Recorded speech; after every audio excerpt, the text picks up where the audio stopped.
there is going to be a lot of clips that I'm going to need to show at the beginning of this stream because, as per usual, I've left the game on to get important calls, and I have some very interesting things to report with those.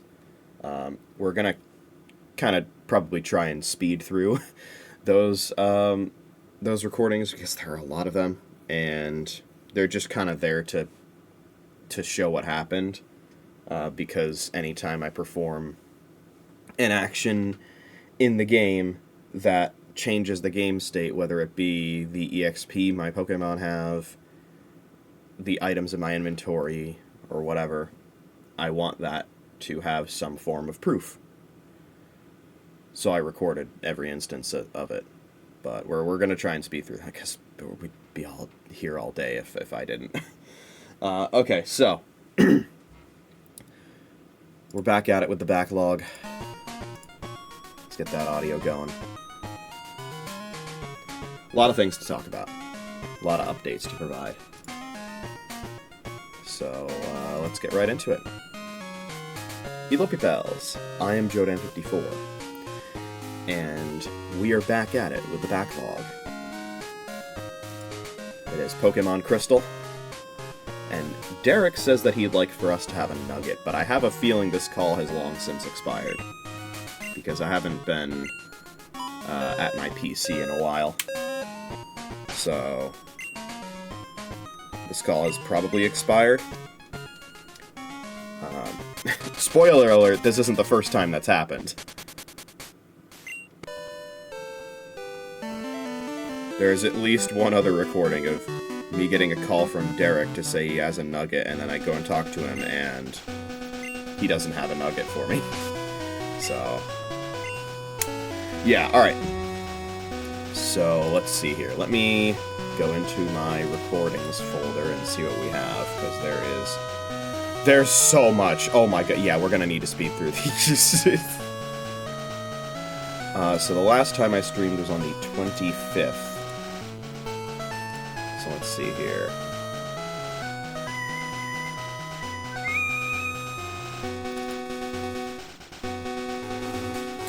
Alright, so yeah, okay. Let me actually mute the audio here. Before we proceed, let me set up this macro. Actually, let me keep the audio on while we do this. Why not?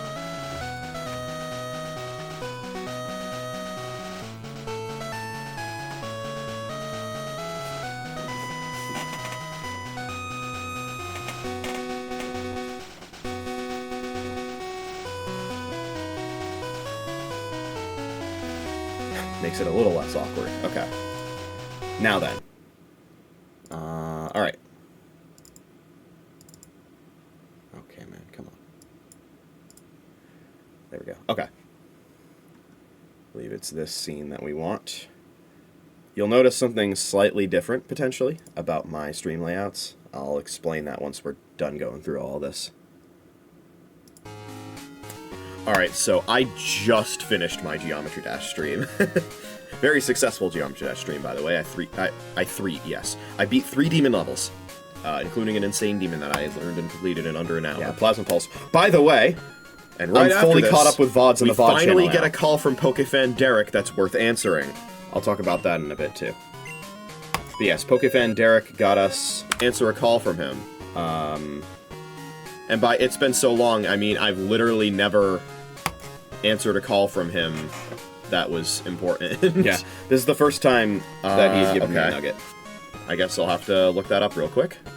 I didn't even know where he was. Okay, here, yeah, there we go. But yeah, he's north of Olivine. Just north of Olivine.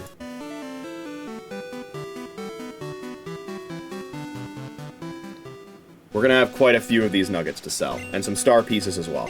And one other item that we've been getting as well. That is rather important. There you go, there's the nugget. Okay. Let's get the next recording in. Okay, this is not long after... It's a battle with Tully. we got the call from Derek for the nugget. Tully wants another battle. And after him giving me another water stone in the first place, if I answer his calls to battle. Pretty much every Tully battle went the same way. I one or two shot all of his Pokemon. He has 3 Pokemon. He has 2 Seeking and a Quillfish.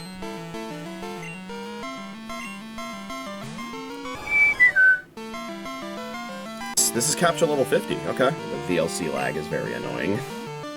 How close am I?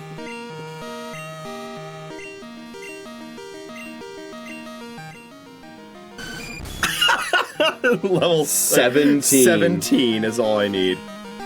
17 EXP away from I think I could kill level 2 Mon and level up right now. Yeah. But yeah, so this was Captcha level 50.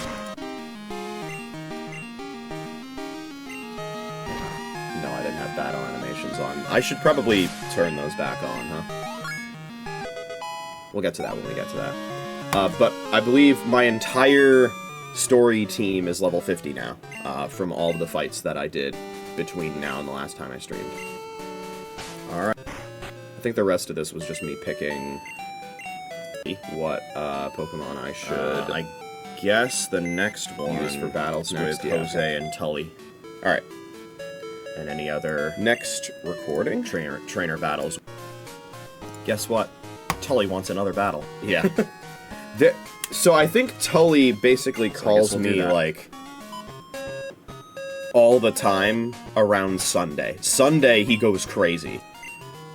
Or rather, I hope everyone had a nice Memorial Day, since it'll be, you know, significantly in the future when you see this. Yes, I hope everyone had a nice Memorial Day.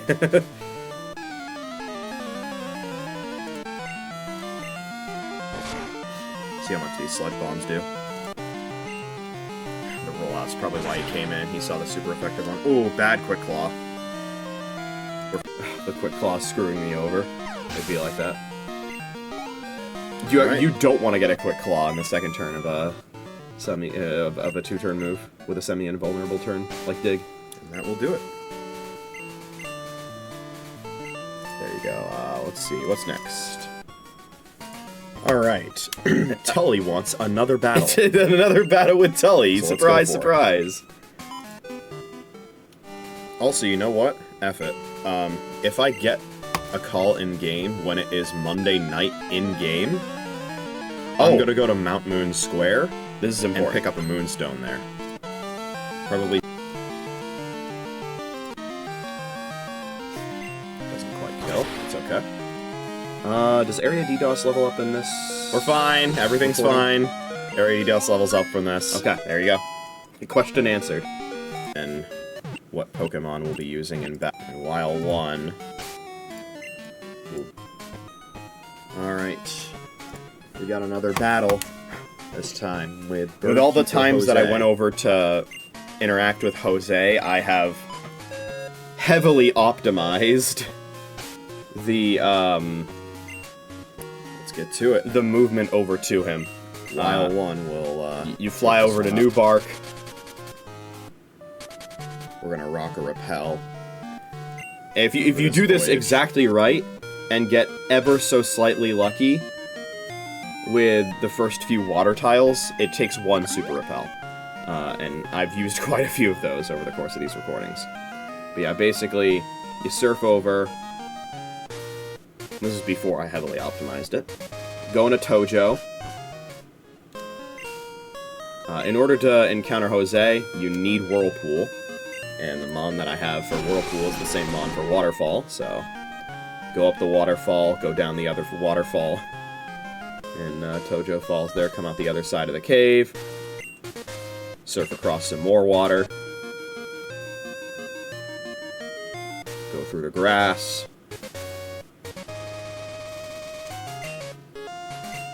I don't know if it's start surfing right here. There's the Whirlpool. You use the Whirlpool to destroy the Whirlpool. And there he is. Tweet, tweet. Tweet, tweet. He just has 1 Pokemon, by the way, and it's a Farfetch'd. So, not nearly as EXP rich as Fisher Tully fights. which, as you'll see, is a bit of a shame. I'll explain. Yeah, now it's Wile 1 doing the fights. And then you head back the other way. You don't actually have to navigate through Tojo on the way back, because you can just hop the ledge. And then you make it back. And having a max repel there would just... Once again, Tully with another battle. Captcha. It's time for... That said, I don't want to level Captcha past level 50. I made sure to not level anybody past level 50. So I did a little bit of EXP. There will be significant progress towards one. Jose's Farfetch'd gives 805. Interesting. You can tell I battle these guys a lot because I memorized how much EXP. Okay, so it's been a while since I got this call, but I still this might be the first expired one. Answer.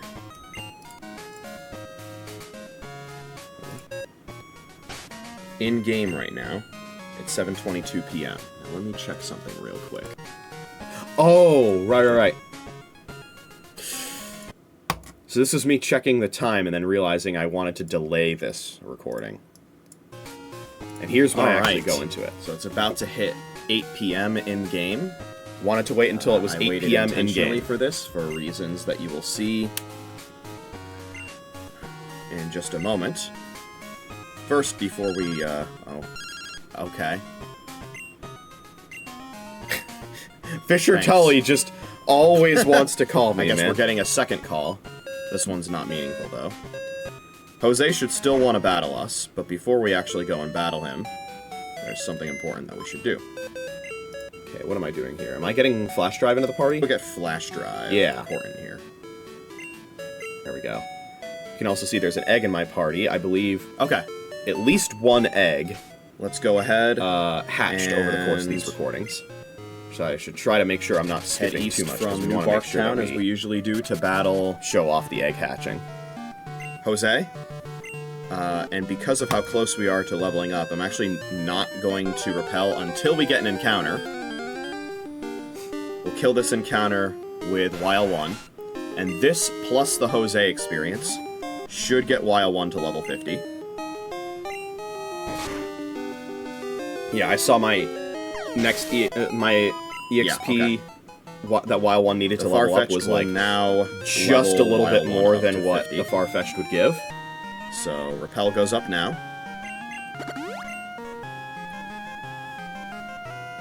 Wonder if I'm gonna run out of repels by the next time I stream this. I'm pretty sure I did not run out. And here I was thinking I but I came close.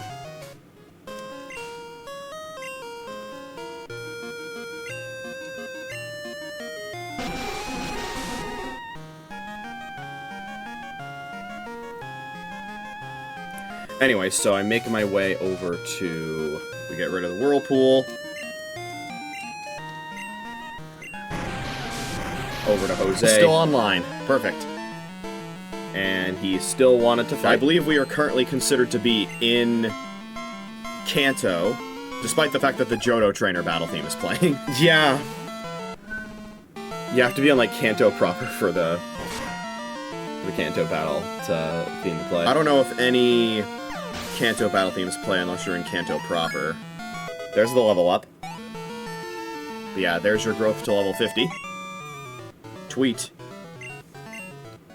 And of course, battling these trainers also gives us a fair bit of prize money. And being considered in Kanto rather than Johto means I didn't go out of my way to, like, have all of my Pokemon that were doing these battles hold an amulet coin. I'm gonna fly to Pewter City now. In large part because they don't give a ton of money, it's more of just it adds up. So I guess maybe I could have, but, like, you know. Okay, so as you can see, I flew to Pewter City here.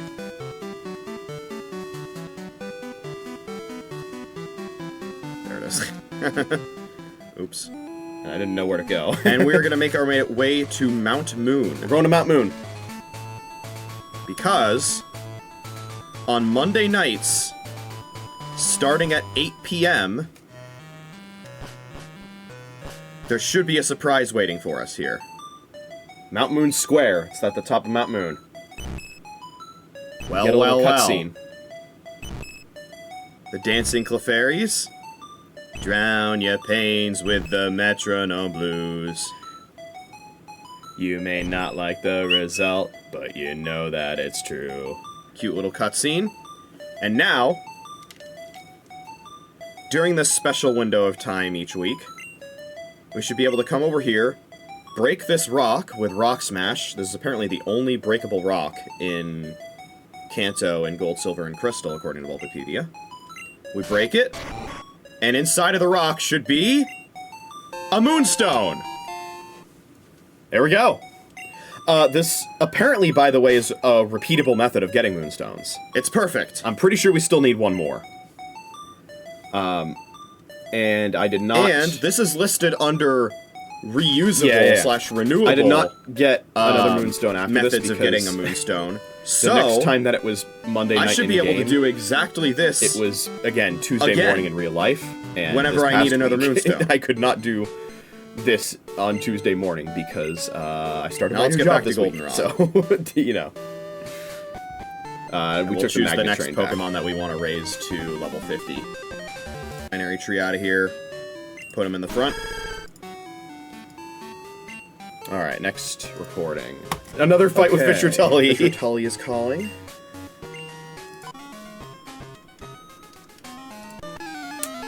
Fisher Tully is the MVP of if he gives me a water stone between now and my next Pokemon Crystal stream, I'm probably still going to keep him on my phone list, at least until my next Pokemon Crystal stream. Super effective pin missile, I guess. Our fight with Fisher Tully will either level up Binary Tree or put him very close to leveling up. Alright, this is a very short real quick, I just had another battle with Jose over on, oh, did I forget to record? I think I did. Route 27, the route east of New Barktown. And it was just a pretty standard 1v1 of Binary Tree and Farfetch'd. Gained about 805 experience. But I forgot to record it, so that's on me. But that's all that happened, so you didn't miss much. Alright. Okay.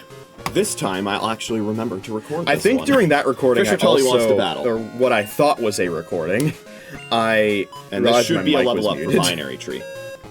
So that was just a disaster. Yeah, another Tully fight. Binary Tree levels up during this fight. Oh, is this? I think it is. Oh! 6-7! 6-7!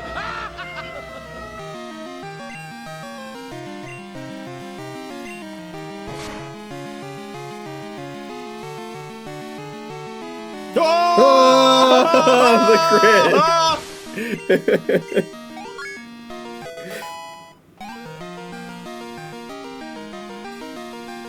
This is a funny recording.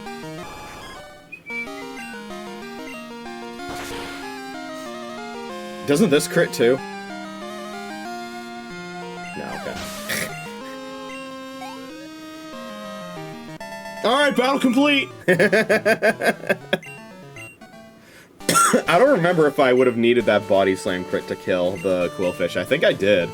Probably Watchdog T. I think everybody...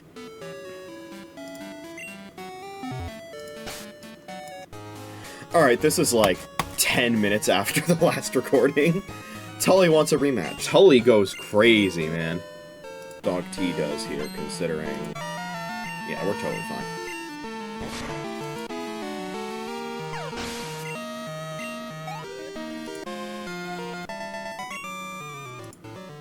It's the opposite of Binary Tree. Well, if you can believe it, Derek wants to give us another nugget.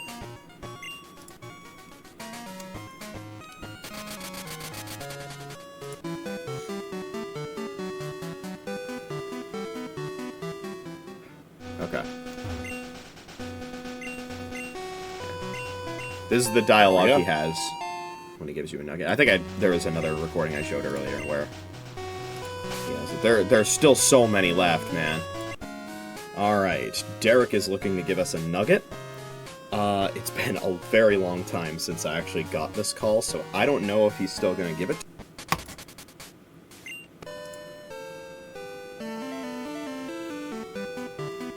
Anytime you want to show the visual VLC.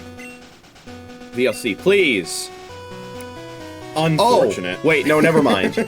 The capture was frozen. I forgot. Yeah, I think it's because midnight passed in game that the nugget expired. So unlucky.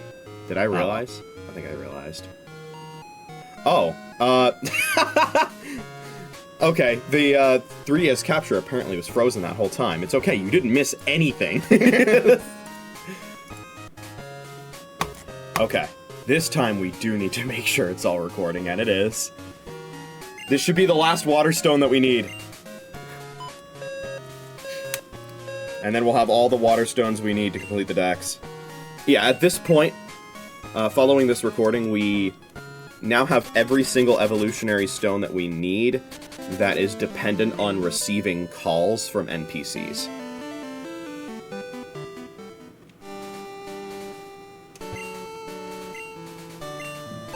Nice.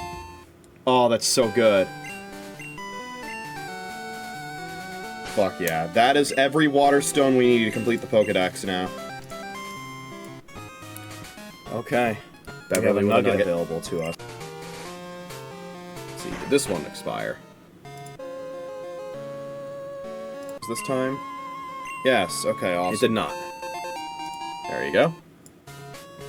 Okay, so Jose wants to battle. I'm not sure if this battle is still going to be... he might not have actually battled. Let's see.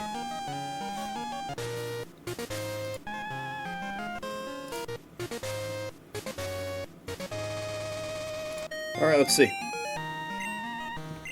It is in fact expired. Oh shit. Okay. Let me see what the dialogue was. Yeah, okay. So that dialogue expired. Alright, Tully wants to battle. With another battle. If I recall correctly, we have all the water stones that we need from Tully, so we won't need his number anymore. Beverly's calling me in-game right now. I'll get rid of it the next time. But it's nothing. Live. But for as long as he's still here, I may as well answer his calls. Yeah, we're having Watchdog T do the fights now.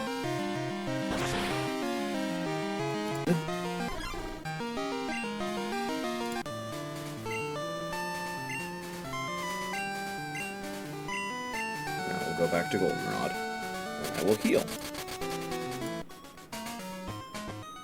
Derek with a nugget. Let's go ahead and get it. Did this expire? Let's see. It did not. Very nice. Okay. The next recording is 11.5 minutes long. Alright, Jose wants to battle. This might have been the one where the egg hatched.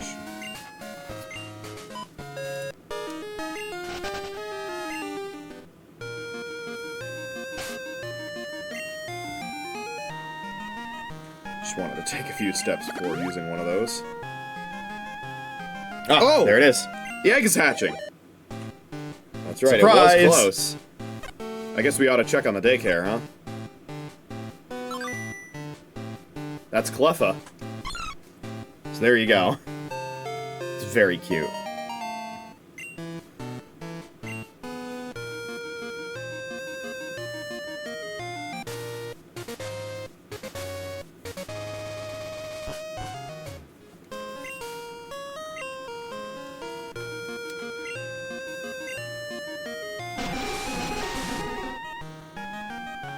Look at my camera, completely out of focus. Shit like this, I don't really care though. Other Pokemon in the party are gaining some good friendship. That's what I'm hoping. And I'm hoping it doesn't get reset for them getting boxed. That would really suck. Anyway, so... this shouldn't be a level up. Jose fight, yeah, I don't think this is a level up. No. But the next fight would be... Tweet. Tweet. Speaking of Tweet, we have another thing to talk about.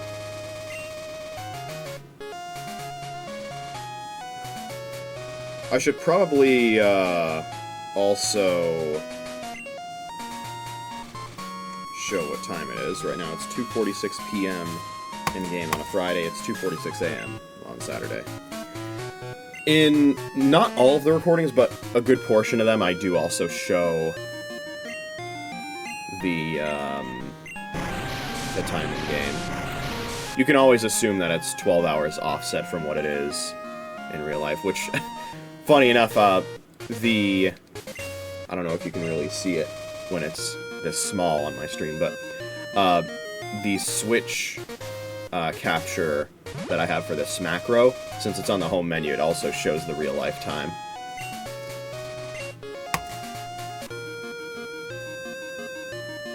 Yeah, so let's see. I flew back to Goldenrod and then biked south, because there's another egg we can pick up. So here's me making space in my party. I was gonna say, I assume I deposit the Cleffa.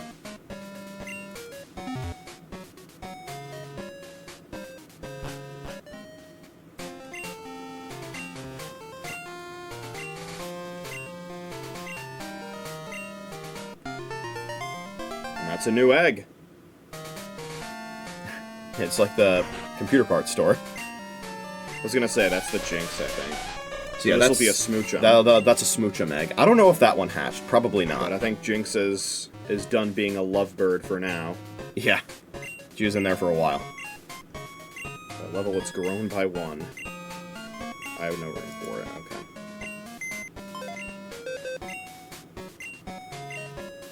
What box do I even have selected? 8, okay. I'll put the Cadaver in there.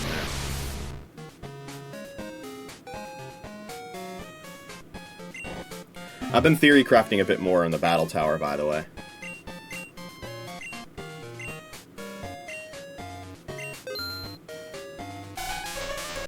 That we, any other Pokemon through breeding that we currently have. Well, it's grown by 22. I think oh yeah, Ditto grew 22 levels while it was in the daycare. Ditto as well. I think I just and then put... I suppose we can get, let's say, Dragonair and mobs. Spyware. I think those would be... Back in, let's see.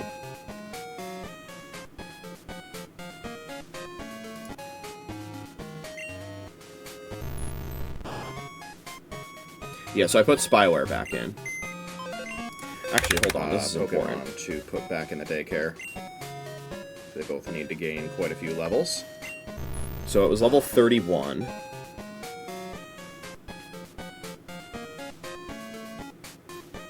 I don't know which box Dragonair is in, though.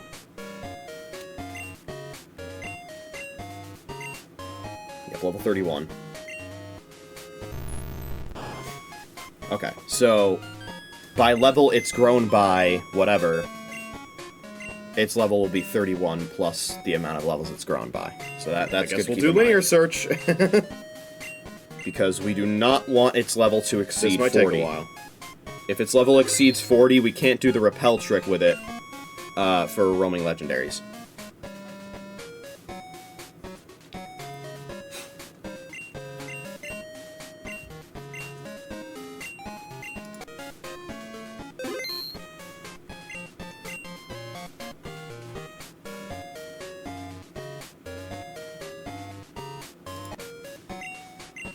This is just me searching boxes. This is I know that box 4 is probably really why cool. the recording is so long. So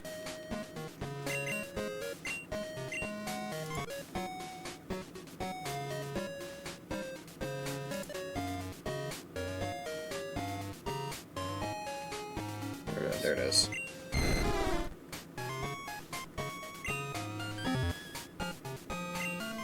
So we put the Dragonair back in as well. Alright. And for reference, let's take a look at that again. We put it in at level 44. Alright. So once it gains 10 levels, we can take it out. Well, actually, There they both are. it probably doesn't need 10. And now, we need Probably to like 8 or 9. choose a Pokemon to be Once in it the gains party 8 or with 9 us. levels, we can take it out and then use rare candies.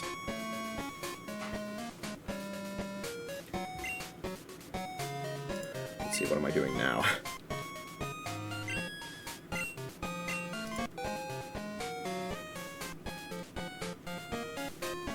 Getting a Pokemon back out. Wait, no, Flash Drive's still in the party, isn't he? Oh. Yeah. Yeah, he is. Okay, never mind. I think I saw another Pokemon in that box that I could bring out. Yes. Chansey. Ah, right. For friendship. Perfect. Gain some friendship points along with it. Fit within the daycare, because they have... Alright. Back to other this more is like standard not even recordings. 10 minutes later, after the last recording. Jose wants to battle. So we got a Jose battle.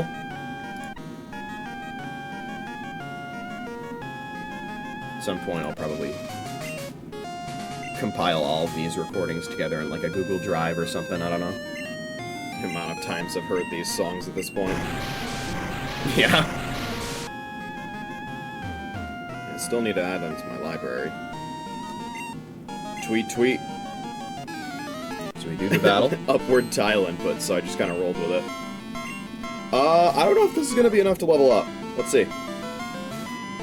Oh, I messed up the tile movement and just rolled with it. I think it will. I think it will. Let's see. Does this level me up? I think it did. Let's see. Yeah, there you go. That's level 50 Watchdog T. Because I think everybody is level 50. Alright. Up next, All Tully wants to battle. Tully wants to battle.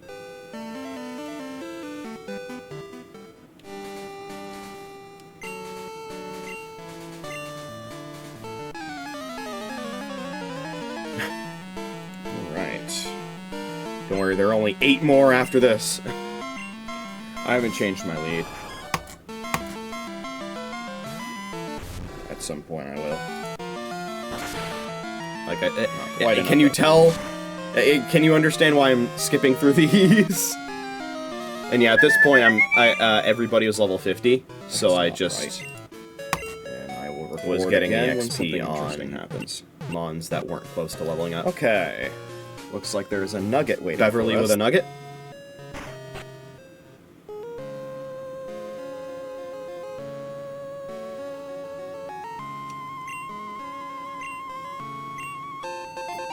There you go. Alright, Jose wants to Jose battle wanted again. to battle. I love that he only has one mon, but the recordings for battling Jose are still Both a fair for bit time longer on and for average tile steps. than the recordings with Tully because of how long it takes to reach in. This is like the most annoying trainer in the entire game to reach. Because he's right between 2 regions, so you can't fly very close to him, and then you need for the fastest way to reach him, you need Surf, Waterfall, and Whirlpool. And to go through a bunch of areas with wild encounters, so you want to use a Repel, too. Fight where it's just a 1v1 and I one-shot. Yeah. Anyway. Alright, Jose has a star piece for us. This time he doesn't want to battle, he wants to give us an item. I guess since I'm gonna use them all.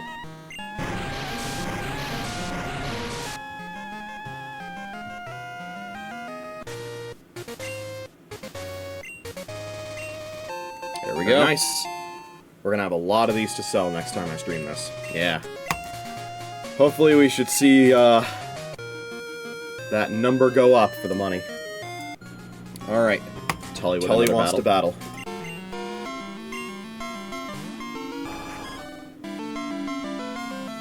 I know at some point I started having Captcha lead these. Yeah, because Watchdog T got kind of close. So leveling up. Choose a different party lead. Yeah. Okay, so this is like 10 to 15 minutes after the last recording. Yeah. Should do it. Again, Tully going crazy. Might be another battle that we get from him, or some other important call. There's Captcha. Before then.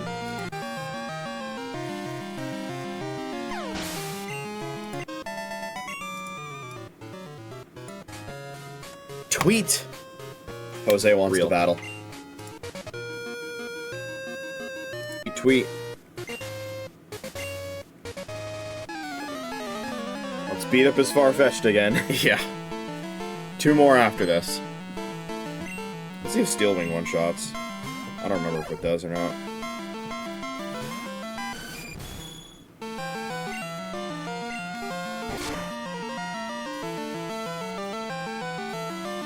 It does.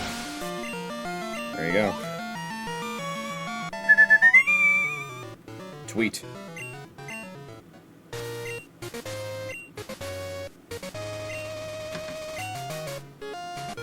There you go. Alright, is this a Tully fight? Oh, no, this is a star piece. Seems like we have a star piece awaiting us. I sure hope this one didn't expire. It might have.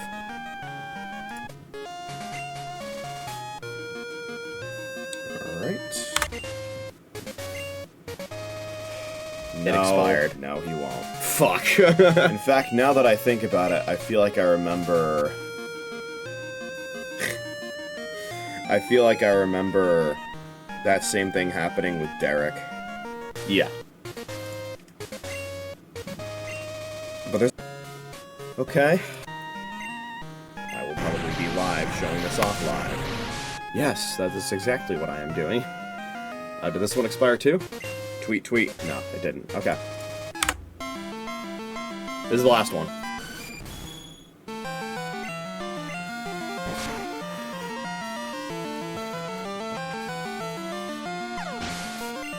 It is cool. You really can't see the like I know it's just switch time there because it's faded out. That's funny.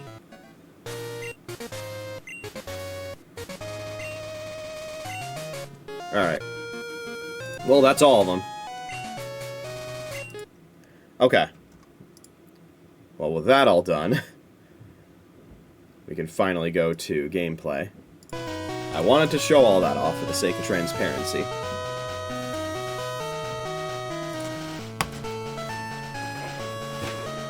You know, you don't have to just take my word for it. There are recordings of all those. But let's actually take inventory here, because I'm curious. How many super repels do we have left? 4. Okay, so we didn't use all of them. Oh, the amulet coin was in my inventory this whole time, okay.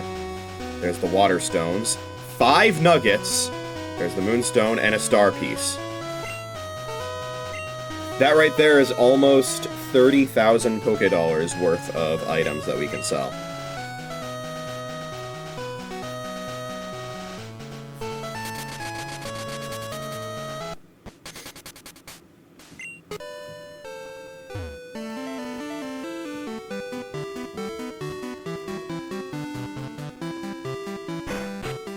So let's go ahead and do that. I don't even know how much money I have. Oh, okay. Well, isn't that interesting?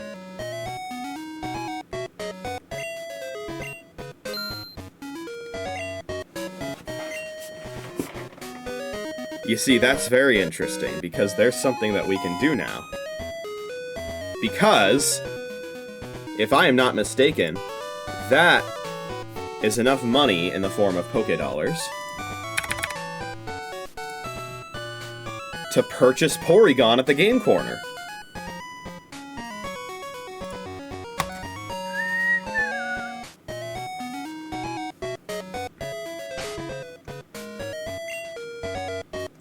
And yes, we have another egg in here. This egg is going to hatch into Smoochum.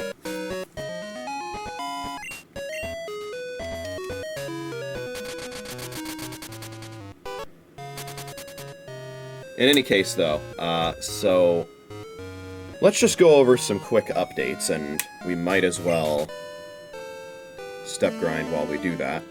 First, I just want to real quick check to see if Spyware has grown. The answer is no. Hasn't even grown a single level. Alright. That is perfectly okay. So, things to go over. So you saw all of the recordings there.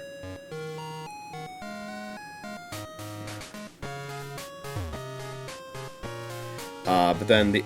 Okay. Amazing. I love this game's NPCs. It's a good thing I can just do this to make her teleport back up. Oops. It's not perfect.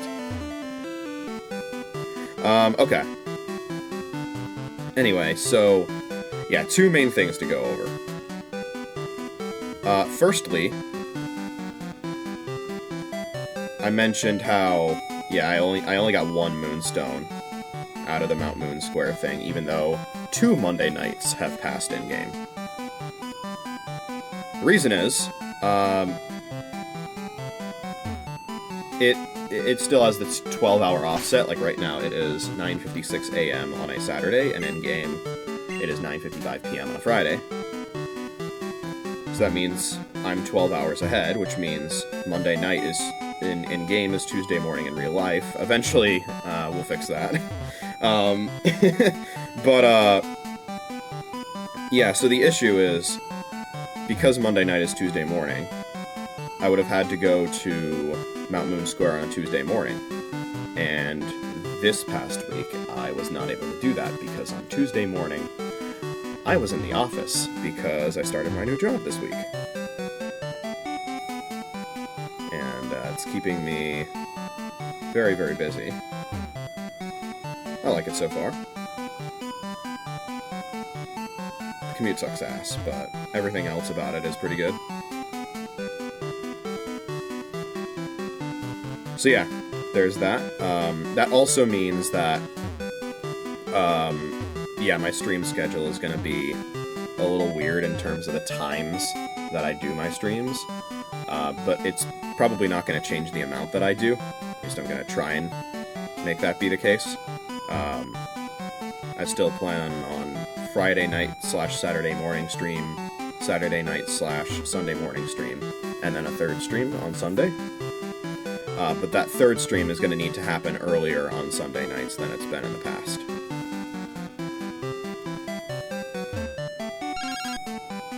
Hello, Tully. Thank you for reminding me. Because we have all of the water stones that we need, we can remove you from our phone list. Thank you for giving us all the EXP.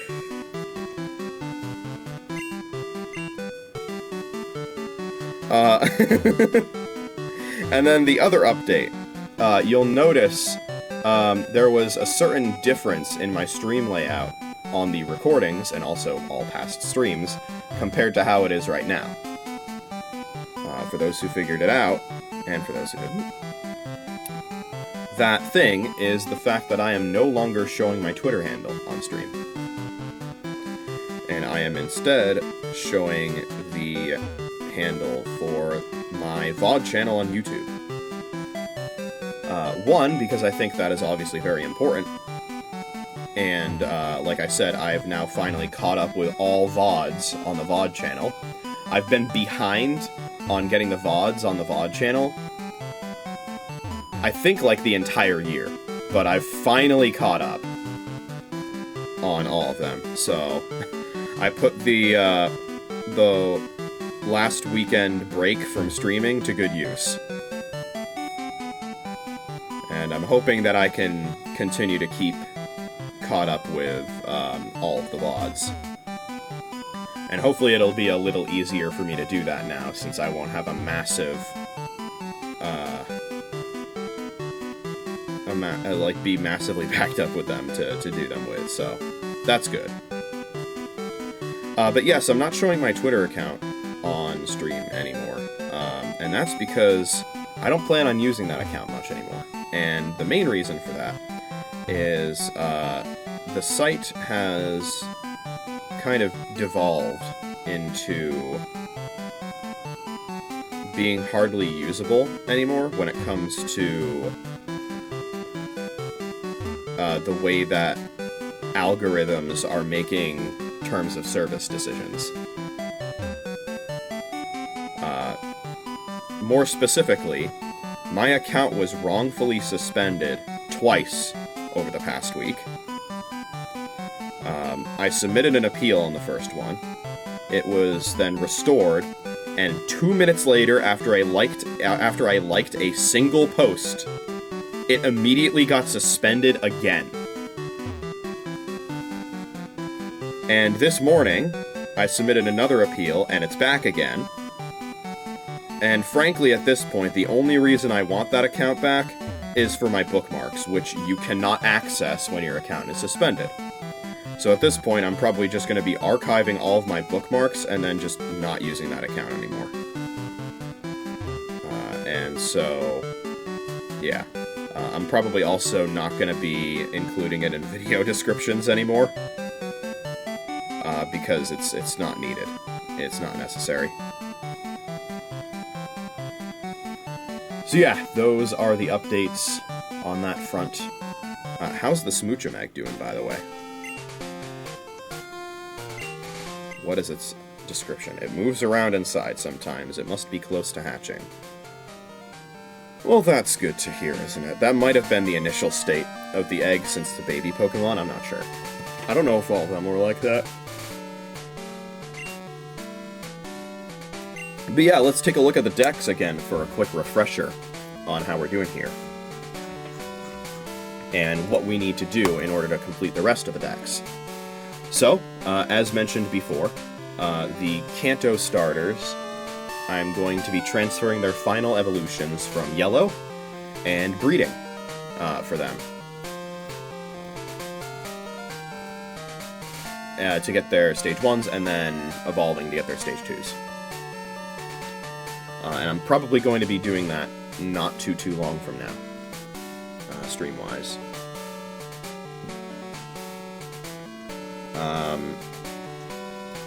We, of course, have the shiny Weedle, which will be evolving into Kakuna and Beedrill to have a shiny Beedrill. Pidgeot needs to be level grinded to level 36, or Pidgeotto needs to be level grinded to level 36 to get Pidgeot. Raichu, we just need to use a Thunderstone. I'm gonna be going through, like, I call it the evolutioning, which is a reference to an album from the band Rare Candy. But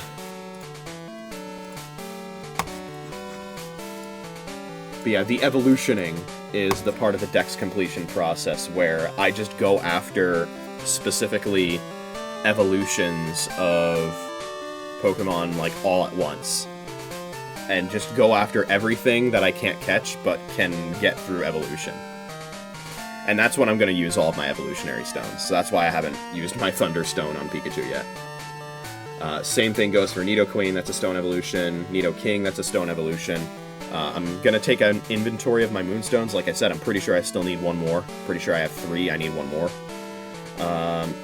Clefairy, same thing, Moonstone evolution. Vulpix and Ninetales are going to be transferring Ninetales from Yellow, breeding for Vulpix. Wigglytuff, also a stone evolution. Vileplume, stone evolution. And, of course, there is also a handful of encounters we don't have access to yet, because I'm planning on getting them in the locations that unlock after you beat the final gym leader in the game, Blue, in Viridian City. Once you beat him and get all 16 badges, you gain access to Route 28 and Mount Silver. And a number of encounters are either exclusively there or optimally there. And one of them is Parasect. So that's why I haven't gotten Parasect yet. Let's see here. Golduck. That's another one that I'll be getting in Mount Silver. Mount Silver Cave, specifically. Mount Silver Cave 2F, specifically, in the water. Mankey and Primeape I'm transferring from Yellow.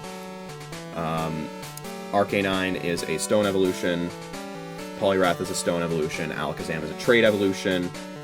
We're saving those as well. Machamp is a trait evolution. Victory Bell is a stone evolution. Golem is a trait evolution. Rapidash, we're getting on Route 28. Dugong, I believe we need to level grind Seal, yep, to level 34 to get Dugong.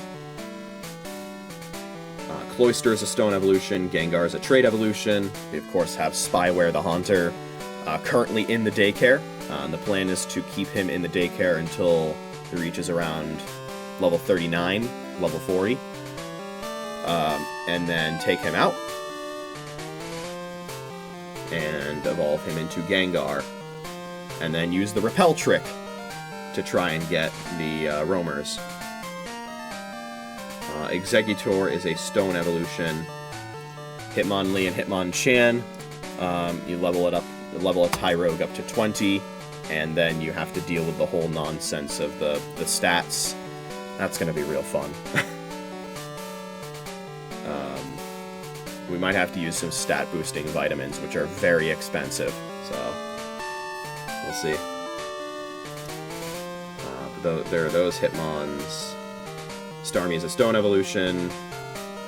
Magmar is a Mount Silver encounter. Yeah, that's Mount Silver Cave. Evolutions, of course, these three are all stone evolutions. Porygon, we should have enough money to get from the game corner now. I'll be checking that right after I finish going through the decks. Omanite and Omastar I could transfer from Yellow, but I'm probably going to get those through Ace instead. I'll be talking about that probably a little more later on as well. Let's see here. Kabuto and Kabutops. I'm going to be transferring Kabutops from Yellow, breeding for a Kabuto. Aerodactyl. So the plan there is, I believe I have Chansey in my party right now. Yes. Once that Chansey has enough friendship to evolve into Blissey, I'm going to be breeding the Blissey, the Ditto, to get another Chansey. Because Chansey is a 1% encounter, so I don't want to catch a second one.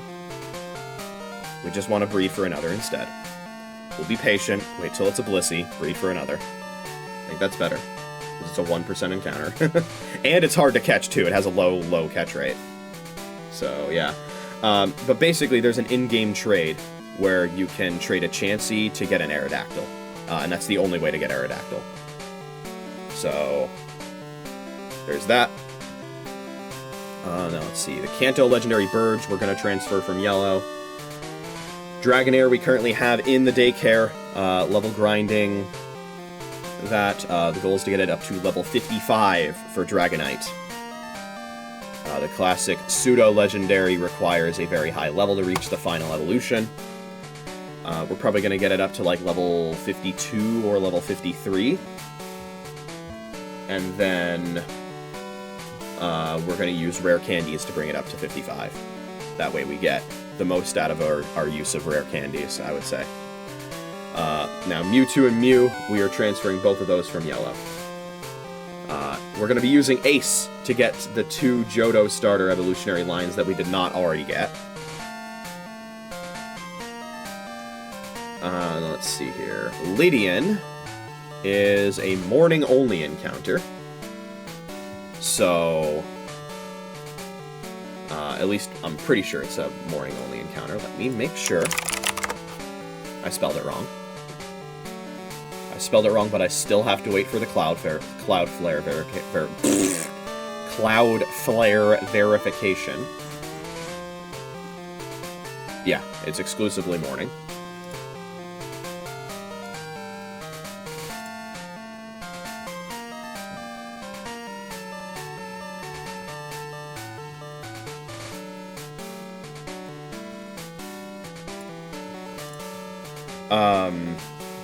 Let's see here.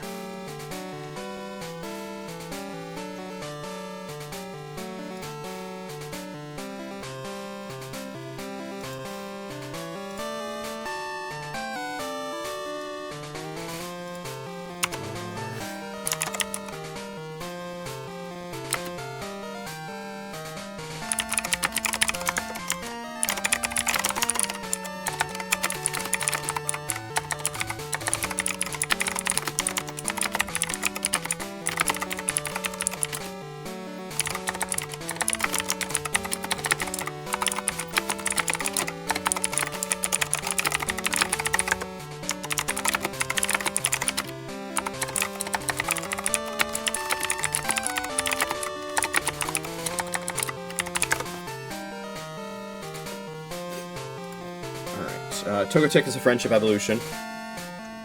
And considering how long we've had Togepi, I would hope that it has gained a lot of friendship and will hopefully evolve into Togetic the moment it levels up. The Mareep evolutionary line we have to get through Ace. Bellossom is a stone evolution, and more specifically, a Sunstone evolution. And the only way to get Sunstones, as a refresher, the only way to get Sunstones in this game is to win the bug-catching contest. Which, as you recall, only happens on Tuesdays, Thursdays, and Saturdays. So next stream, I'm probably gonna just reset over and over again until we win the bug-catching contest. And then we get a Sunstone. And then we'll do the same thing the next time the bug-catching contest is available. Or maybe we'll time manip to get another Sunstone. Because we need 2. We need 1 for Bellossom, and we need 1 for Sunflora.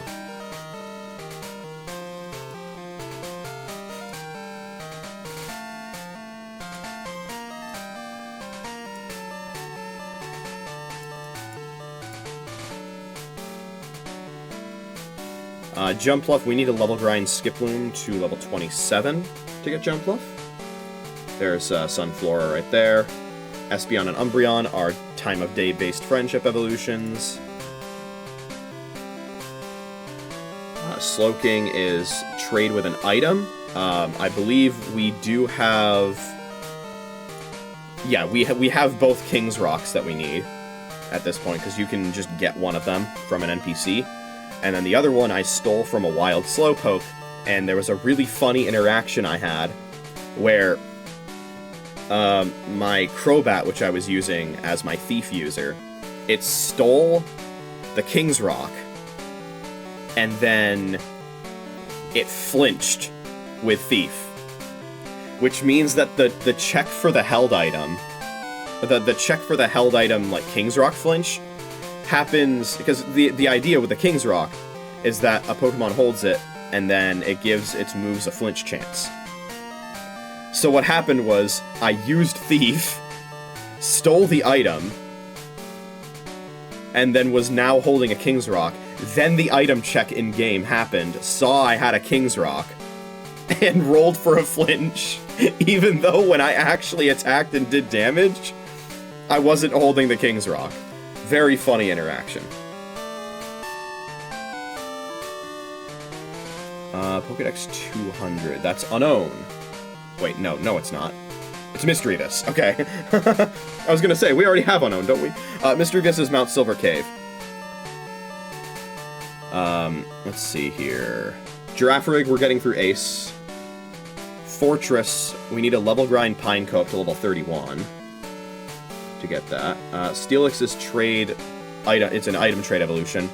We have both metal coats that we need, courtesy of an in-game trade Magneton that was holding one, in addition to the one that you get on the, what was it called? The SS something. Whatever the name of the boat is that takes you, for the first time, over to mainland Kanto. To Vermilion, that is. Let's see here. 212 is Scizor. That is the same evolutionary method as Steelix. Teddiursa is morning only. And Ursaring is Mount Silver Cave. We need to level grind Slugma up to level 38 to get Macargo, and we need to level grind Swinub up to level 33 to get Pillow-Swine. Remoraid and Octillery we are getting through Ace. Kingdra is an item trade evolution, and we do have the Dragon Scale. And as a reminder, the Dragon Scale is bugged in this game to have the effect of the Dragon Fang, and the Dragon Fang is bugged in this game to do nothing. Phanpy is also a morning-only encounter. Porygon 2 is an item trade evolution, and we do have the upgrade, which is the item you need for that. Hitmontop, same deal as the other Hitmons, except more annoying because the stats have to be equal. We're working on Smoochum right now. That's the egg that's in our party. Mag B, we need Magmar for that, and then we breed for Mag B. Let's see here. This is Blissey, that's a friendship evolution. These are our roamers. God help me. And then this is the Larvitar evolutionary line, and we need access to Mount Silver to get those. And then there's Ho-Oh, which we need all 3 legendary beasts in order to access. So, yeah, we're closing in on there not being a whole lot of, like, brand new in-game encounters to actually get. In fact, Porygon is one of the last ones. One that, if I am not mistaken, we should be able to go ahead and get right now. And also, theoretically, I could get Larvitar from the game corner. But I'm pretty sure Larvitar is even more expensive than Porygon at the game corner.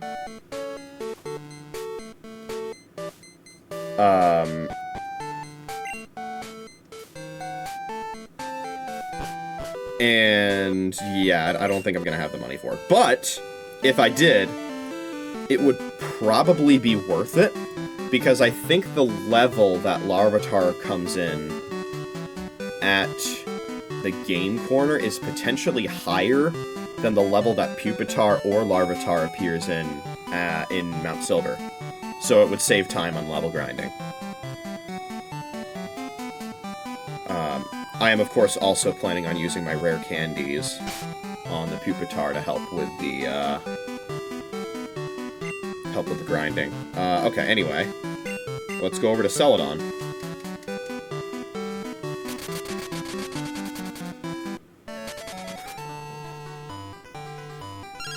Oh! Call! Tweet! We got a star piece, boys! I will respond to that call in just a moment.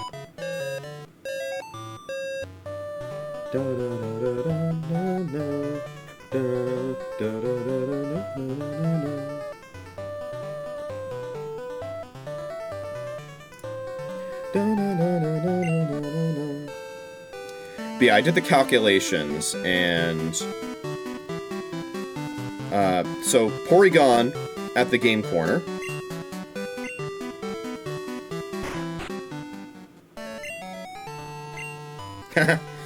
Yeah, so Porygon at the game corner costs 5,555 coins. And with the exchange rate for Pokédollars, I believe that costs a total of 111,100 Pokédollars.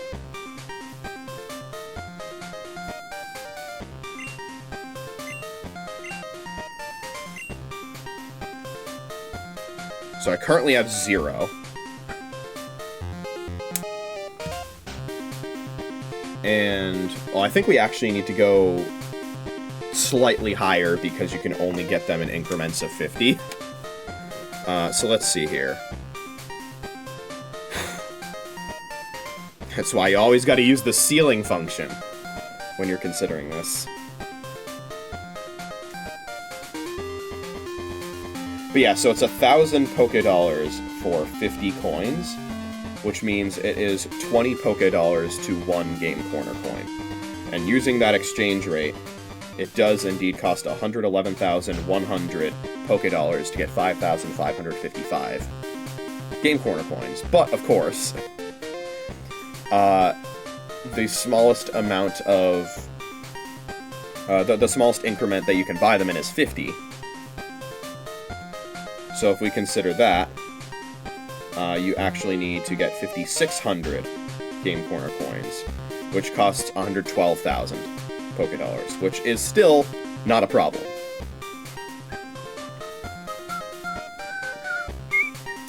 So, we're gonna be here for a little while, repeatedly buying 500 Game Corner coins, which fortunately, I say we're gonna be here for a while, that's because my memory is still fresh from spending a ridiculously long amount of time repeatedly buying Game Corner coins in yellow, which I'm pretty sure did not have an option to get 500 at once.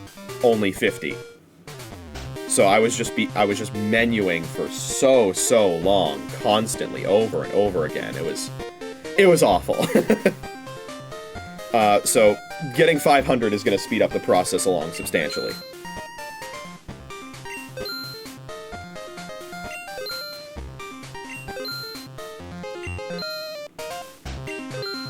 But yeah, to me this is much preferable to engaging with the casino, even if there's a way to crack it, you know?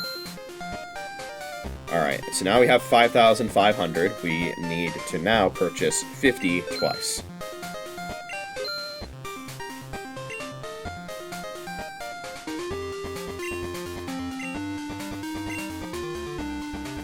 And yeah, much like many casinos in certain countries, they have the prize corner in a separate, legally distinct building. You can't even see the people behind the desk, that's funny. Also, we need to make sure that there's room in my party to actually accept the Porygon. So let me go ahead and do that.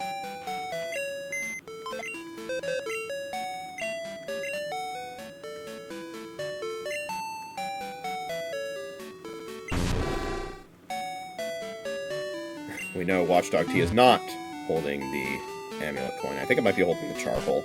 I don't remember.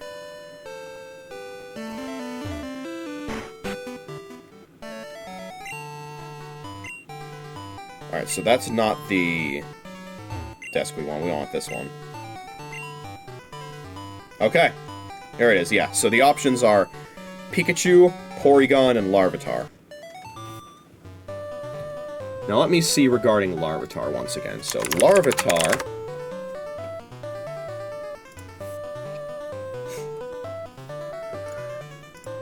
we could get it in Mount Silver Cave, or the Celadon Game Corner. And in Gen 2,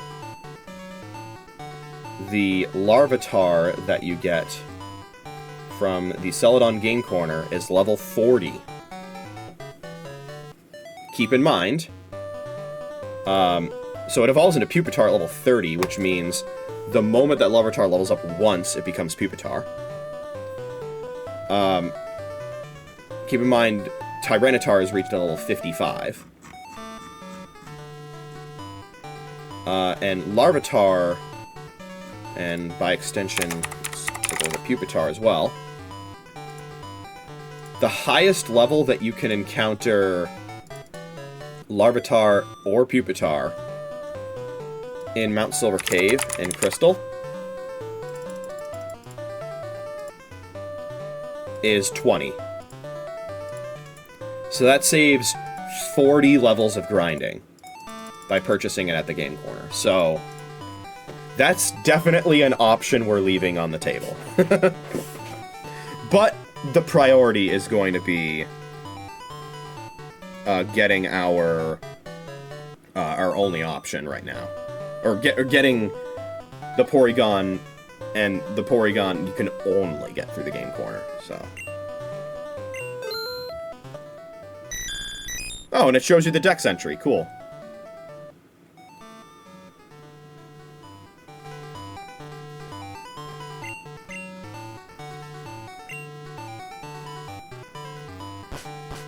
Nice. Porygon obtained.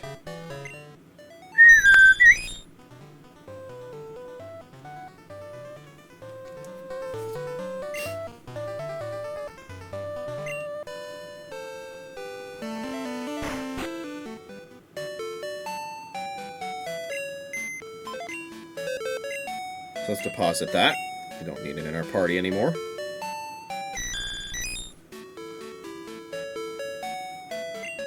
We will now bring back Watchdog T, because why not?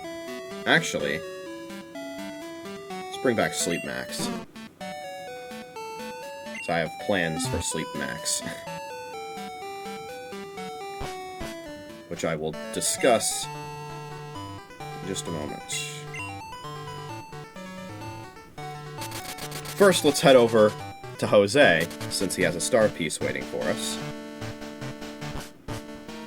But yeah, there's basically no, like, overworld encounters or anything like that we have left to actually, to catch. Pretty much the only Pokemon that are left like that are morning exclusive encounters, like Lydian and Teddiursa and Phanpy. Some of which run away, by the way. I'm wasting steps on this rappel. Some of which run away, by the way, so we'll want Spyware to mean look them.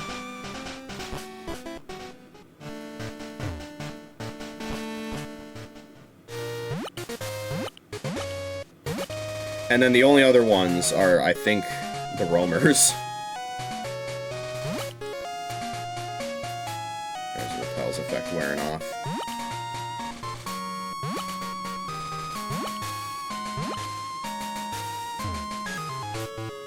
And yeah, I don't want to go after the roamers right now, because the more levels that, that Spyware has, and of course, you know, I want Spyware to actually have to be fully evolved. I want it to be as high level as possible, so 40, to have the Repel trick still possible, and I want it to be a Gengar and a Haunter, because I want it to be as fast as possible so that it can mean look before they run away.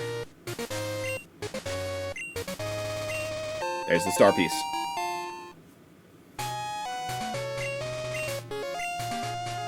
Okay, so let's talk about the Battle Tower. I've been doing a fair bit of theory crafting with some of my friends regarding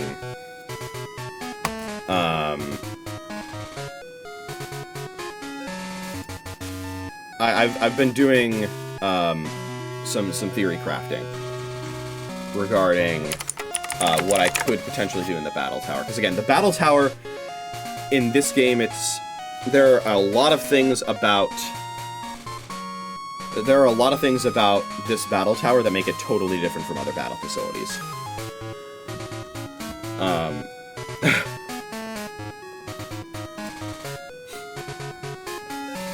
And one of the big things about it is the way that levels work.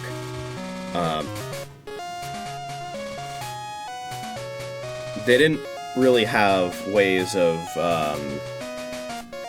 normalizing levels, and I think even in like Gen 3 they didn't have ways of doing that either, which might be a problem for getting the symbols in that game, because I'm pretty sure you can't get them in open level. You have to get them through level 50. I'm not sure though. I don't know a whole lot about fighting the Frontier Brains in Gen 3. But yeah, also, apparently Pokemon Crystal got a PC port recently from a decompilation based on C/C++. And I was saying it would be really, really funny if this ends up being how I find the exact stats for the Pokemon in Crystal's Battle Tower. Because again,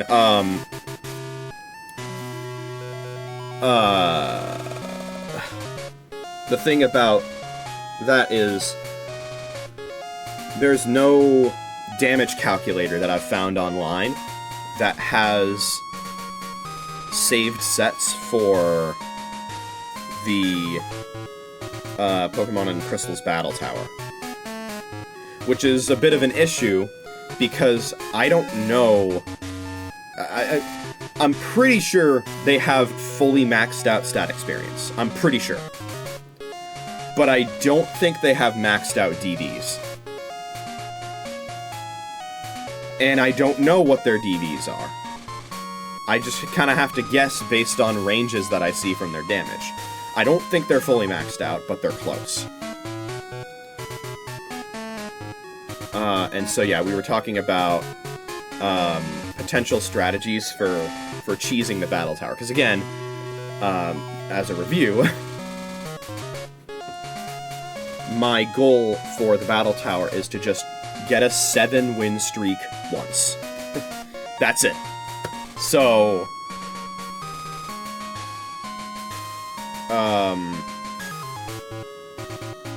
Yeah, basically, whatever strategy I can use to do that would be worth it. And because it's only 7, I can do things that are a little riskier than, you know, the airtight lines that I had to prepare for in, like, the Brilliant Diamond Battle Tower, where I was trying to get a 100 win streak, and thus had to specifically rely on things that would work pretty much every time, you know? But yeah, so there are some options that we were discussing. There is an electrode that you can get at a very low level in red and blue from an in-game trade. And you can use that in the level 10 battle tower. But again, only red and blue. And I have yellow, not red or blue. So, and like, again, I could ace it up, but I don't want to use ace unless it's either absolutely necessary or for something that's not hugely pivotal, you know? But yeah, it's not in yellow. And here's one of the keys, though. I mentioned earlier, getting Aerodactyl in this game is an in-game trade. And the way that in-game trades work is they match the level, the Pokemon that you receive matches the level of the Pokemon that you give. And because I'm going to be trading away a Chansey that I would have just hatched from an egg, again, no Happiny in this game, although I think you have to use an incense for that anyway, but that incense doesn't exist in Gen 2 because Happiny was introduced in Gen 4, so breeding for a Blissey always gives you a Chansey in this game. It'll be a level 5 Chansey, because eggs are level 5 in this game when they hatch. So, I could do that and receive a level 5 Aerodactyl that would then be able to be leveled up to level 10 and be eligible for the level 10 Battle Tower. And the reason that that is important is what I could do is... so first of all, Aerodactyl is very fast. It's one of the fastest Pokemon in Gen 1 and 2. Which makes it...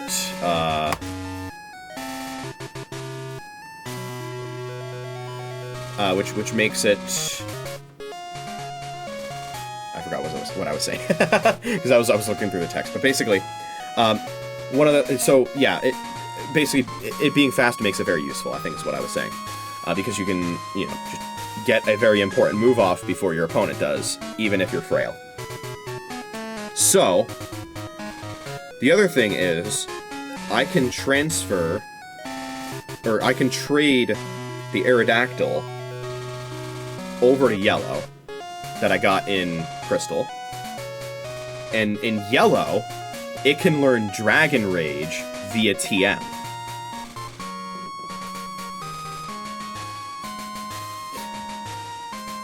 Which is pretty awesome. Because then I can give it Dragon Rage, bring it back to Crystal, and because Dragon Rage does a fixed 40 damage, regardless of any other circumstances, especially in a game with no Fairy type, that makes it incredibly useful at a low-level Battle Tower. So I was also checking the sets for the Dragon Rage of the level 10 Battle Tower. And Aerodactyl, first of all, it outspeeds probably a good amount of the level 10 crowd. I'm not sure, though, because, again, this wouldn't be maxed out stat experience unless I aced it up, because level 5 to level 10, you don't get enough time to max out stat experience, even if you're fighting super low-level Mons. But, it one-shots 5 Pokemon. Guaranteed. With Dragon Rage. In the level 10 Battle Tower. It one-shots Mr. Mime, Unown, Sneasel, Corsola, and Houndour. And it two-shots everything else. Everything else. Even a max HP DV, max stat experience Blissey at level 10 only has 80 HP, meaning it still gets two-shot by Dragon Rage. And there is a Blissey at level 10 in the level 10 Battle Tower.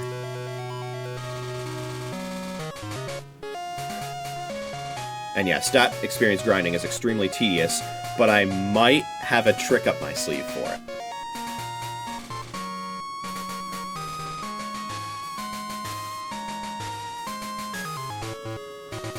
But yeah, there are some other Dragon Rage users that are potentially possible. And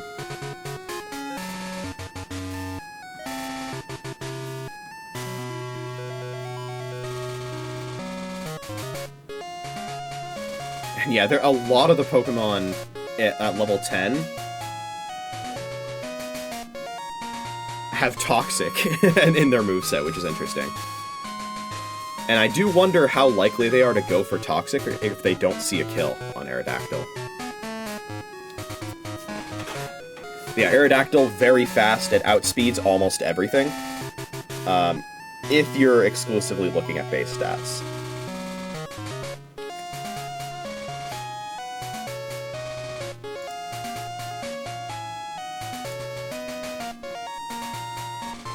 If you're exclusively looking at base stats, I'm pretty sure Aerodactyl, yeah, because it has base 130 speed, holy shit.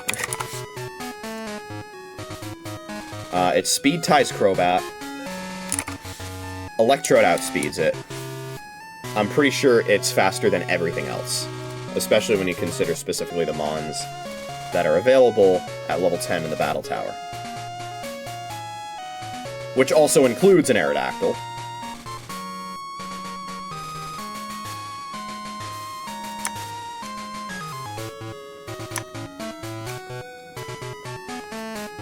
Yeah, now that I look at this, I think a lot of the Mons in the level 10 Battle Tower are just quite slow. So even considering, like, a non-stat experienced Aerodactyl, maybe it has a good chance of outspeeding a lot of them without stat experience, even if they have a lot. Let me see here. So let me put this at level 10.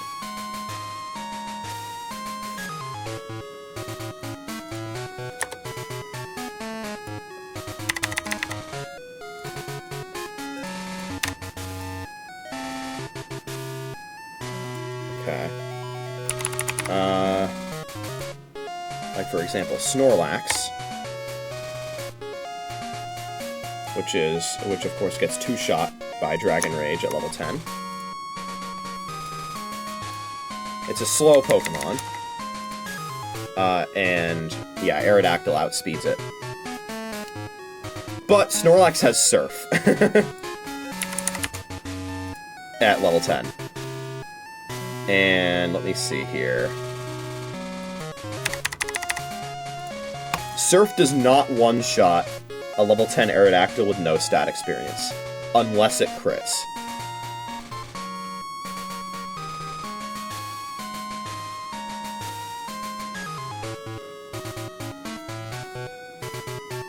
But yeah, the idea is that the Aerodactyl would probably be able to at least get one kill on pretty much every fight. One thing to look out for would of course be a situation like, of course, the Porygon 2 has Bright Powder that you could potentially fight at level 10. Bright Powder miss into Porygon 2 using Blizzard. Let me put the Porygon 2 in this set here real quick. Say it's level 10. At max stat experience, Porygon 2 still does not outspeed a no stat experience Aerodactyl. And it gets two-shot. Wait, yeah, it gets two-shot by Dragon Rage.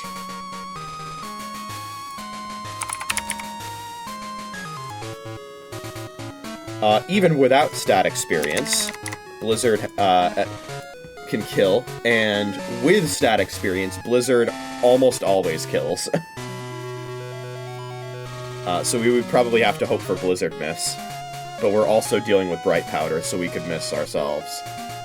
So So that's a little tough.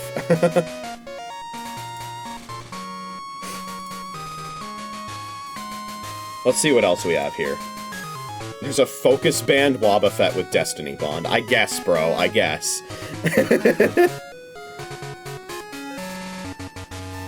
Let me put the Umbreon in here.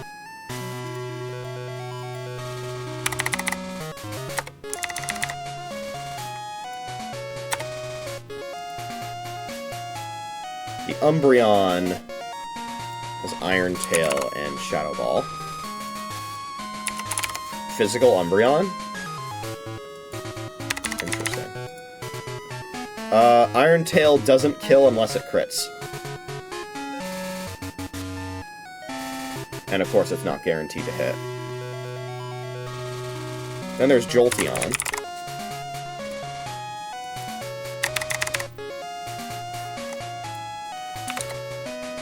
Oh, whoops.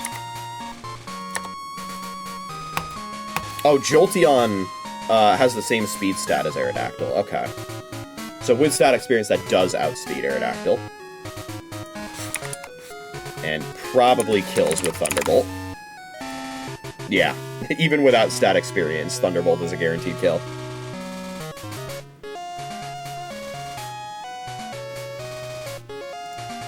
How about Espeon?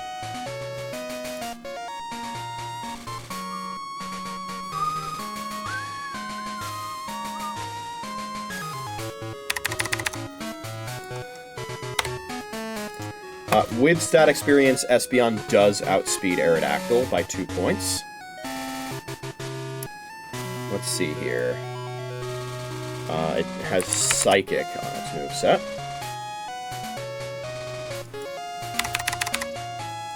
With stat experience, Psychic still doesn't kill unless it crits.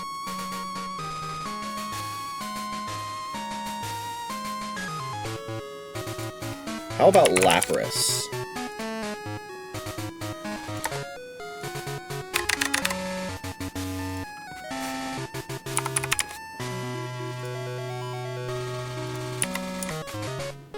Lapras has a very problematic moveset for this guy. Even without stat experience, Blizzard always kills. With stat experience, Blizzard and Surf always kill. But Aerodactyl outspeeds. So it would still be able to get a Dragon Rage off. Additionally, and here's something very interesting. So, I was also theorizing, because here's the thing. A lot of the Pokemon at the level 10 Battle Tower only have slightly above 40 HP, meaning they just live Dragon Rage. So I was thinking to myself, what if I could set up spikes?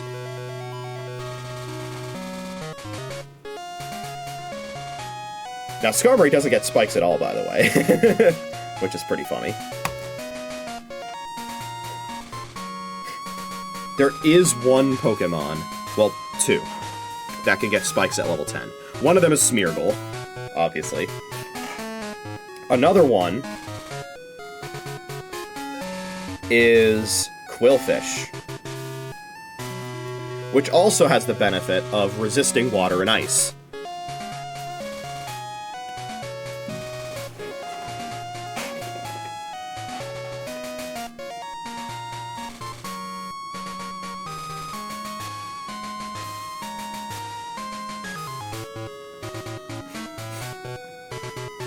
And yeah, the way that spikes work in Gen 2 is different from the way that they worked onward from that.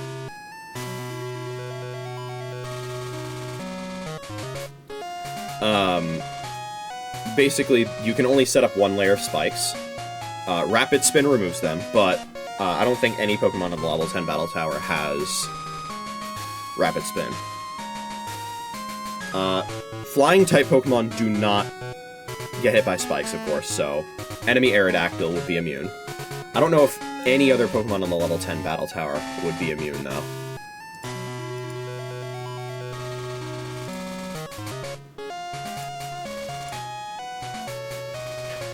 let's find out. Gotta wait for the security verification again.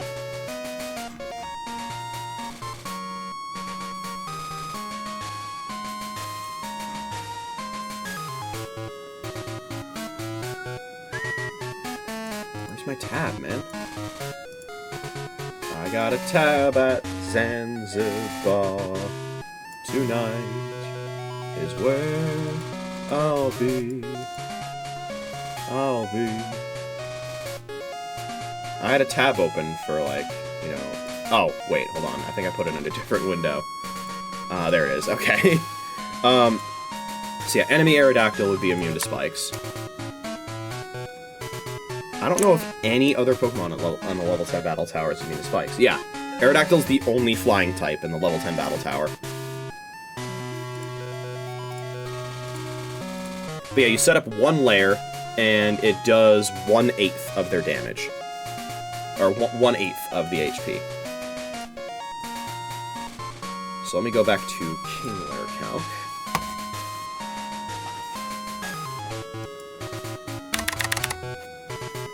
So Lapras wouldn't die to Spikes plus Dragon Rage, because it has a very high base HP stat of 130. So we would still need some other way of dealing with Lapras.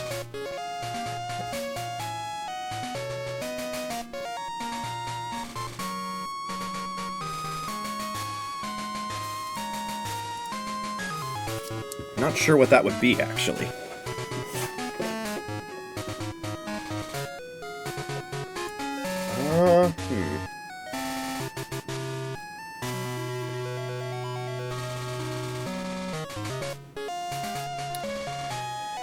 But yeah, we were theory crafting, like, yeah, Aerodactyl would be really good for the level 10 Battle Tower.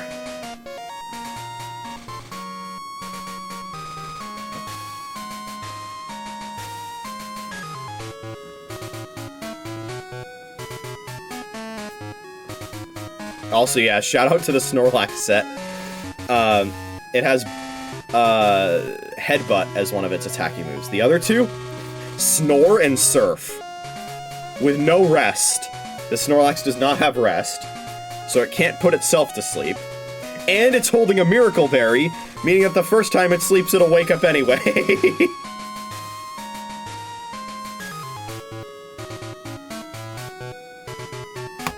It'll take a miracle to save him. Then why aren't you using one of those? Also, the Corsola set is funny to me. It's got Recover. It's got Ancient Power to potentially mess you up with AP boosts. It's got Scope Lens for crit hacks potential. It's dead from full HP from Dragon Rage.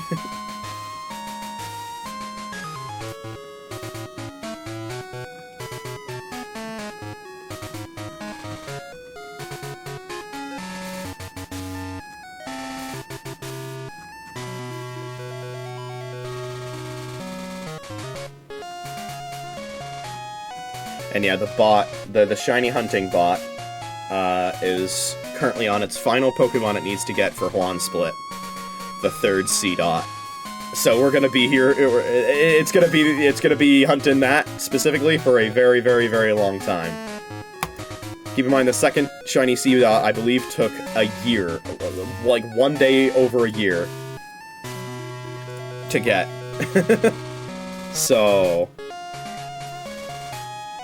this could take an extremely long time. The 2nd C-Dot, the bot did get very unlucky with. It was significantly over odds, but yeah, it could take an extremely long time to find this C-Dot.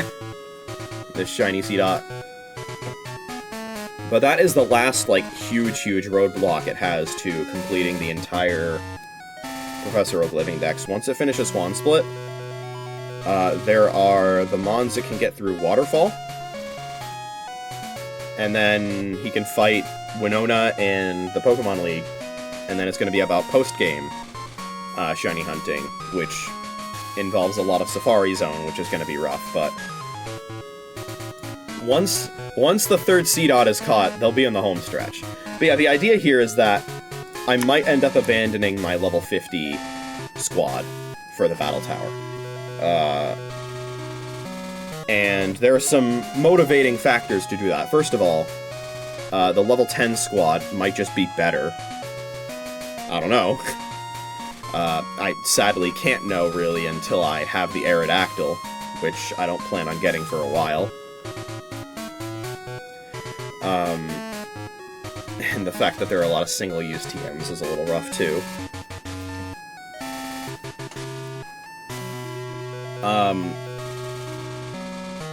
But the other motivating factor is I've been holding back on doing a lot of leveling in my team because I don't want to level past level 50 until I feel like I've definitively verified that the team I'm working with can't do the Battle Tower level 50. Once we free ourselves from those shackles, through completing the Battle Tower or just deciding it's not possible at level 50 with our current team,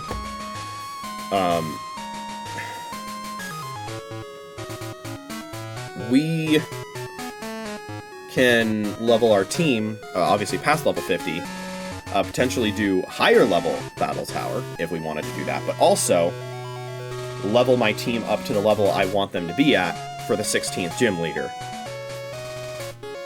At which point we can fight the 16th gym leader and get access to Mount Silver for a whole bunch more encounters. Which would be really nice. So this is something that we'd want to figure out as soon as possible. But before we really try the Battle Tower any further, there are two things that I want to go for. The first thing is I was theory crafting a very interesting trick here, because I want to show you guys something. So right now, Snorlax has no EXP. It has no EXP at all. On its bar, that is. So let me switch it to the front.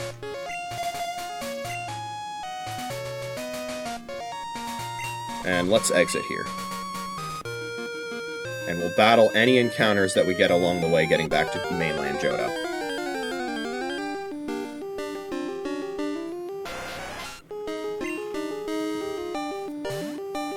Additionally, let me make note of Snorlax's current stats.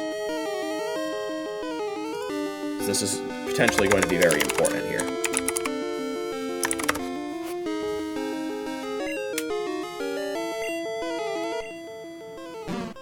So it has 226 HP.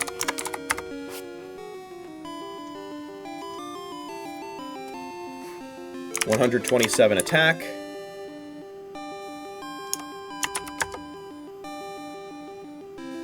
$79 defense. 76 special attack. 121 special defense. And 50 speed. Let's see, 226, 127, 79, 76, 121, 50. Okay.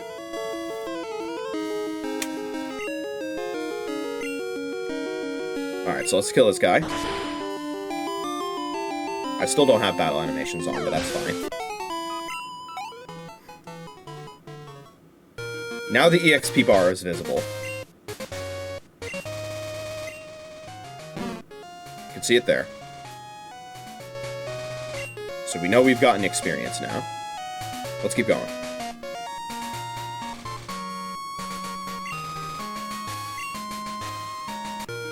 I'm going back to mainland Johto for a reason.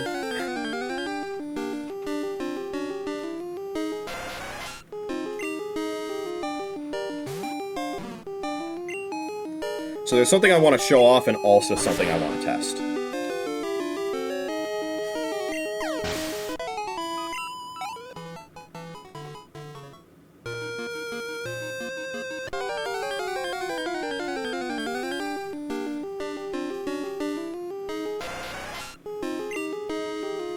So yes, I don't mind at all the amount of encounters I'm getting here.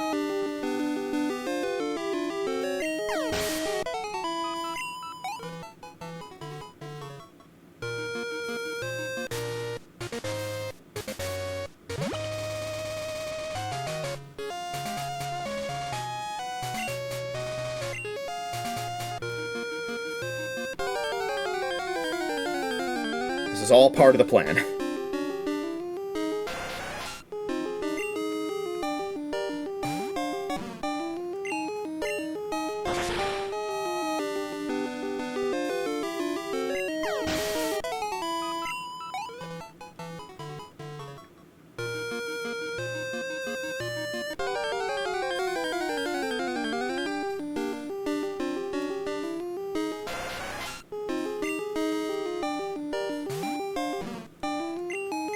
Oops. Didn't mean to do that. It's okay. We recover with leftovers. We're fine.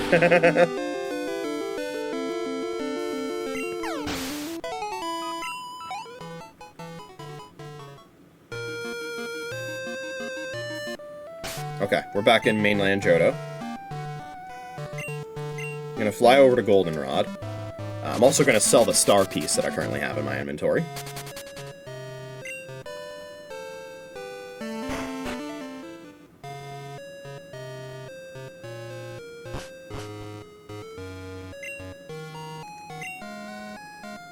Because why not? Might as well.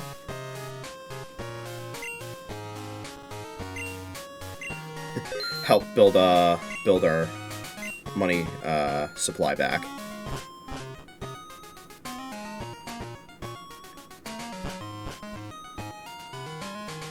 Okay, now I want to see something. So we fought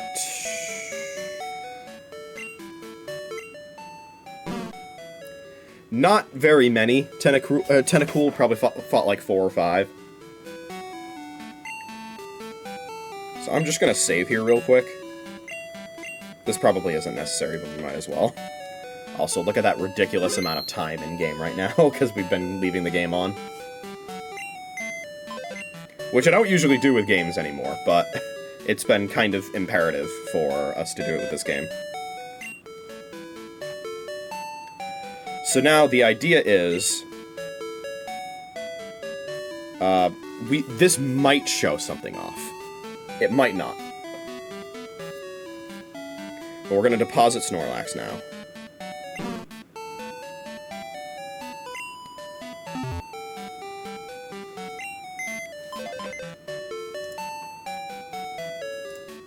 Let me make sure I'm not missing a step here.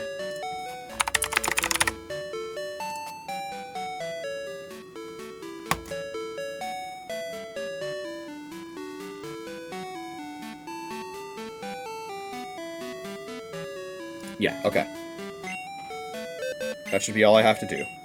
Now we withdraw.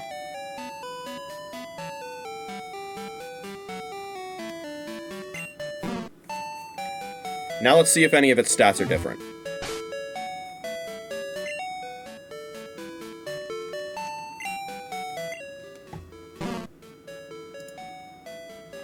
If I'm not mistaken, it had 226 HP last time we checked, right? It had 226 HP, 127 attack, 79 defense,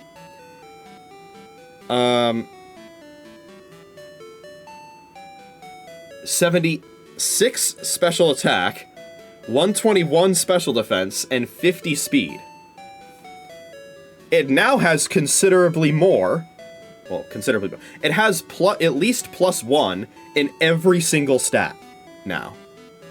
I did not expect that to be that substantial immediately, but it is. The reason this is huge is because we can use this in combination with another aspect of this game that normally is really annoying, but we can use it to our advantage. So, this is called the box trick. This is what I was potentially going to show off, and just did. So the idea is, so stat experience, just to give some background, you might be familiar with EVs, effort values, and the way that they work in Gens 3 onward, where certain Pokemon, when defeated, and your Pokemon gain experience from them, they'll also gain points towards effort values in certain stats that will make those stats higher. And, you know, min-maxing EV training is important because the max amount... before I spread misinformation over the internet, let me make sure I have this info right. The max amount... Yeah, okay. The max amount of effort points that you can get in a stat, in a single stat, is 252. And the problem there is that the maximum amount of effort points a single Pokemon can have is 510. Which means that you can't max out every single stat. A lot of min-maxed builds will do 2 maxed out stats, and then the tiny little bit of leftover goes in another stat. That's what I did in Brilliant Diamond, and, you know, Generation 8, it was very straightforward to do, because they changed the way that the vitamins work, to allow you to... Because the way the vitamins worked in a lot of gens is, that's sort of what is supposed to get your stat boosting started, and you can use that to start your EV training, but once they reach like 100 effort points, the stat boosting vitamins don't work anymore. And you have to manually grind the rest. In Gen 8, they changed that so you can use stat boosting vitamins the entire way through. And of course, in Gen 6, for example, as well, they also added...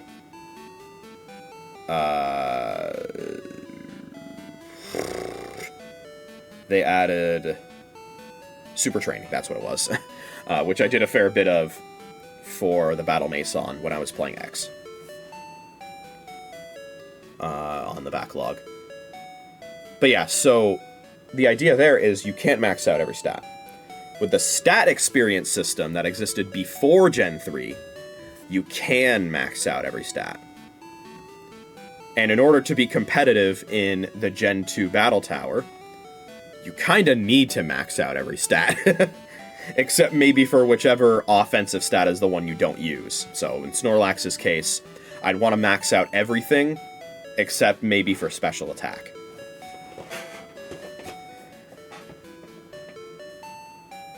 And the way that stat experience works is, whenever you defeat a Pokemon, its base stats become effort points. And they're added to the EV that each stat stores. And the EV does not have a max of 252. It has a max of 65,535, which is the maximum for an unsigned 16-bit integer. And again, you need to do that for every single stat. So, yeah, it's a lot. And it is a very tedious process to do, but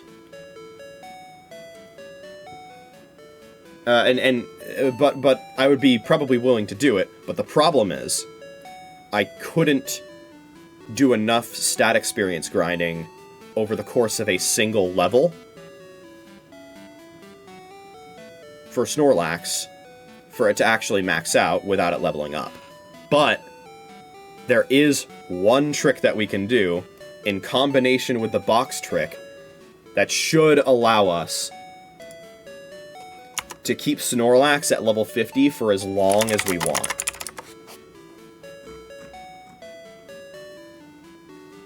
While maxing out its stat EXP.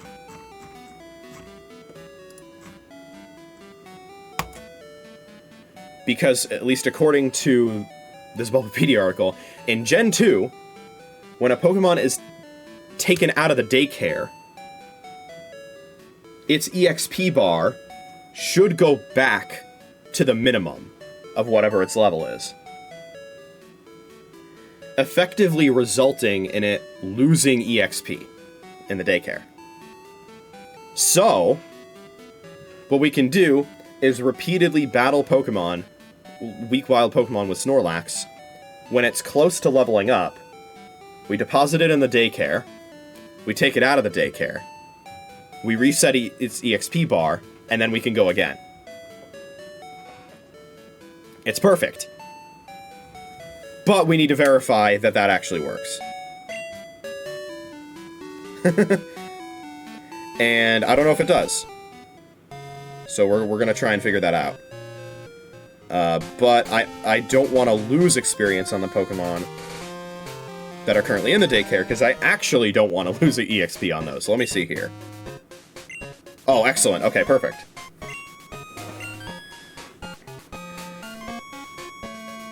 So you'll notice he said, "Are we geniuses or what?" He only says that if the Pokemon in the daycare has actually gained a level.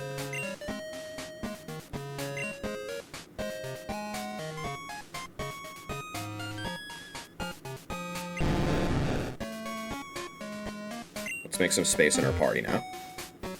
So naturally, it's already gained a level.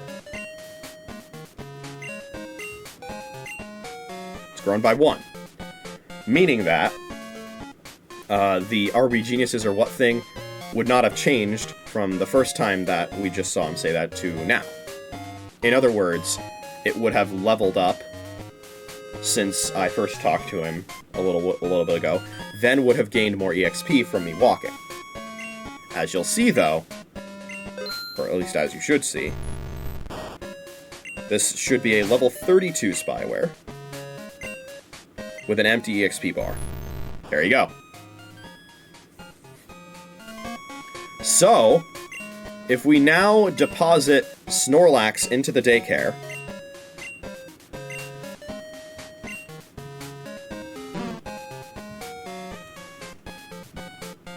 let's say I enter, or I exit the daycare and re-enter.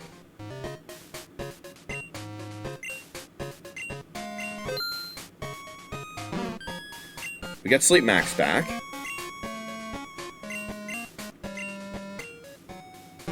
And its EXP bar is gone. But it still has the stat experience in its stats.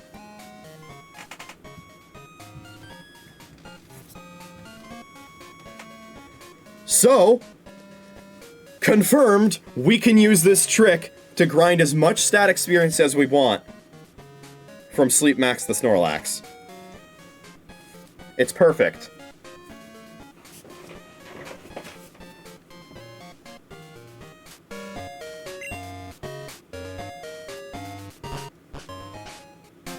So that's awesome. I'm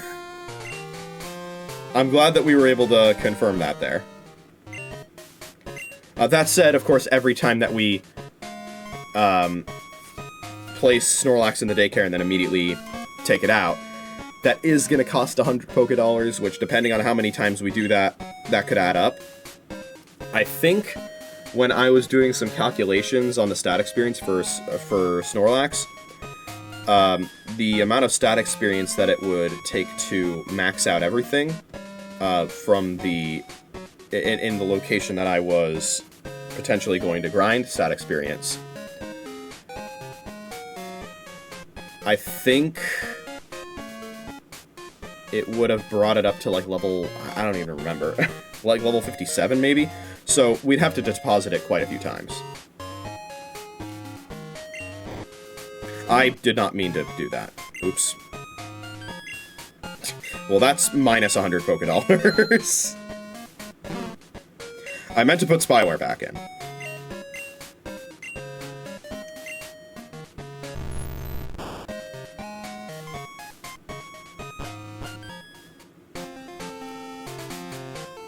How's Dragonair doing, by the way? Probably not a level gained? Yeah, okay.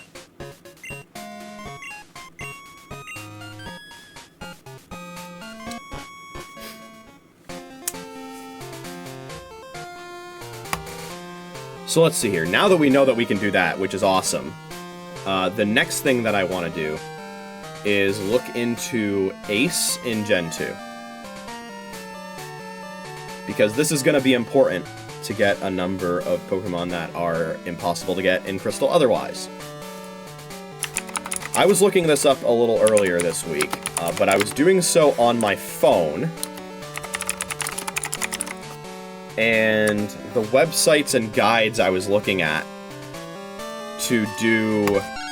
Oh, okay, hello, Derek. Sick. Anyway, the guides that I was looking at to figure out Ace in this game were, like, impossible to read on my phone. And they're probably not going to be a whole lot easier to read on PC, but at least they'll be formatted better. In comparison to being on a little phone screen. But yeah, it's all in, like, you know, script text font. No special formatting or anything. There's, like, HTML tags in the guide.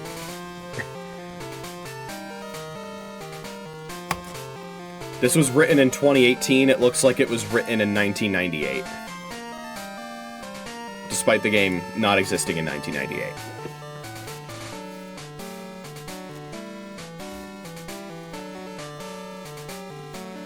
But yeah, there are apparently multiple methods of doing Ace.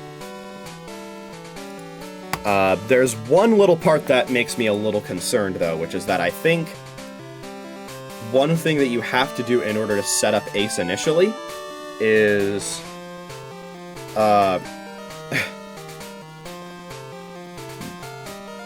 is to shut off the game while it's saving. And I don't want to do that. I don't want to risk my game getting corrupted.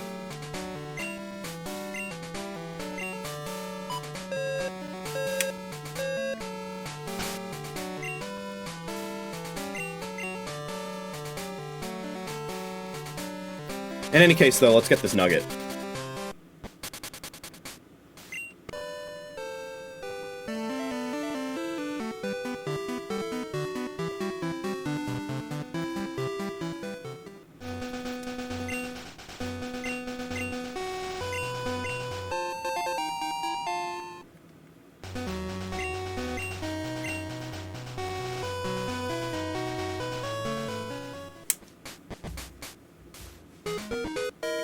Okay, so there's one version of Ace that I think is only possible in Gold and Silver and is not possible in Crystal.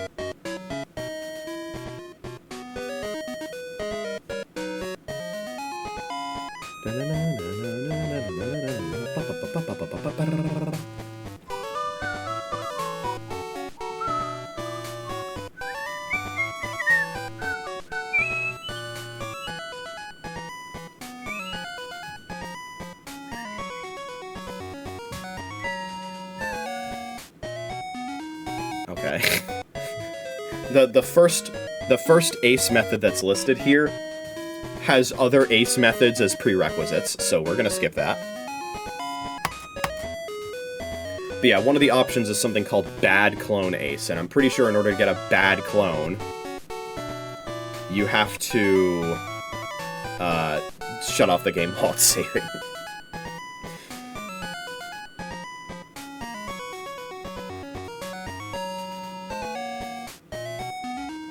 I will back up my save, by the way, using checkpoint, like I did when I was doing Ace in Yellow.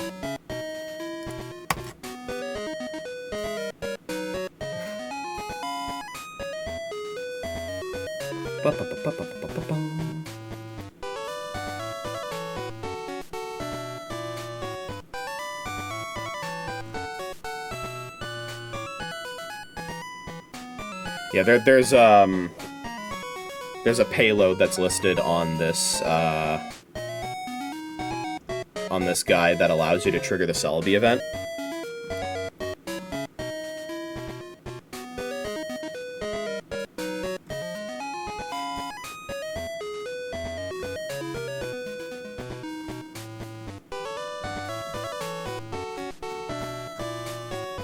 But yeah, this is a lot less straightforward than Ace in Yellow.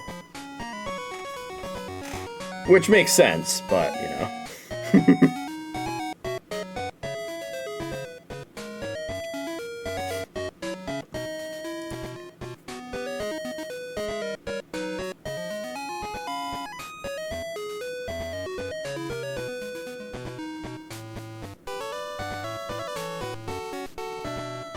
But yeah, it mentions a bad clone trick and doesn't explain how to actually do the bad clone trick. Note that every method uses a bad clone.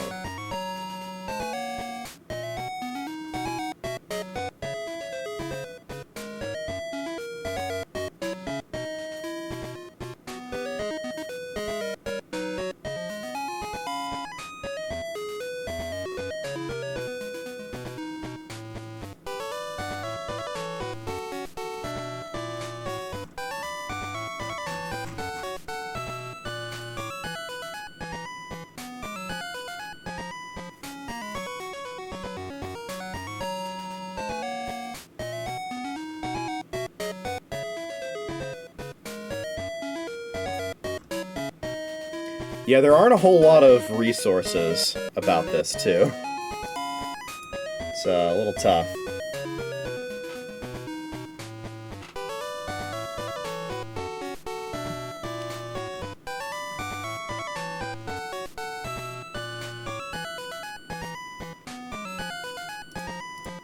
Yeah, there's item shifting glitch.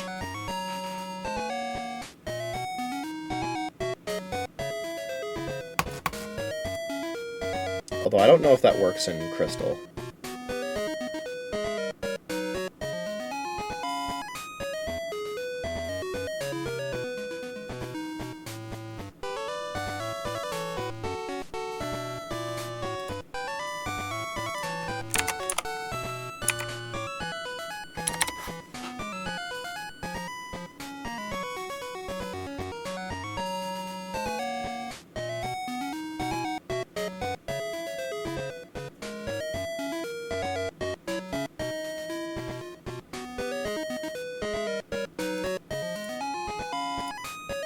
Okay.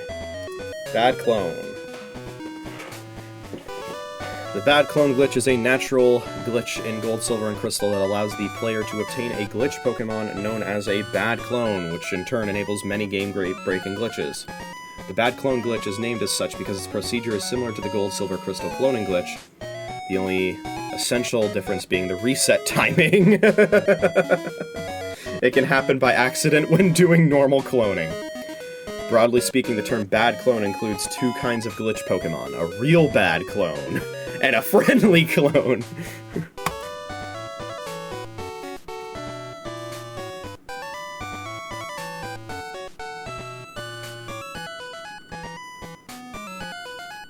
So yeah, there's a lot to look into here.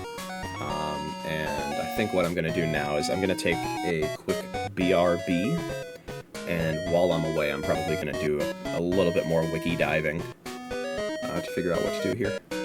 Or at least the first steps. So, we'll see. Alright, I will be back in a little bit. Alright, I'm back. I think I have a lot of the info that I'll need in order to move forward. But there are a few things that we'll be doing before then. First of all, Jose's calling. He wants to battle.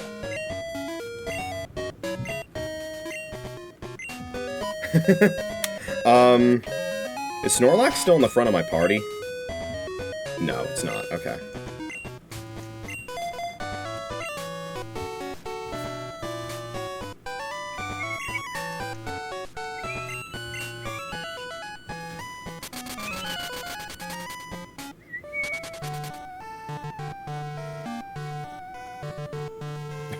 Well, we might as well do the, stat experience grinding with Sleep Mask. Sleep Mask? Yeah. Sleep Max. Oh, I don't have a surfer in my party. Hold on. We need to get Overflow back. Additionally, let me see here. I want to check something again.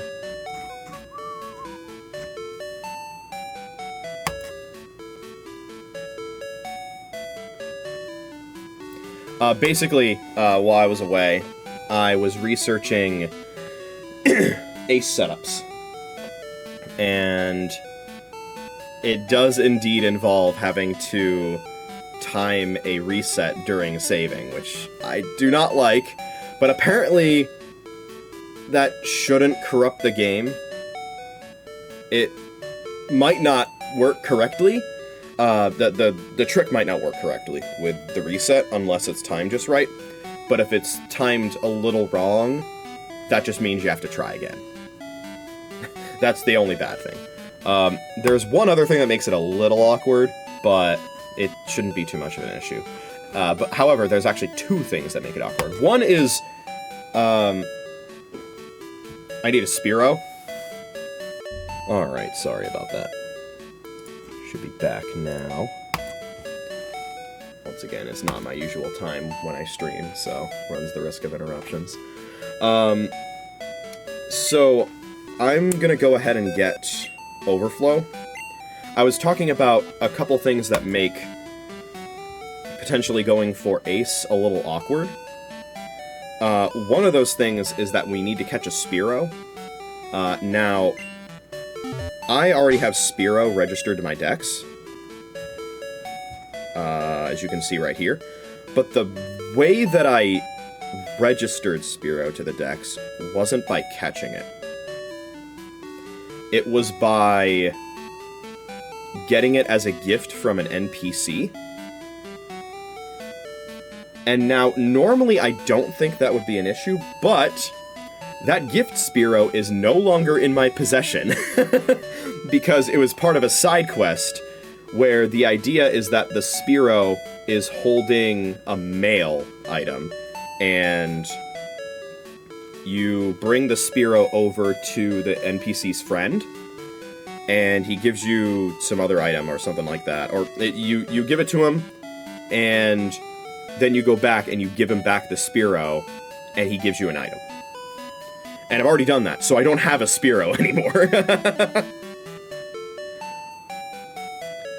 So we're gonna have to catch another one, which is a little annoying. I don't like having to catch dupes.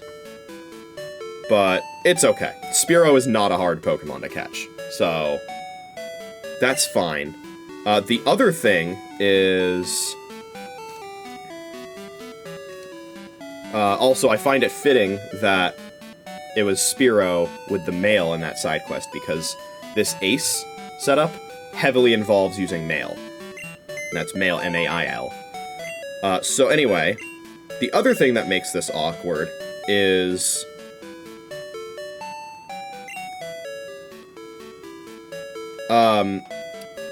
Box 14 is used a lot in the Ace setup, and...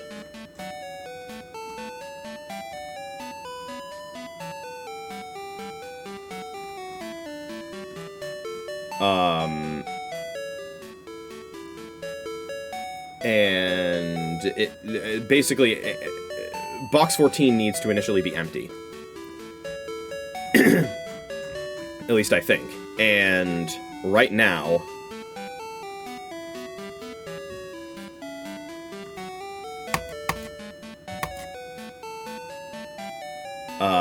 right now, there are Pokemon in box 14, which could be a problem. Let me see here. Hold on a second. On note on Virtual Console, if you're attempting to set up on the Virtual Console and release and have access to Poké Transporter, which I do, an alternative setup exists to obtain a bad clone without requiring any frame-perfect tricks. Yo! Hold on a second. That might make things way easier. Hold on. That's hype.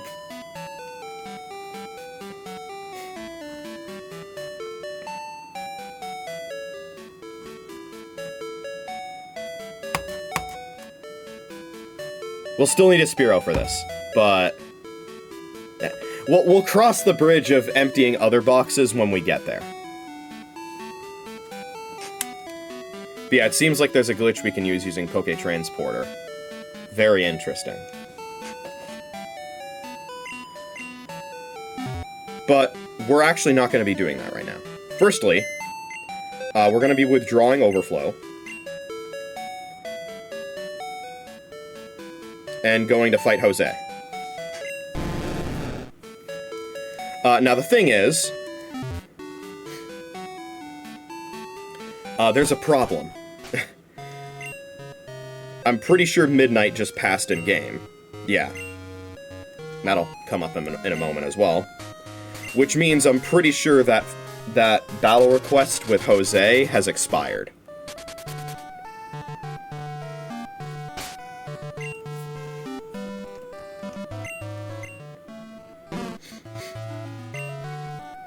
No matter, though. We will go there and we will check regardless. And we will have Snorlax battle the Tentacool along the way. That's really cool that the box trick works. That said, I don't think I'm actually going to grind it all the way with stat experience. I demonstrated that you could, but that's so tedious, I think we're gonna ace it up to avoid actually going all the way with it.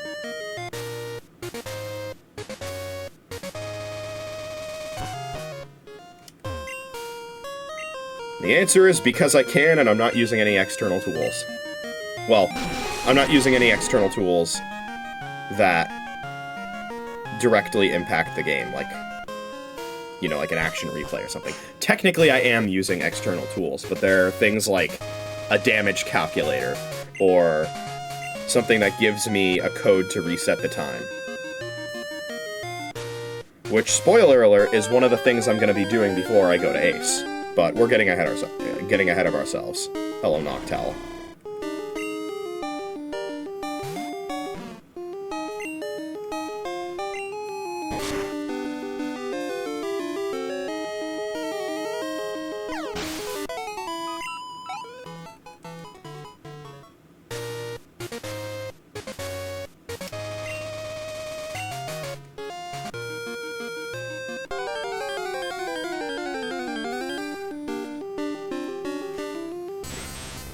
Yeah, we'll go and check on Jose first. We'll battle him if a battle is available, because why not?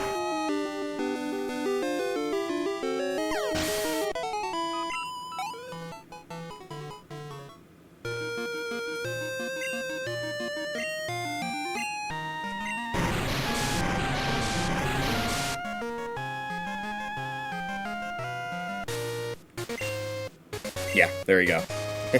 It is indeed too late to take advantage of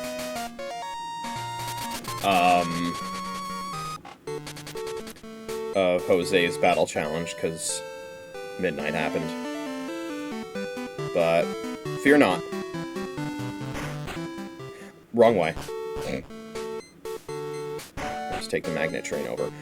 So the thing is, as you saw there a little earlier when I showed the time, it is now Saturday in game. One of the days when we can do the bug catching contest. So, we're gonna go ahead and do that.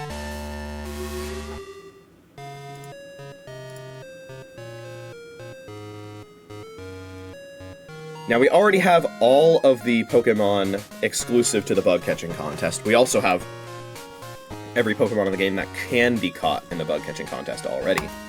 So now the entire goal here is to just score high and try and win.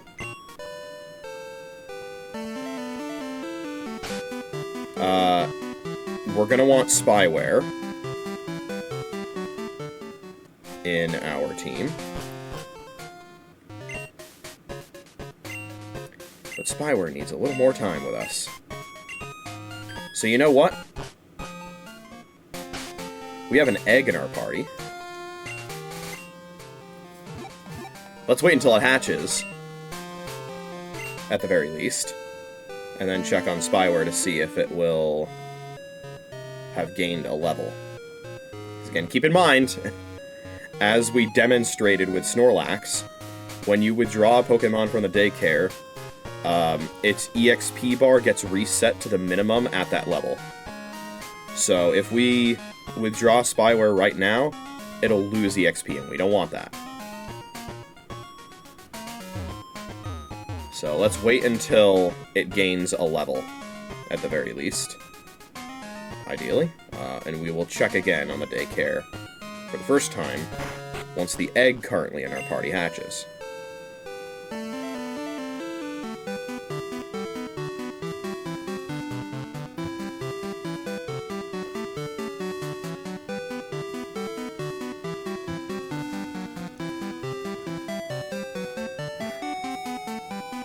So, there it is.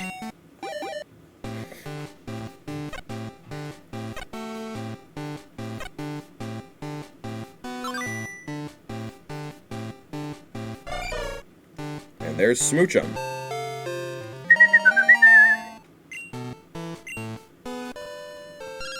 And we have a call from Pokefan Derek. Okay. I'd like you to have a nugget. Alright. Well, I will travel to you on foot if Spyware has not gained a level yet. But first, I want to deposit Smoochum. So I'm going to do that. That way, once we get Spyware back in our party, there's actually space for him.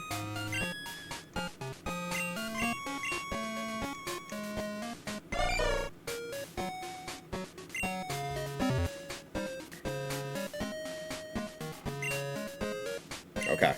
Needs a little more time with us.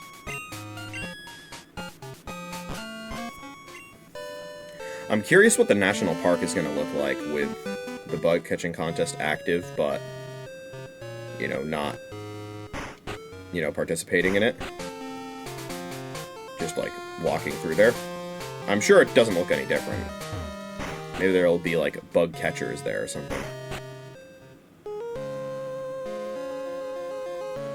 It's not like playing rambunctious music or anything like that.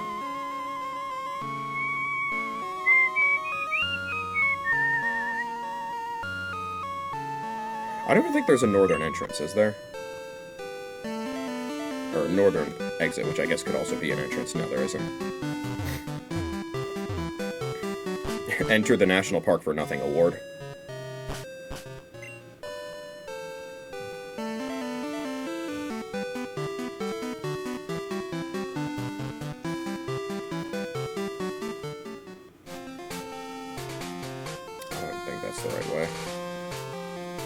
Maybe it is, I don't know. Yo, let's get more stat experience in Snorlax. Hi, Stantler.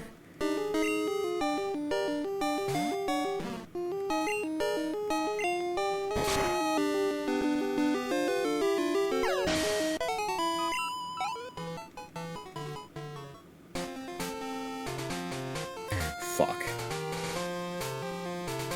Maybe this was the right way? Yeah, it was, okay.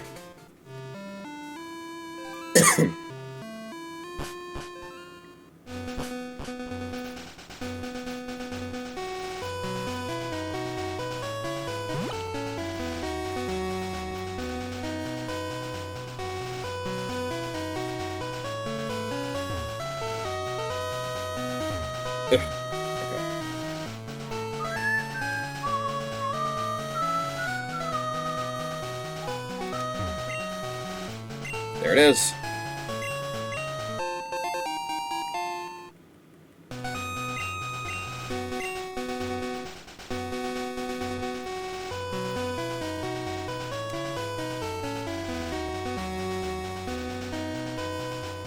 Look at that overworld movement. My thumb was not in a good position there.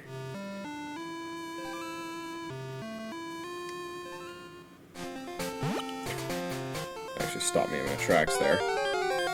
Because of the area transition. It gives you a little bit of a lag, set of lag frames. Okay. You know what? Sleep Talk should not be in the first move slot.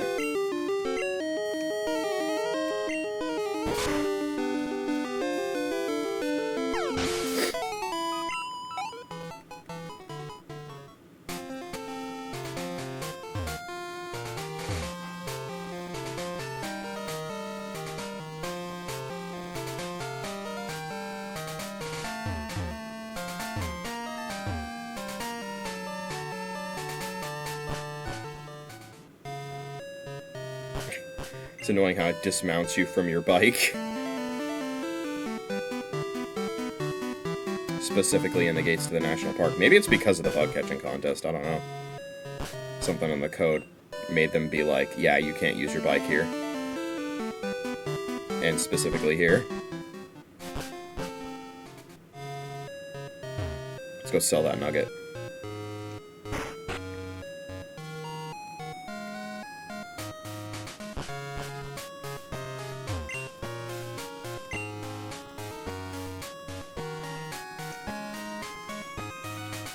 Let's sell both of them.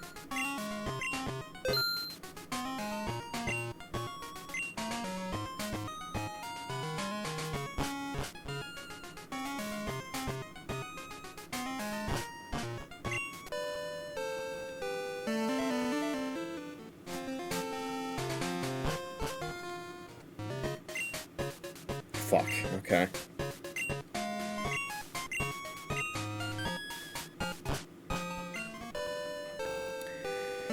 Let the step grinding recommence. But yeah, to review the scoring in the bug catching contest, a lot of it is RNG.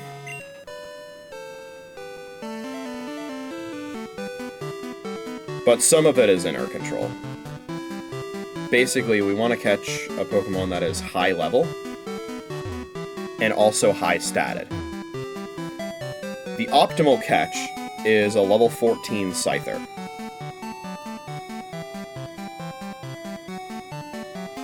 Problem is you can't manip for that because there are a lot of Pokemon that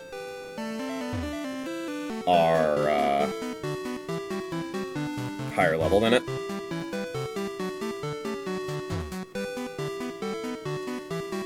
Yeah, optimally it's a level 14 Scyther.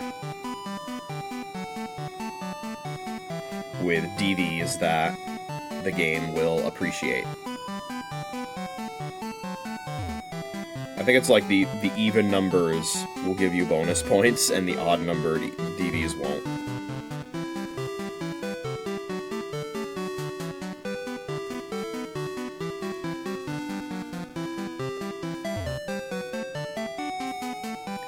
A level 15 Butterfree would also potentially be good.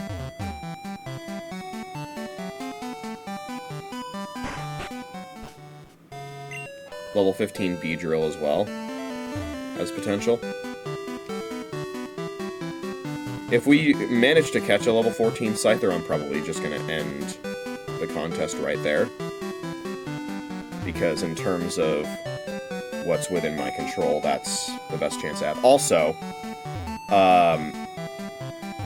weakening the Pokemon is actually not something you want to do, because you'll lose points for that, because the remaining HP the Pokemon has will also give you points. Not too many, though. It says an eighth of the current HP of the Pokemon rounded down. That's part of your score, but, you know, not weakening it would be good.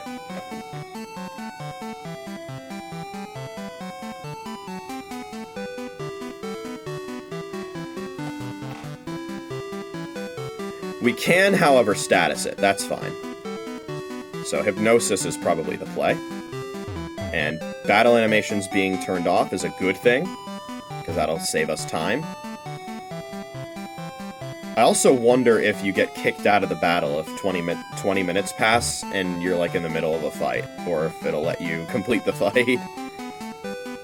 Yeah, Scyther is not going to be easy to catch with the HP not being depleted at all. But hoping for the best there.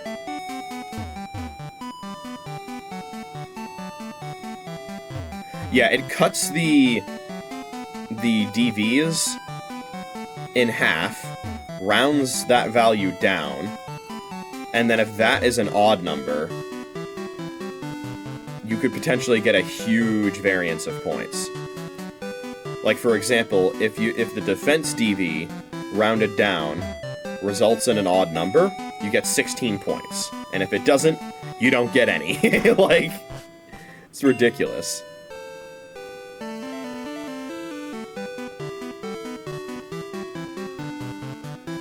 Again, if we were going by developer intent, we would have 3 chances of winning this bug catching contest per week. Keep that in mind.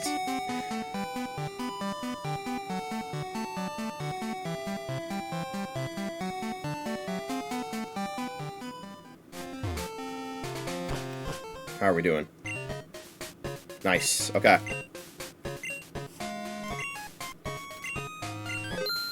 take it back.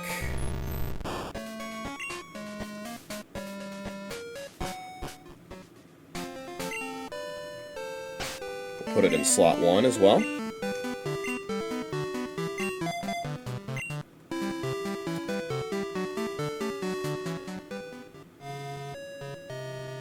And let's do this thing.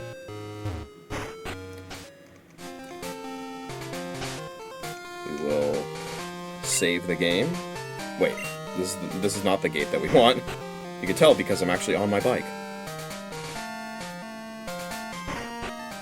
Here we go. Save the game. And now, I'm pretty sure the game doesn't, like, auto-save to protect against save scumming when you do this, so we should be able to just reset until we win.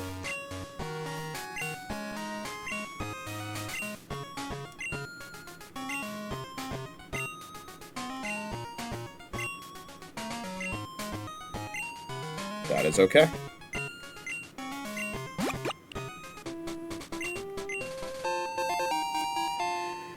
$20 park balls.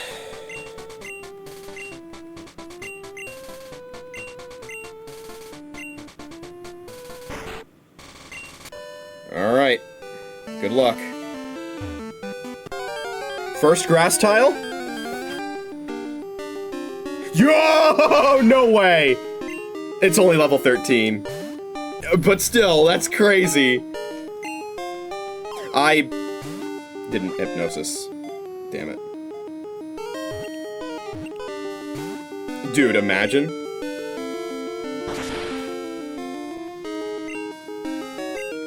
Let me do that real quick. Sleep does slightly improve the catch rate, by the way. So, this is worth it. Once it hits, that's 2 in a row we missed. That's 3 in a row that we missed. That's 4 in a row that we missed.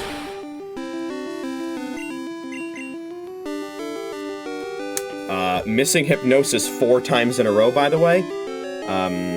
Let's see, what is that?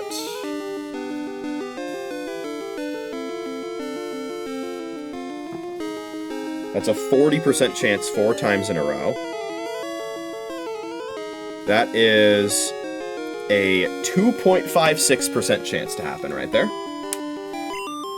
So that's a wonderful RNG check right away. I'm sure this thing is going to have wonderful stats and is going to get in a ball in a timely manner.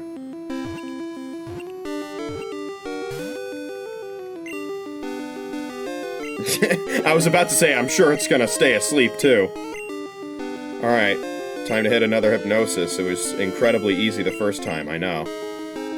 We've now used hypnosis... how many times? Let's see. We've used hypnosis 7 times, and it has hit once.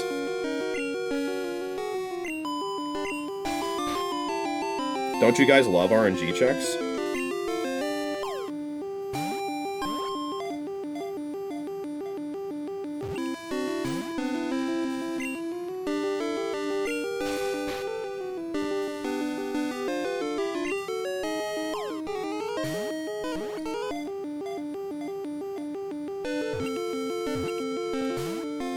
Yeah, I definitely think something is wrong with the RNG in Gen 2. It does not seem like it's the distribution that it's supposed to be.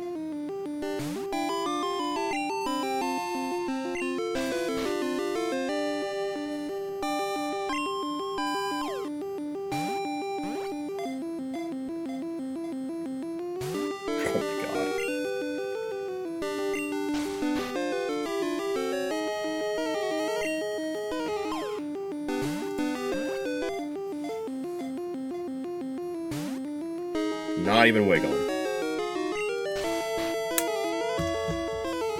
Alright, let's consider a Scyther at full HP, level 13. Full health, with a Park Ball, and a Sleep. 12.8% chance to catch.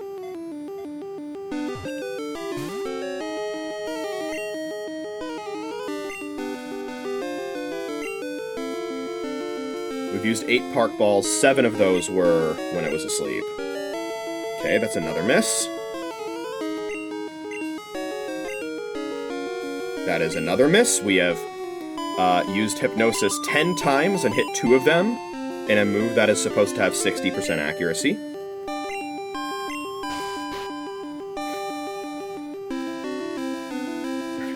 Keep in mind, this is the Hypnosis that we have to hit on a roaming legendary to avoid it potentially using Roar.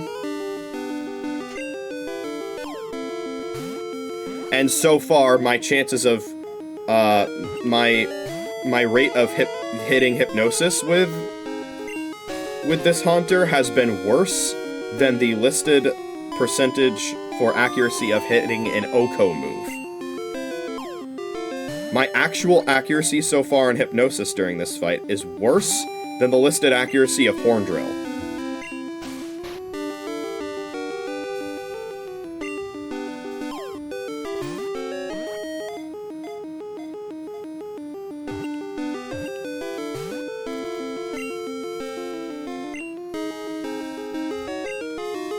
I mashed A and threw a ball when it wasn't asleep. Punished.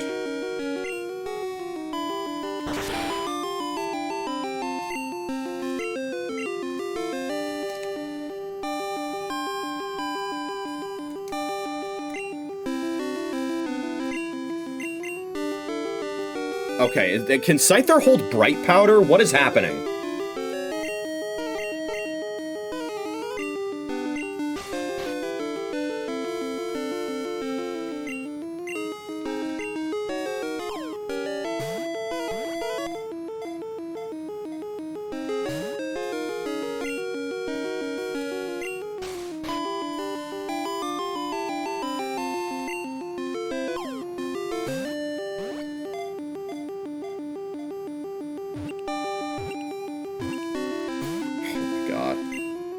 That was my first triple wiggle in a while. Can you see why I normally weaken this thing?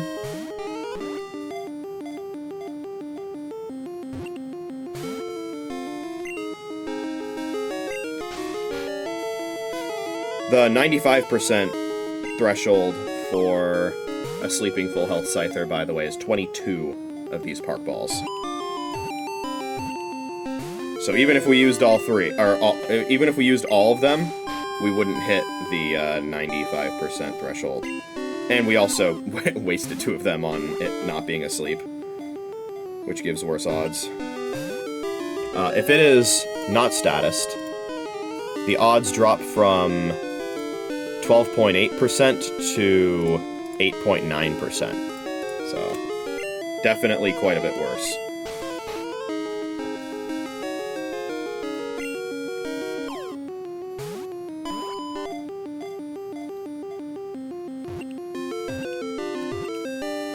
Oh my god.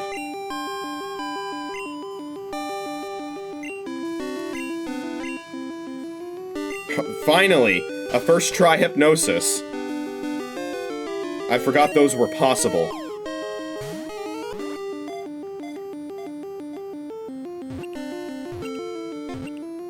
Okay! I was starting to lose hope. I'm gonna end the contest right now. That was a long fight, by the way. I might not have much time left.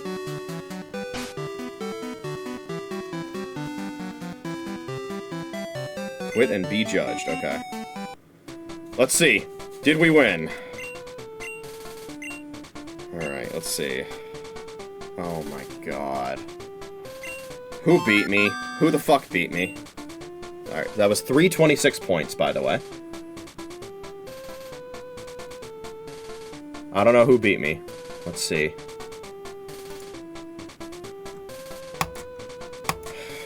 Also, that is a pitifully low score for a Scyther. That must have had completely dog shit IVs. Or DVs.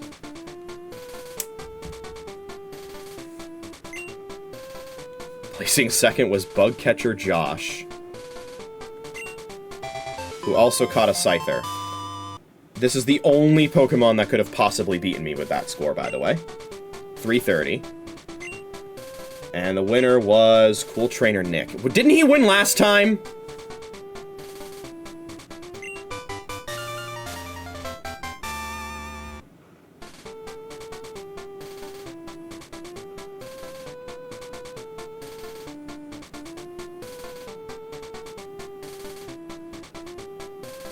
It seems, yeah, it seems ridiculously hard to win the bug catching contest.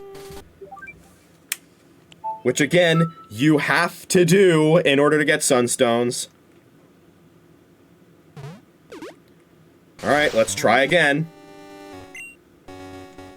Because, you know, the first attempt was so incredibly fun, and now we have to try that again.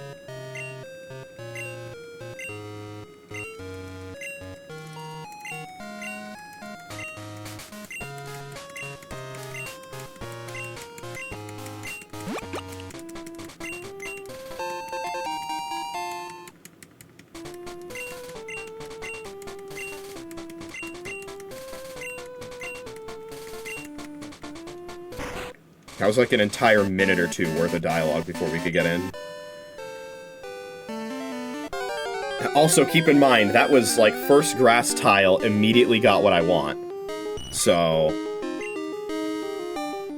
that was like ideal conditions for the encounter. And it still took that long to catch, and we still only got third.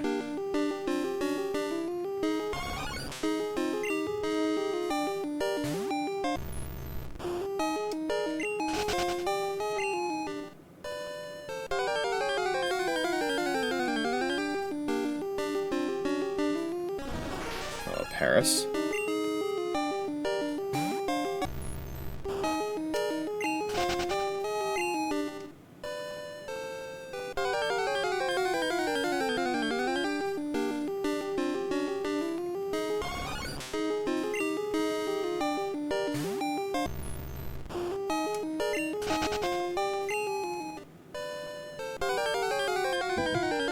The encounter rate seems to be pretty high, though, which is nice.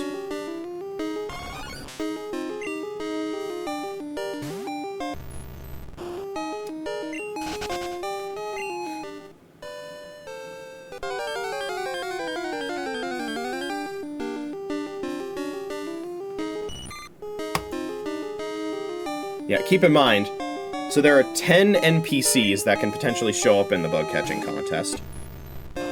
Half of them are randomly chosen to be contestants.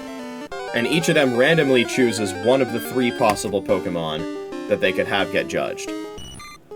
So of that, it just so happened to pick a selection from both of those choices, where I only got third. That is absurd.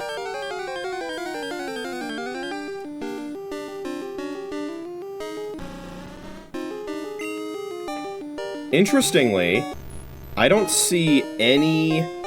none of the contestants ever use a Beedrill.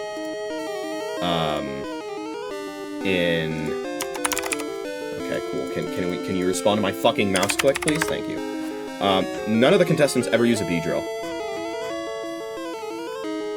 And I can see why, because its base stat total is fucking pitiful. So yeah, we really want a Scyther or a Pinsir. Pinsir would also work, by the way. Doesn't have to be Scyther. Scyther is ideal. Pinsir works too. I'm pretty sure they have the same base stat total.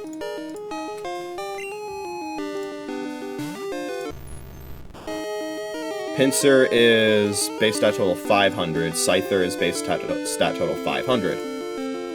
Scyther is slightly better because it has a slightly higher base HP.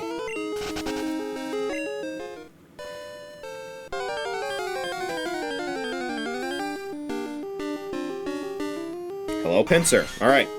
Level 14! That's good. We like that. Alright. That is Hypnosis Miss number 1. That is Hypnosis Miss number 2.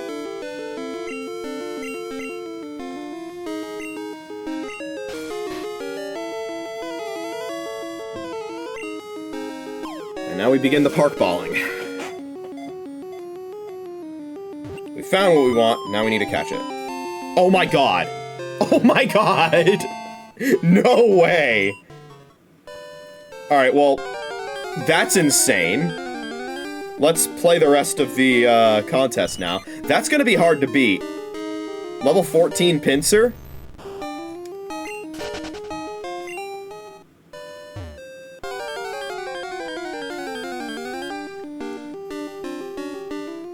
Okay, hello, Scyther. Hello, level 14 Scyther. This is the ideal condition here. I really hope we catch this. But it's really hard to catch, so...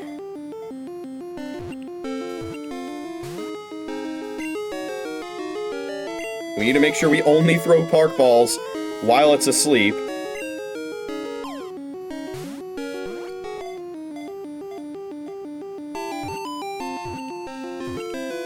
Damn it.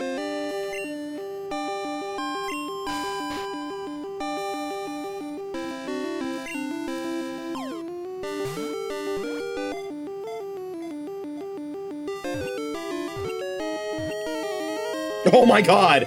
Oh my god! You already caught a Pinsir. Switch Pokemon. Yes. Caught Scyther. Yeah, it tells you the health. So yeah, Scyther is the ideal there. Honestly, at this point, let's see. Let's see what kind of bullshit happens here. Camper Berry.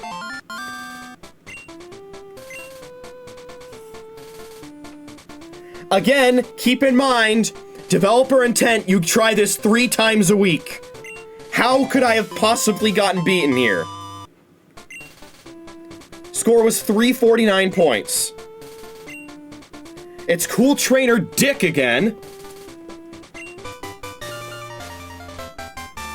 Who chose as Pinsir his highest potential scoring Mon. 371. Fuck this game, man.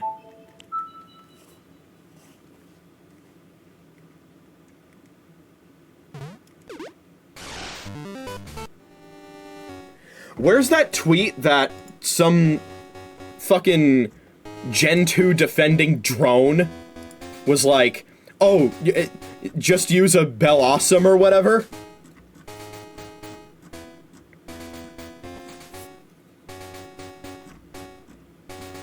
Let me see, where is it?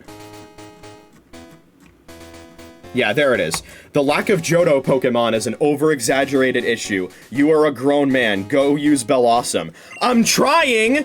I'm trying! This is what you have to go through if you want to get a Bellossom. Isn't this good game design?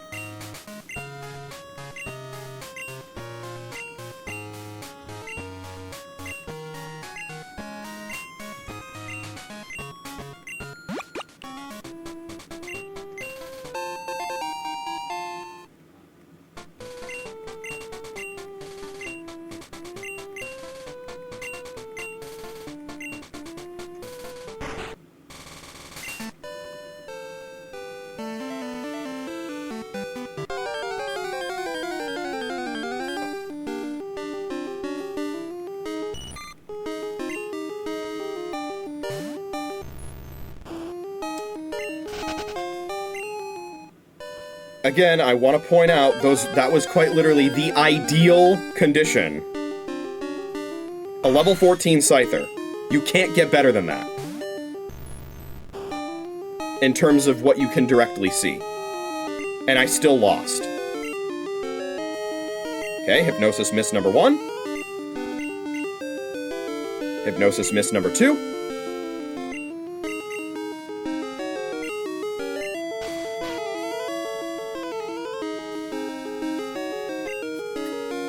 Level 13 Pinsir here.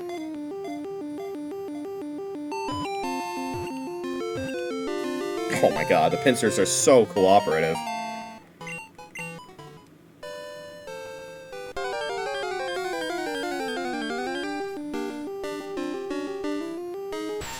Hi, Weedle. By the way, hold on a second. I guess one other thing that's worth noting. I'm pretty sure you do get a substantial bonus to your score if it's shiny.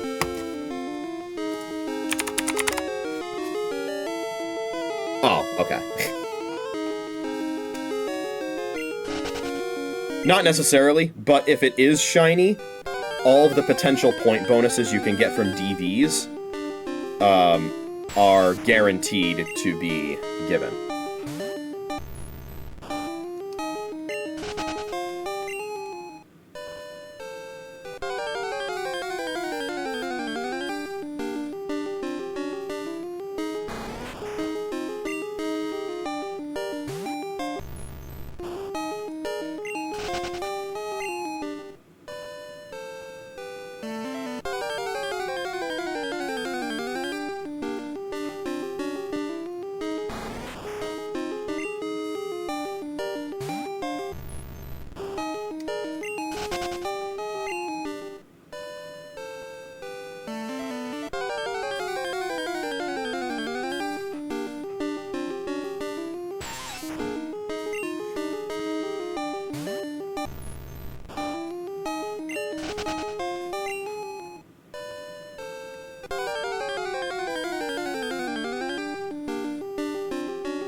Okay, hello. I'm not catching you. You're only level 12 and your base stat total sucks.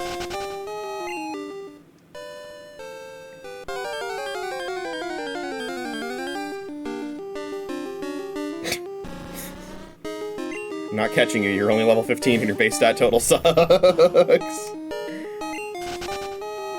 The level of the Pokemon you catch does not have any inherent bearing on the score. Okay, that's 3 Beedrill in a row.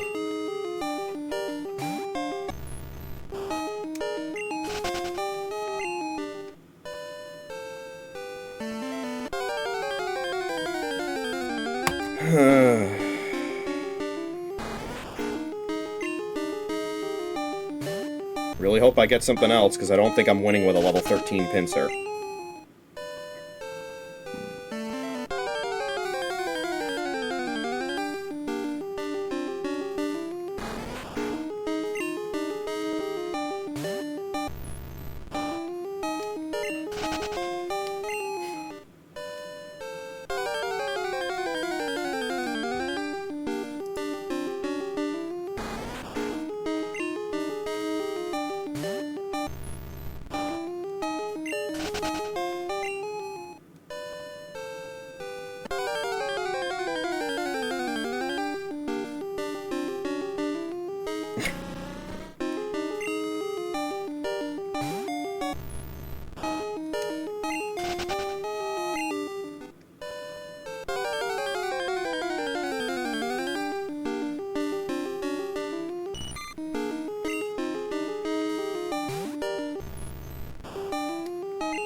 time.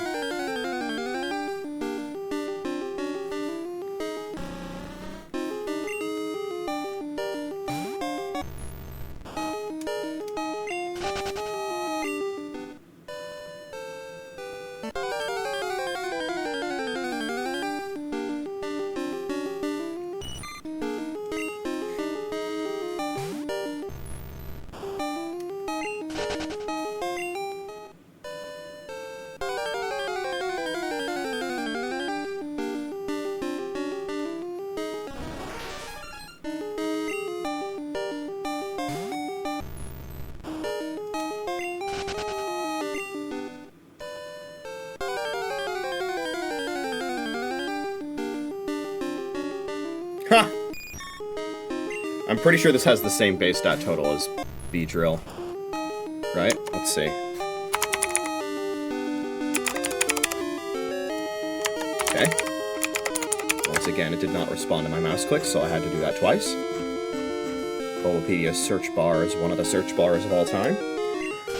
Yeah, it has the same base stat total as B-Drill. Again,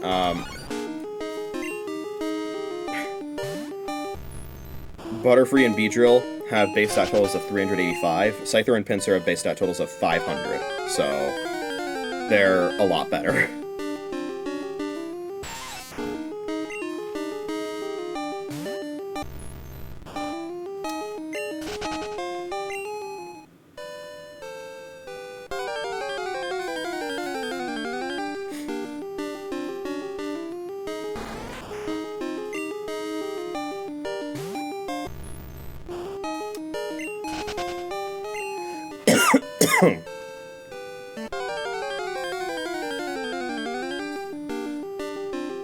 Hello. Level 13, sure. Let's go for it. This is probably better than the Pinsir we have. Hypnosis Miss number 1.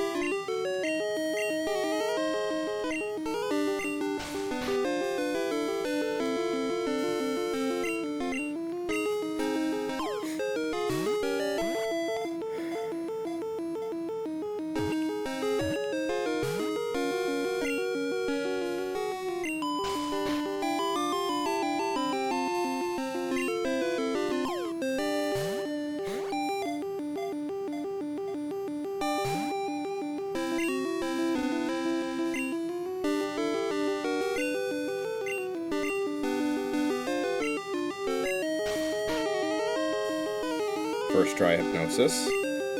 Rare footage.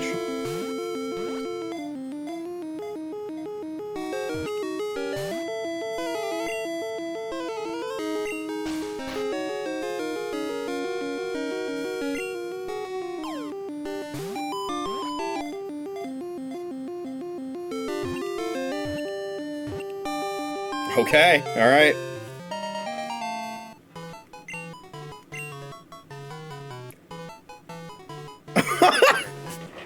The Scyther is worse HP, apparently.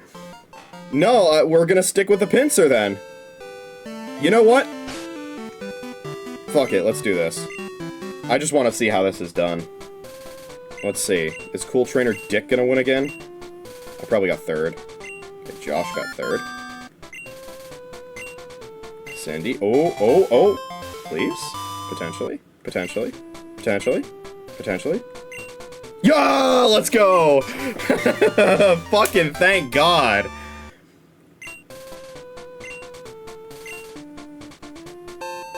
Finally, we got one Sunstone.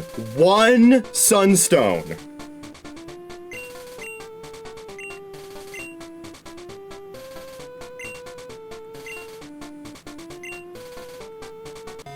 We have to do that again to complete the dex.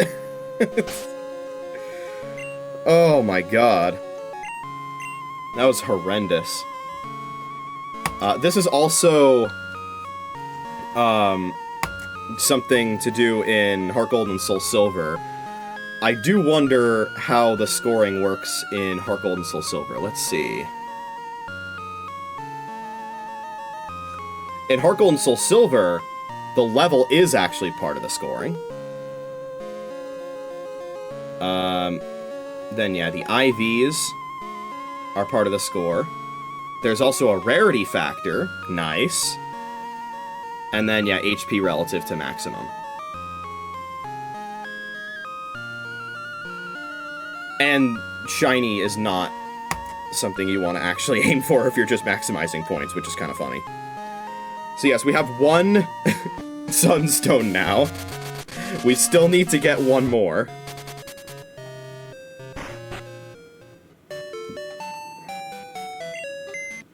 In order to complete the dex, which, by the way, I might as well deposit the evolutionary stones I have now.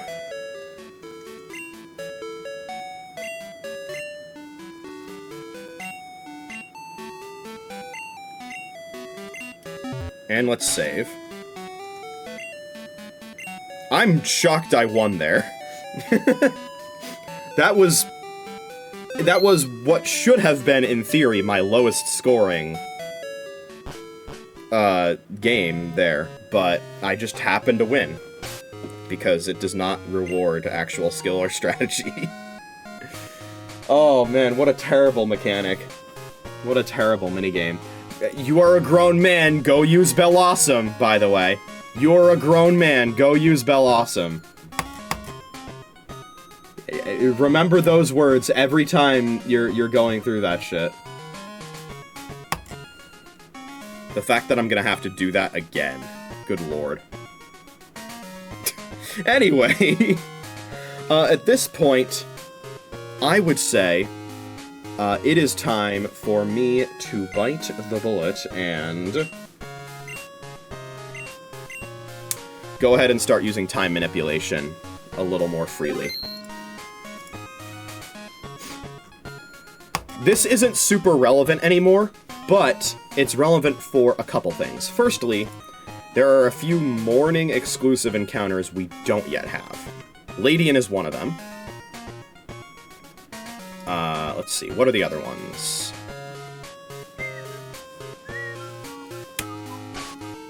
We do have Lady Ba, I'm pretty sure. I think there's an easier way for me to search this.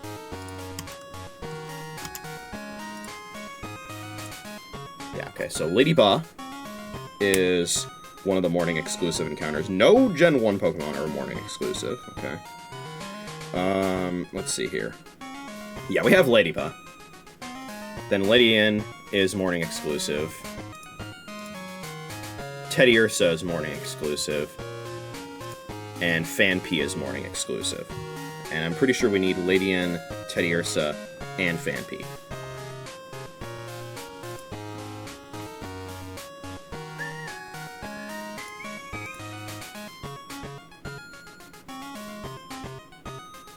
Yeah, okay. So, we want to set the time to be morning for those, and in addition to that, I mentioned before we need to catch a Spearow.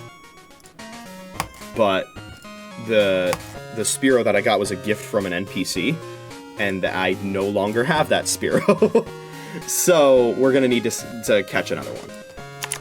Spearow is not a hard Pokemon to catch. It's got a 255 catch rate, and I'm pretty sure you can find it pretty easily in terms of encounter rate. Let me see here. I was watching a video during one of the BRBs, and he found a Spearow first try. There's one... You can get one at level 2. Again, though, I don't think the level matters for the Ace Trick, or has a whole lot of bearing on the catch rate. On Route 46, one of the things that was presented in the video I was watching, and also the guides that I looked at for Ace, is that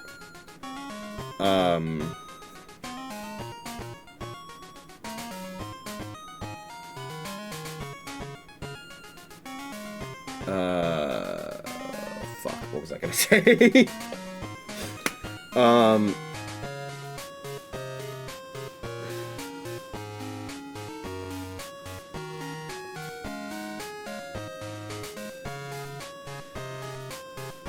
What was I even... Why did my fucking train of thought get obliterated, bro? So yeah, the Spearow... Let me see if I can retrace my thoughts here. Yeah, so the Spearow... Oh, right. One of the things that was emphasized in both the videos and the guides that I've looked at for Ace is that it can be performed very early on. Basically, all you need is to progress far enough in the game to have access to a Pokemon Center and Pokeballs.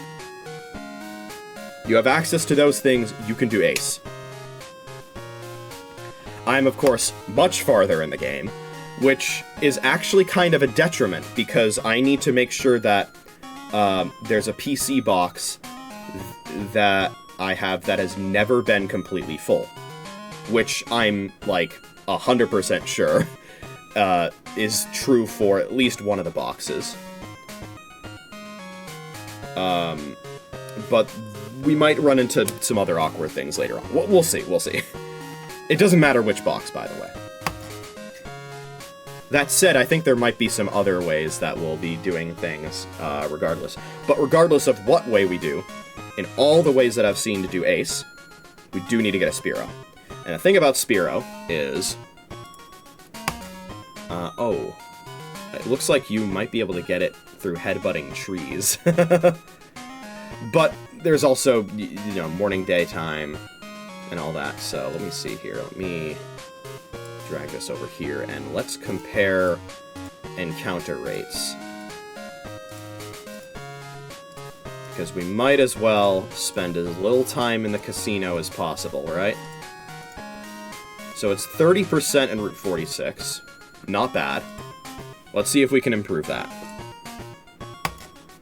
It's also 30% in Route 3.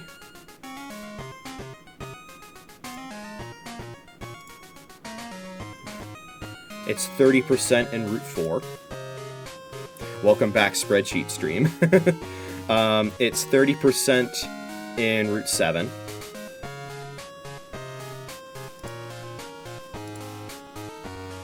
It is 30% in Route 9. It is 30% in Route 10. It is 50% in Route 22. The Met location should not matter. I haven't seen anything about the Met location mattering, by the way. 30% in Route 33. 30% in Route 42. And we already know it's 30% in Route 46. So the best location in terms of encounter rate to catch a Spearow is actually Route 22, which is in Kanto. Let me check real quick to make sure there's nothing that says anything. Yeah, okay. It's recommended to catch a Spearow in the south part of Route 46, which is accessible from the start of the game. 30% encounter odds only during morning or midday, which is also true for Route 22. It is a morning, daytime encounter only. It says it is recommended to get into Route 46. It does not say it is required. So we should be totally fine to get one in Route 22. It's available in both the morning and the daytime. Right now in game, it's neither. So, here's what we're gonna do. I'm gonna save the game.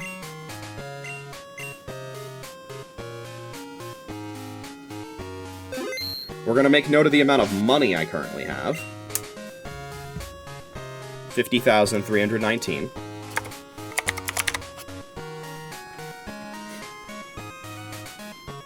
And my trainer ID, 14839. And we are going to do some time manipulation.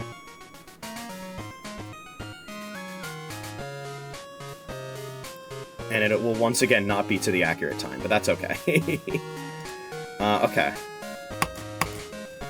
So, let me just do the safety save real quick, and then we will reset.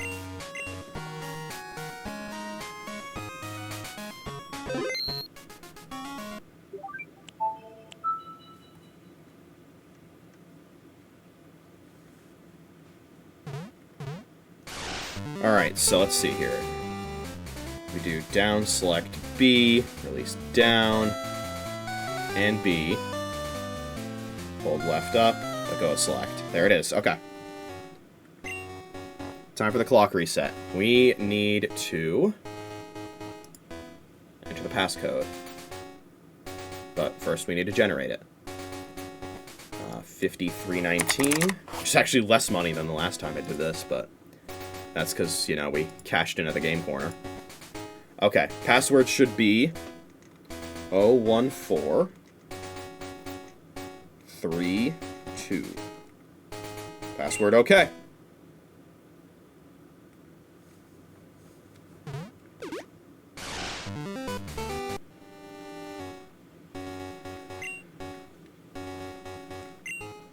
Let's set the time.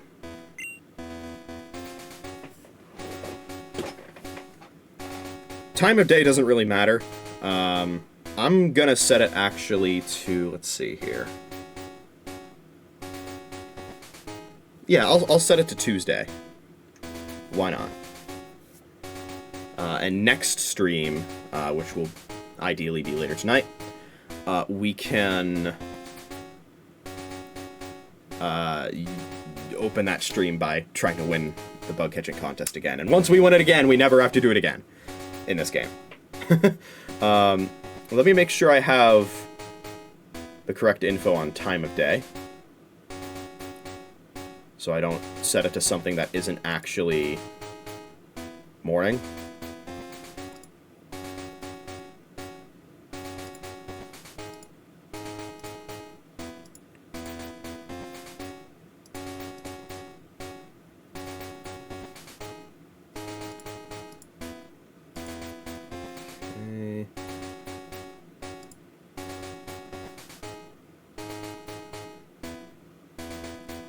Interesting, I don't have a tab open for time of day. That's okay.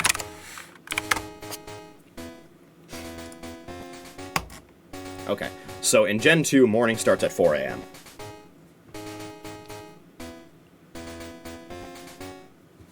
So let's set it to 4:35 a.m. on a Tuesday. Oh, fuck, okay. I didn't realize I would go back to the menu. I had a feeling it might do something like that. That's so stupid. 4:36 a.m. it is. Yeah, okay. This is okay. The clock has been reset. You can see it's morning now. Let's go ahead and catch those morning exclusive encounters.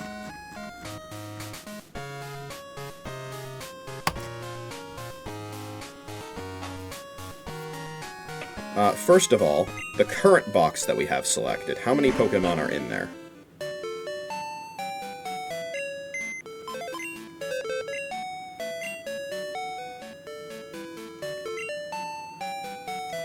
$19! Oh boy, okay.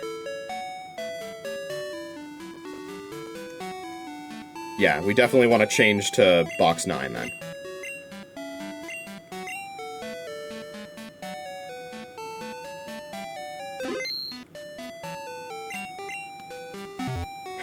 Glad I checked. Okay. So first up, Ladian. For Ladian, we want to go to Route 2. And go into the grass.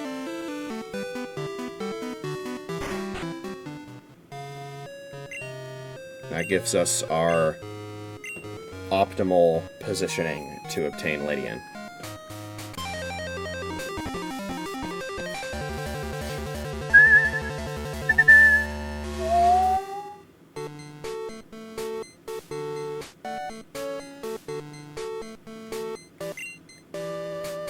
Spyware still in the front? Yes, okay, sick.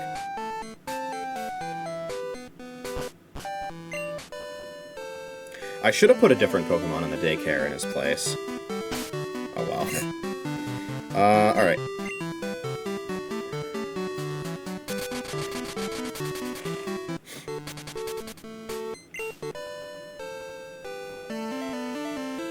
Well, the colors look really nice in the morning.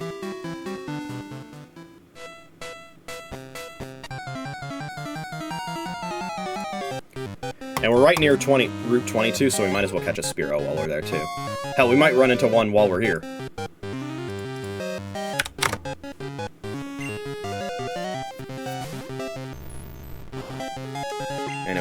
will catch it. Well, actually, hold on. I think if I set it to the party, it might mess up the...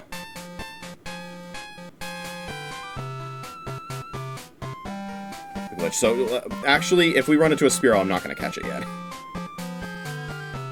We're specifically looking for Ladian. Ladybug, of course, is also here. You know what? I'll turn battle animations back on now. Ladian is a 5% encounter, by the way. I had a feeling there probably weren't a lot of amazing choices for actually finding Ladian, since it's an evolution.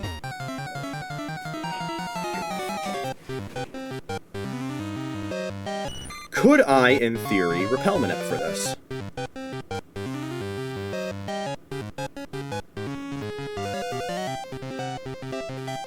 It would get rid of Ladybug in the encounter table.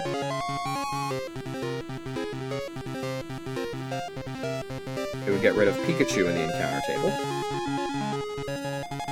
It would get rid of Pidgey in the encounter table.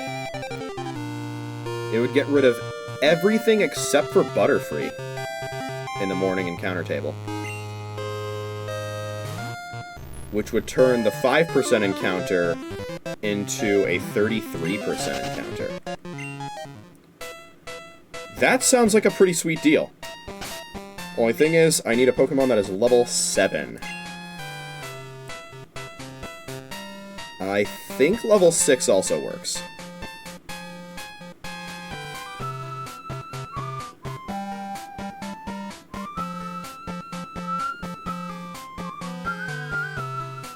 Hell, level 5 might work too.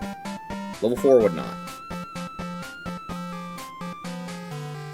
Okay, level 5 would not work. So we need either level 4. We need one of the funny numbers. Either one will work for the Repel Manip.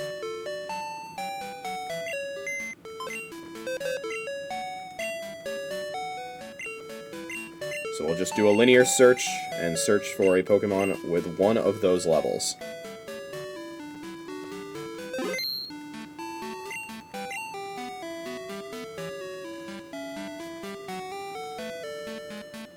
RNG Seedle's level 8.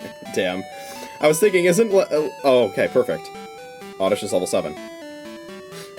I don't think I have party space, though, so we're gonna need to... change boxes and then deposit something. Oh, shit. I didn't mean to change to box 10. I meant to change to box 9.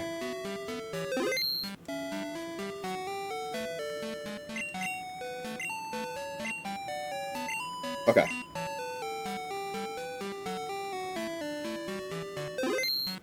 Need to deposit something.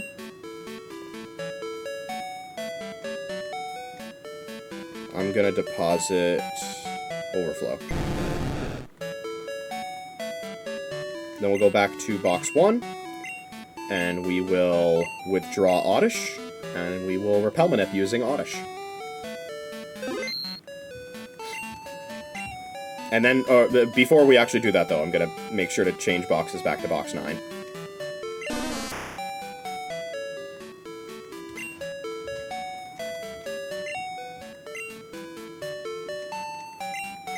What is even in box 9?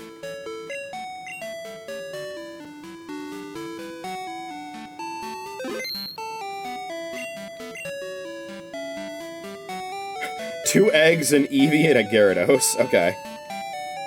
Gotcha. Alright. We put Oddish in the front now. Oh, it has Sweet Scent. Actually, I'm curious to try that out. I don't know how Sweet Scent works in Gen 2 on the Overworld.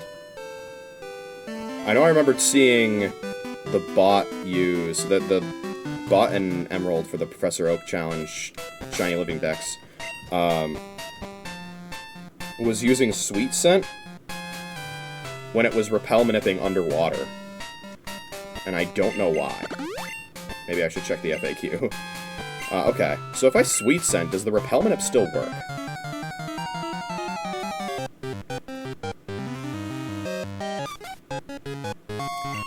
No, it doesn't. Okay. Well, that's some good science right there.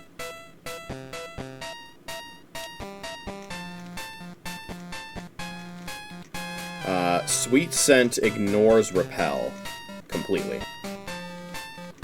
Also, yeah, it might take a while for us to get an encounter, because 85% of the encounter table is eliminated when we do this Repel Manip, so...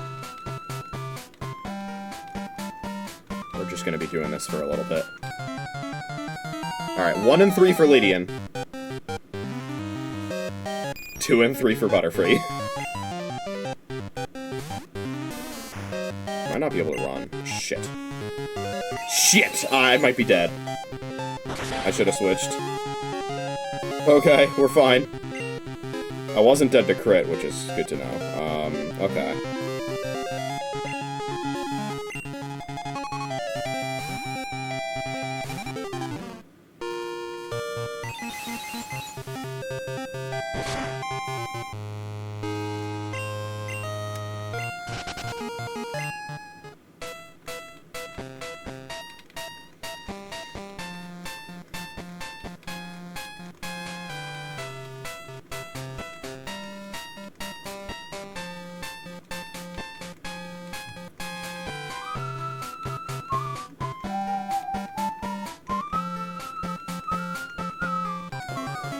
Oh, right.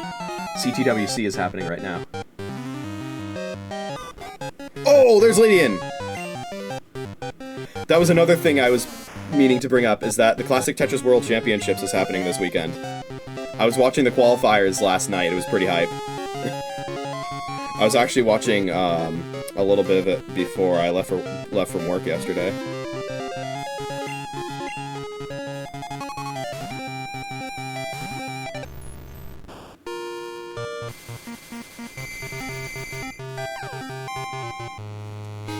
That's a little annoying. We have to hit through Confusion and land a Hypnosis. We nail it? Okay, nice. Honestly, considering how many Hypnoses I've missed over the course of that series of bug-catching contest attempts, I think I'm owed probably about 25 Hypnosis hits in a row. I think that is what I deserve at a minimum. After what I went through. Also, I just did 18 damage to myself. I almost did a quarter of my health in Confusion.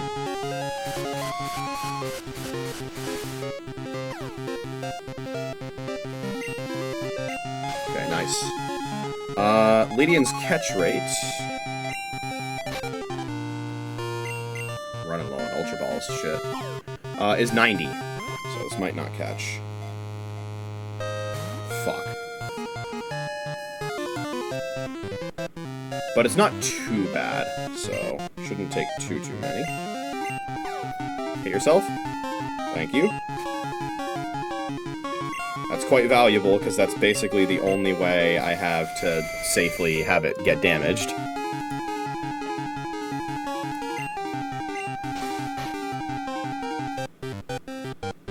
Yeah, I'm running low on Ultra Balls. I would love to catch all 4 of the Pokemon that I want to catch right now without needing to restock. So far, I haven't gotten a single Wiggle.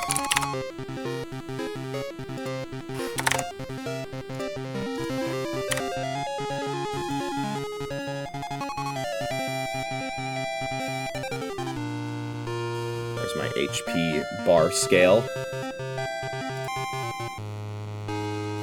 It's at like 85%, okay.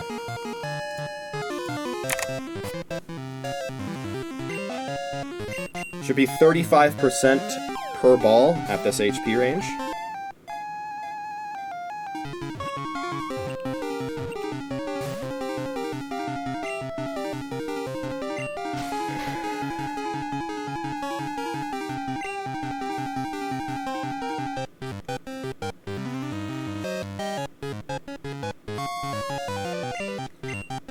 I have to be careful with that menuing. I almost used my Master Ball.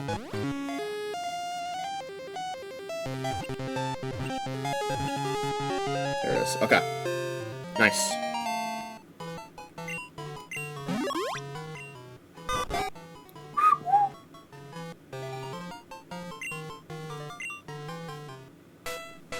Okay, up next, we want to get Teddiursa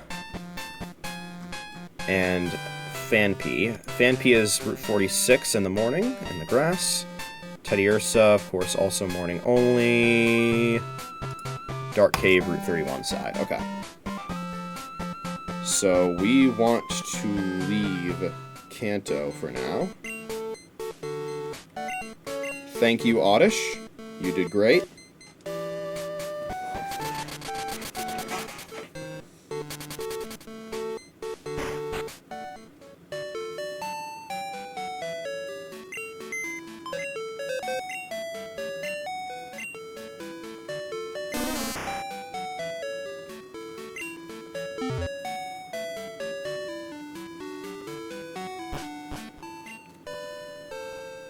Let's go back to Johto.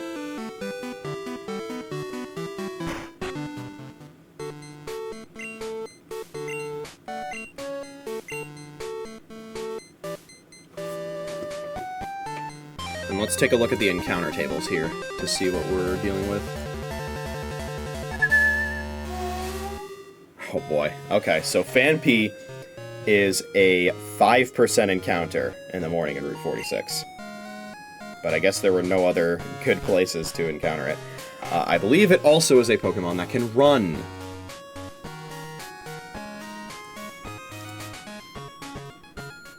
Yes, it's 50-50 to run. Imagine finally getting to see a Phanpy wild encounter as a kid, and then it runs away. Again, Gen 2 truly was borderline experimental. Okay.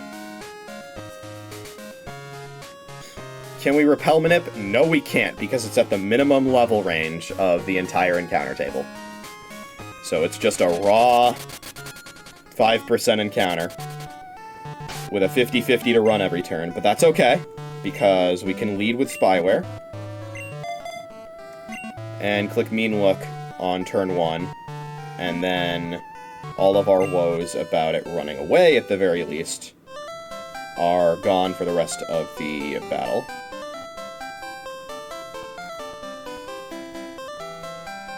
Okay, thanks. I didn't even know I had one of those on, but that makes sense. I'm glad it's off, because we need it to be off to encounter what we're looking for here. Again, this is also one of the potential locations for Spearow, but we don't want to catch Spearow yet, because that could mess things up.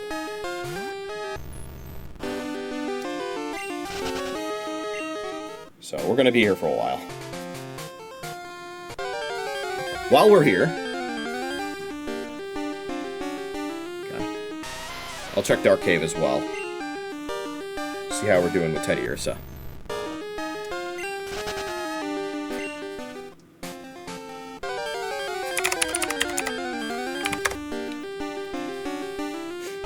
Hello, Rattata.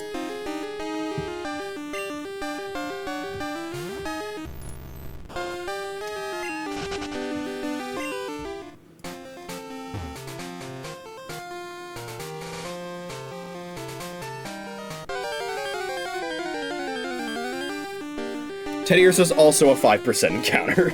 There's Spearow, by the way.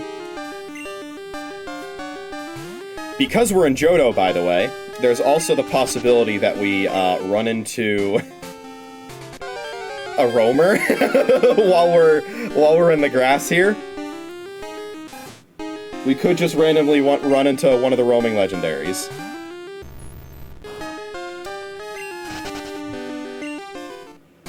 In fact, now that I think about it, I'm gonna save. And if we do run into a roaming legendary,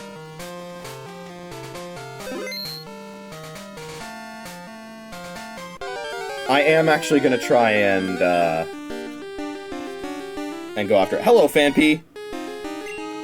I'm pretty sure I get outsped as a level 33 Haunter, though, so... against the roaming legendaries. Level 40 Gengar is what we want to be. Because I'm pretty sure... Yeah, with the DVs, because I checked my DVs for the Haunter. With the DVs I have, I guaranteed outspeed Entei as a level 40 Gengar, and I almost always outspeed a Raikou. I think. Okay, so it can't escape anymore. And so now we Hypnosis. This is a surprisingly fast appearance of Phanpy, by the way, so I'm pretty happy about that. Phanpy's catch rate is 120. So at least they're merciful on that front. And at least has a decent catch rate.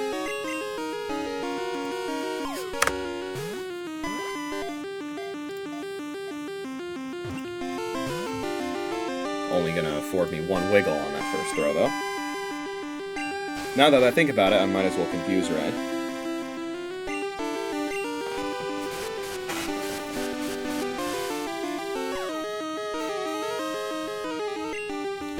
You know, it would be really funny if I run into a Dunsparce before I run into a Teddiursa when I'm in Dark Cave.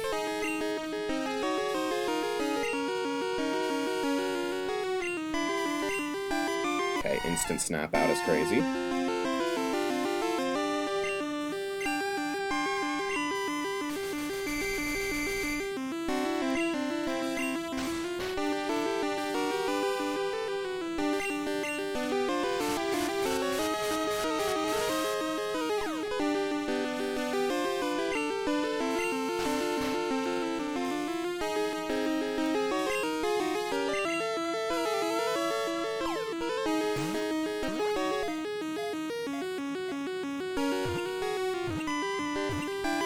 Nice! I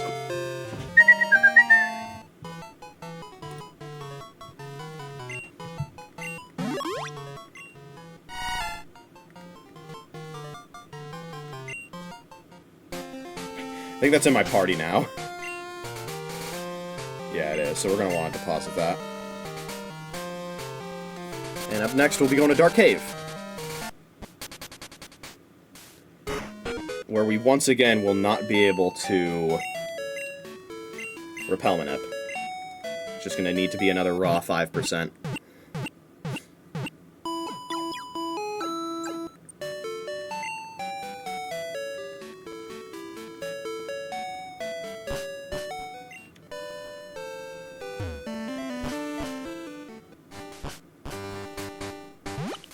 We shouldn't need Flash Drive for this in the Dark Cave, by the way, but we do have Flash Drive in the party, so might as well, right?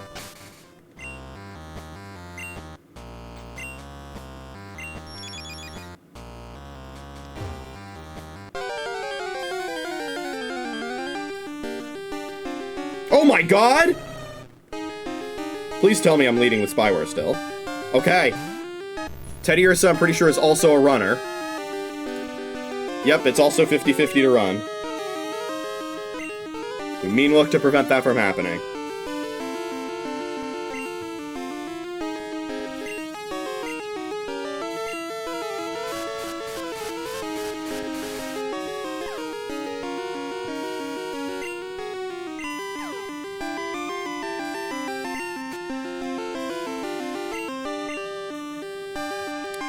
Hypnosis miss number 1.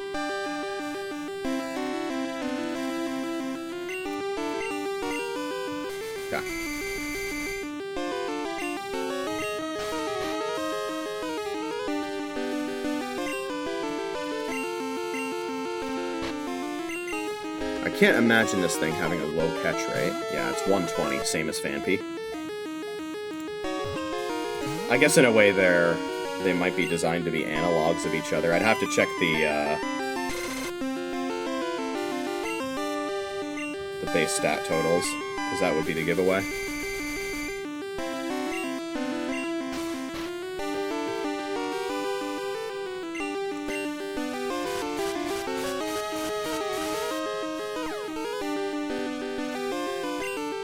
Oh my god, early bird Teddiursa right here.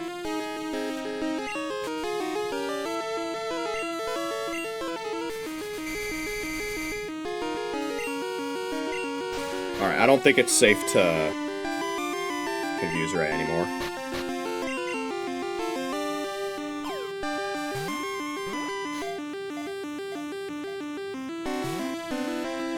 No wiggles, huh?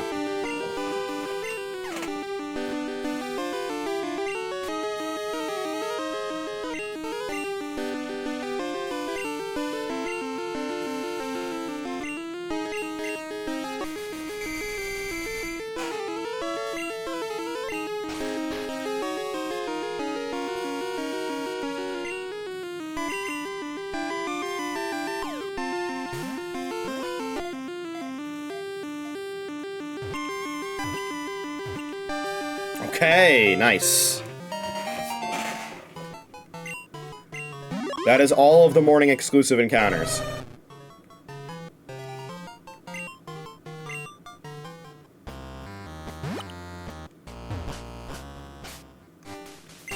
Dex is now at 160.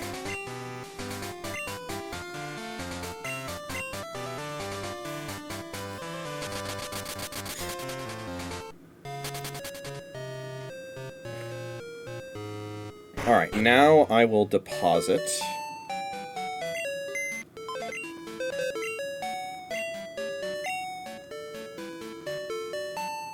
the Phanpy.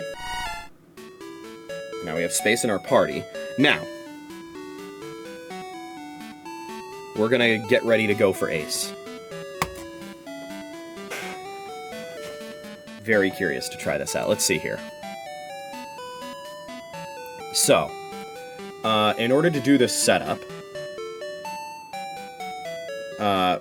we need an unnamed clone, I think also called a bad clone. And normally we need to do something a little annoying to get a bad clone. But apparently if I'm playing on Virtual Console, there's an easier way.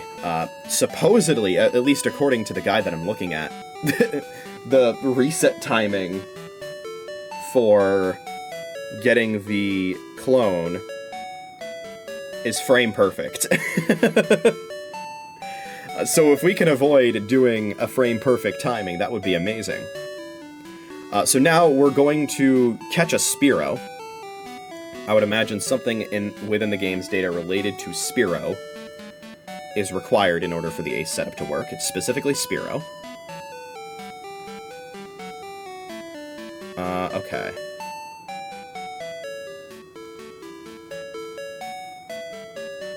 Oh, shit. Okay.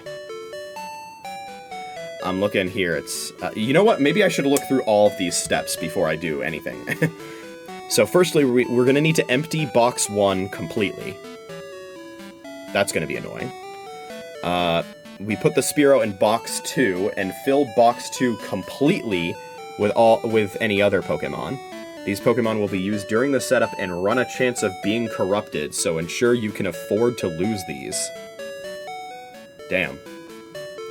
Ensure your party is completely full, with a Spearow in the second slot. Wait, what?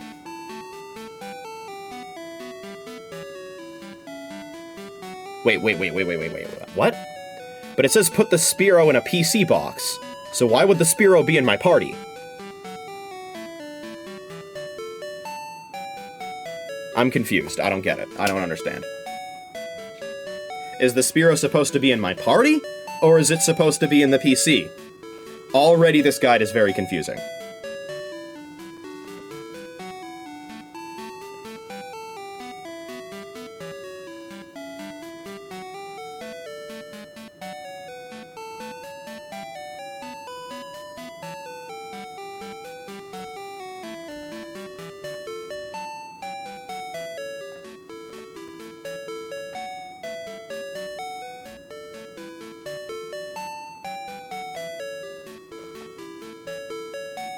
Yeah, I don't understand. Am I supposed to catch 2 Spearow? This is not clear at all. This is very, very, very poorly written. It's just like the Gen 1 Ace Guide. It's poorly written.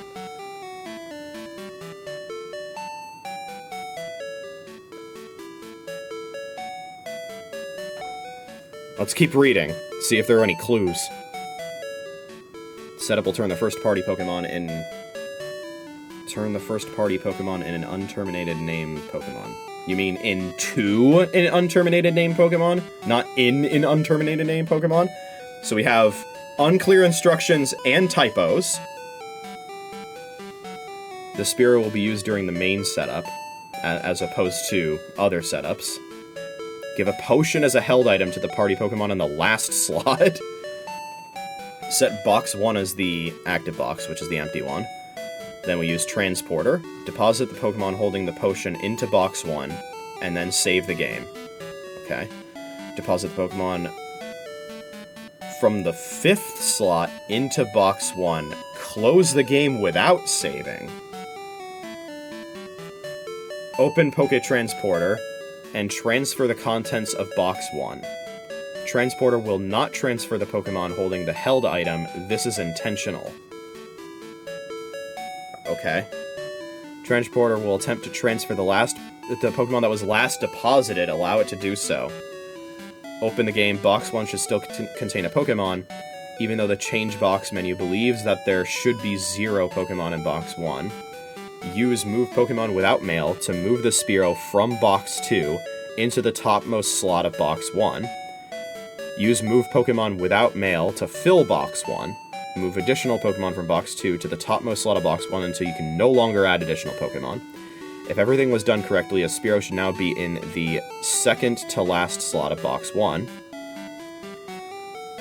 Move the final remaining Pokemon from box 2 into your party so that you have a full party again.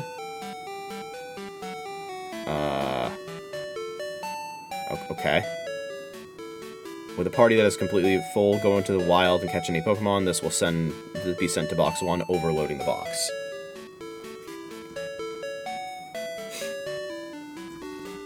This... Oh, that's just step 1. Okay.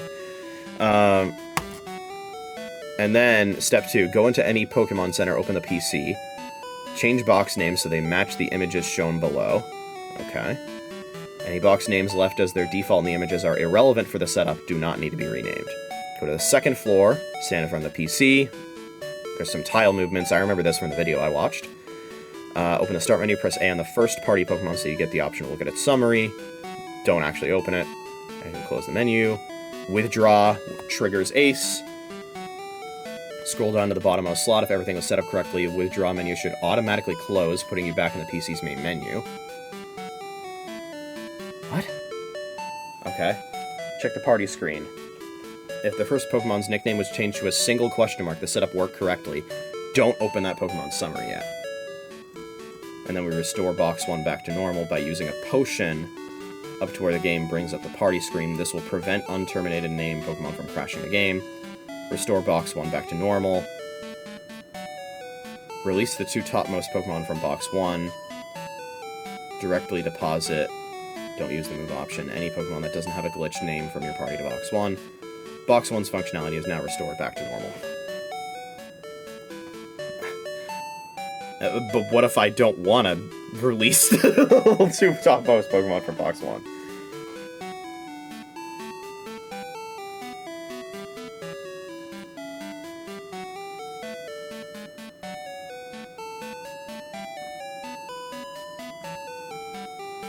All of that to avoid doing a frame-perfect input, by the way.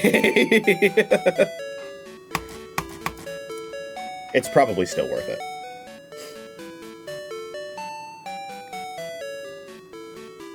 It's just that the instructions are so unclear. I don't understand the Spearow part. Am I supposed to catch 2 Spearow? Or 1? And if it's 1, am I supposed to have it in my party? Or in the PC? Because if I only catch 1, I can't have it in both at the same time. The instructions are very unclear.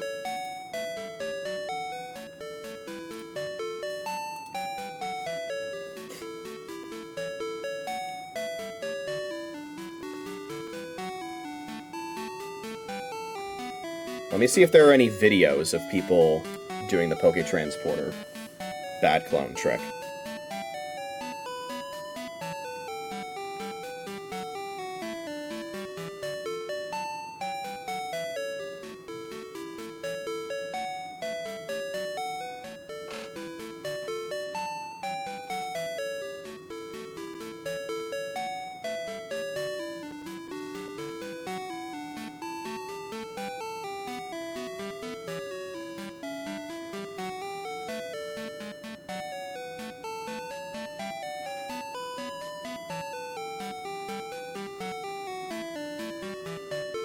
Okay, we've got a long intro for this video.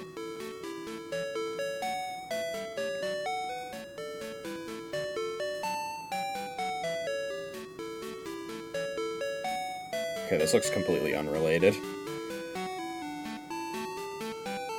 It does not look like there are any...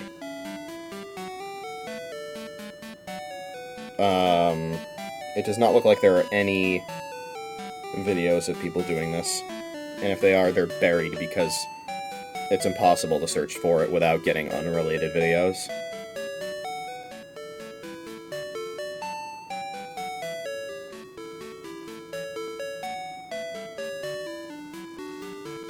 Also, I'm getting a bunch of skibbity shorts that are clogging up the search results.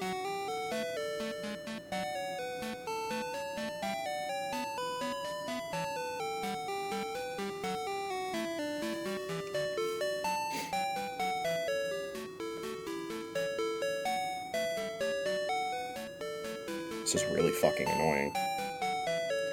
Yeah, I don't understand.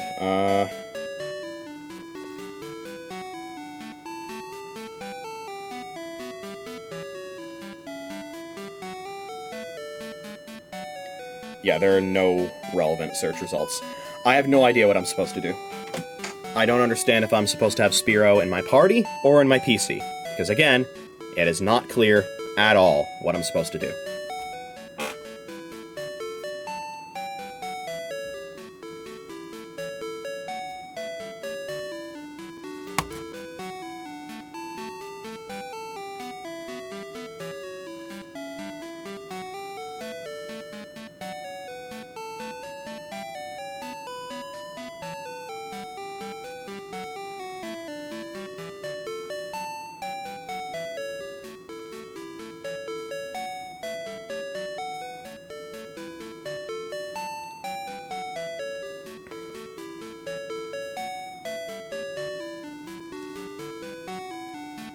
I don't understand at all. This is so unclear that I think I'm probably just gonna try and do the frame perfect thing, huh?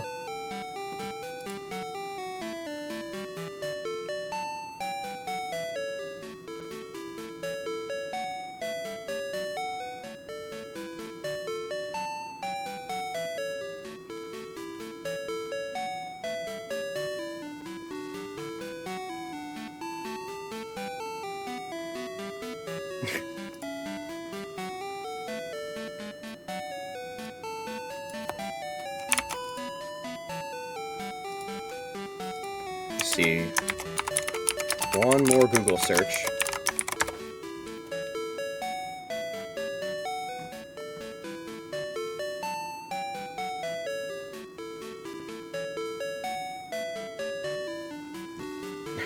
There are basically 2 results on the entire planet about this, and they all, and they both trace back to the guides I'm already looking at. Wonderful!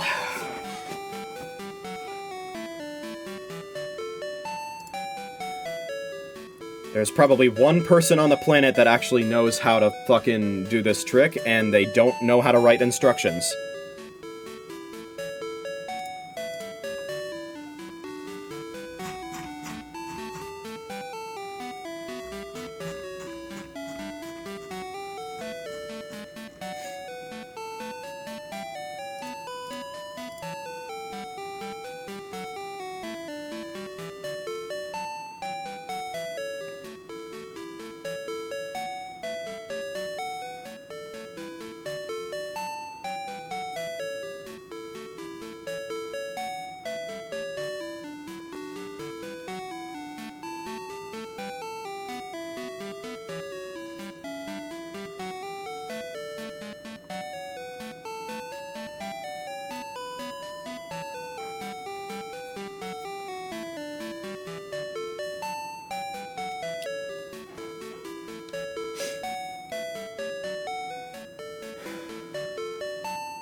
Yeah, they really, really should have...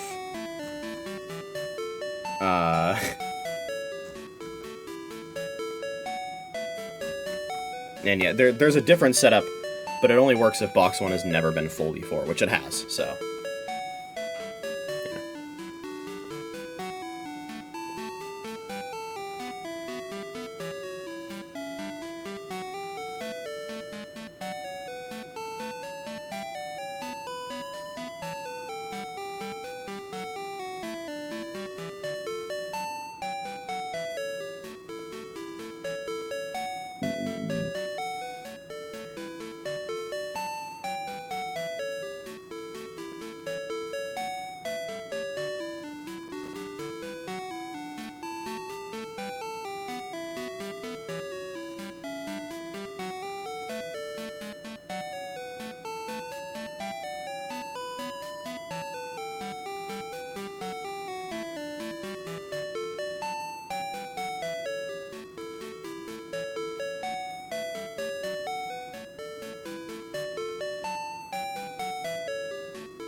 Yeah, it's super, super unclear on what you're supposed to do here.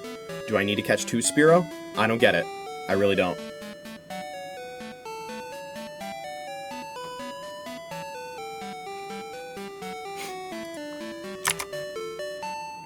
Let me show you what I'm looking at here.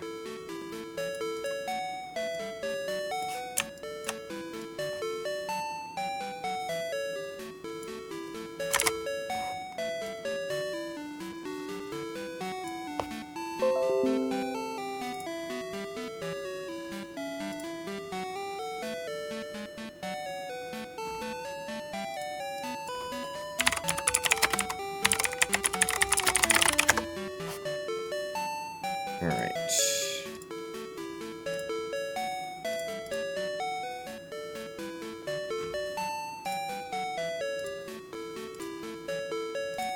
This is what I'm looking at.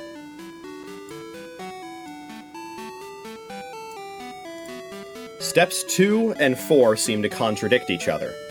I'm putting the Spearow in box 2, but I'm also ensuring my party is full with a Spearow in the second slot. And step 1 implies I'm catching a Spearow. So does the Spearow need to be in box 2, or does it need to be in my party? Do I immediately take the Spearow out of box 2 and put it into my party after doing step 3? Because it doesn't seem like that's the case, because then the math doesn't add up for the rest of the steps.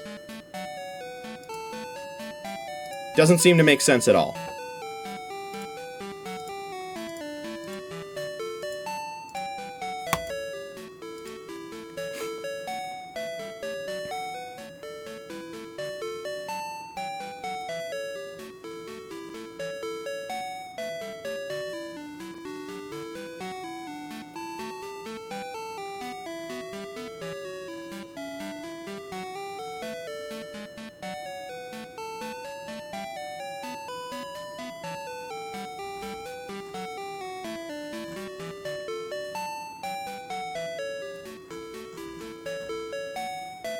Yeah, I don't understand at all what I'm supposed to do here.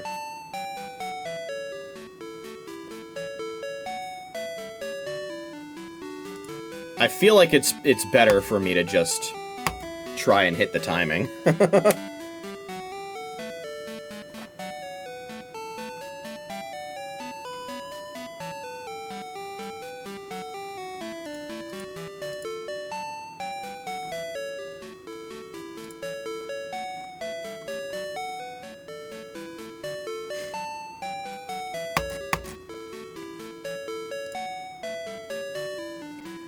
And yeah, the video guide I watched said it's about 0.32 seconds after the saving don't turn off the power text fully appears is when you want to close the game.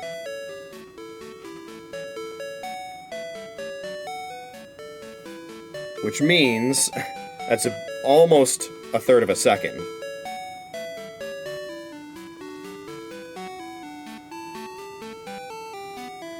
So I might want... imagine listening to, like, a 180 BPM metronome.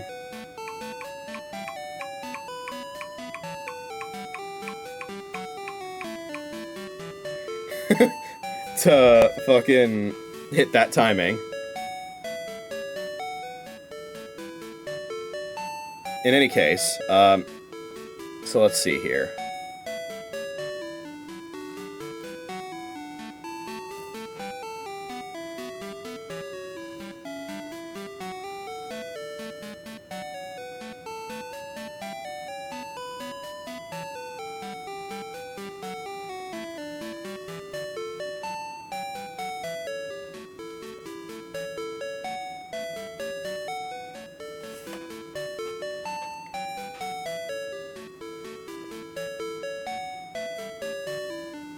Alright.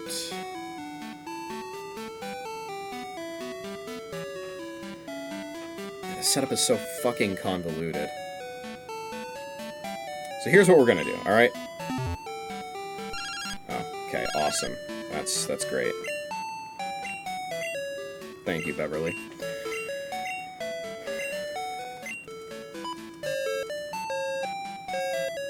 I have a space in my party now, right? Yeah, I do. Okay, good.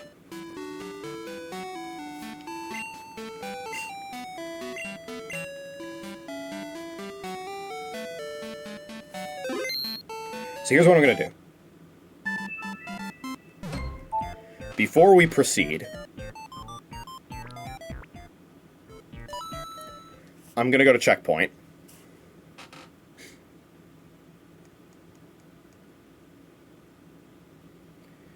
And we are going to... There's a cheats menu. We're gonna...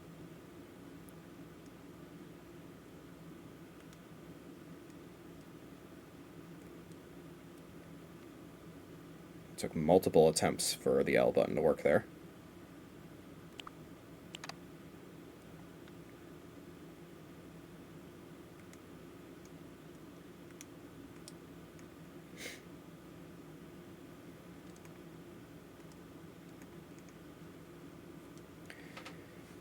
Alright, we have now backed up our save in Pokemon Crystal. So if anything catastrophic happens, we should be able to reset to that point.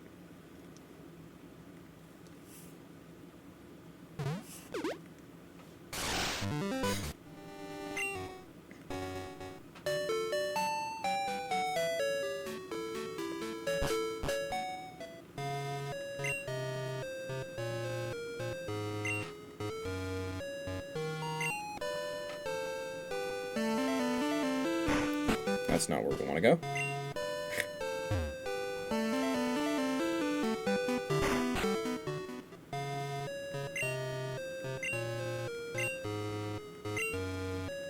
It does seem like the bad clone thing is the hardest part of this setup, for sure.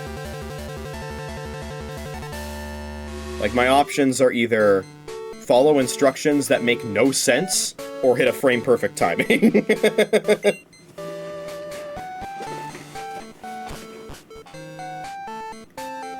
Alright, well, in any case, let's go and try and find ourselves a Spearow.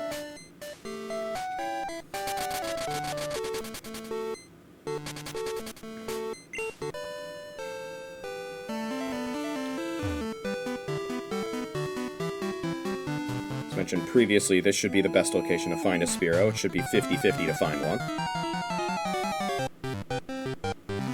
First try, nice.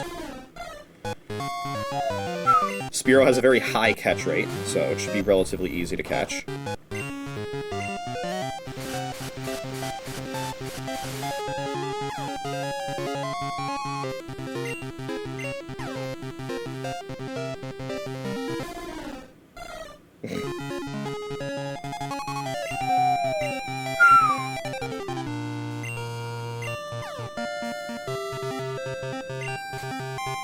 Oh my god.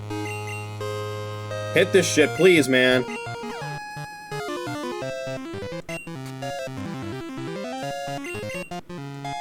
my god.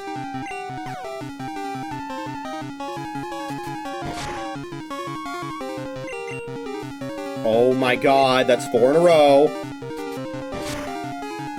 It's a good thing it snapped out.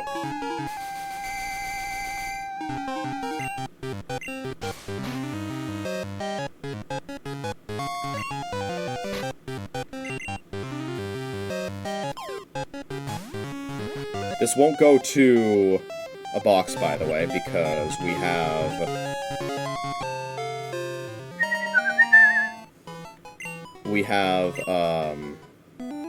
a space in our party. Okay, Spearow caught.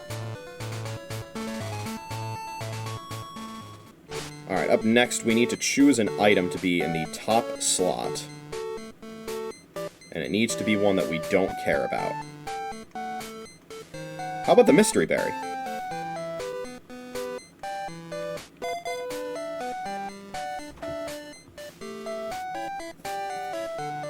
Can be any item. It's one that we can use too, which is important as well.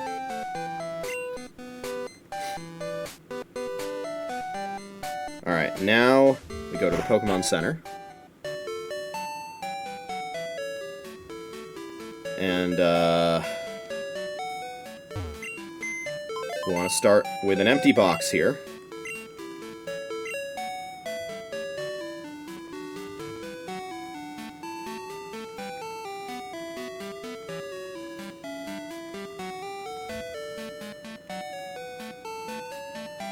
I think box 11 works. I don't think we've ever filled up box 11.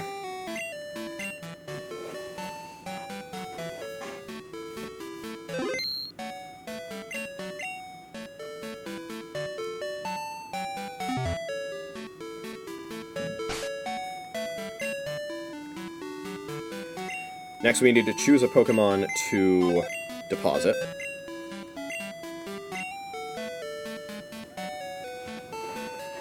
Let me make sure I'm not missing anything.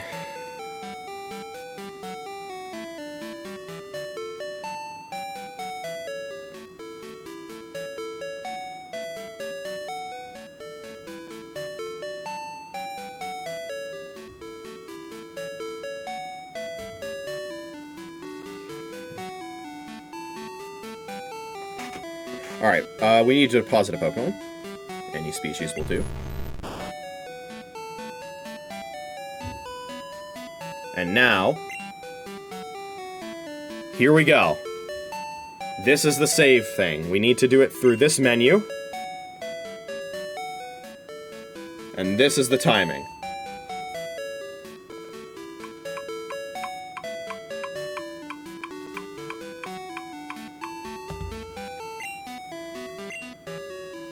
I also don't know if doing the touchscreen thing will work. My guess is probably not. We'll try it, though. That might have been early. Alright, let's see what happens.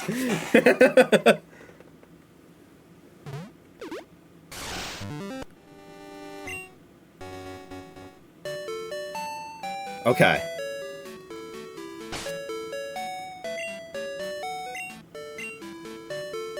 So Spyware's still there.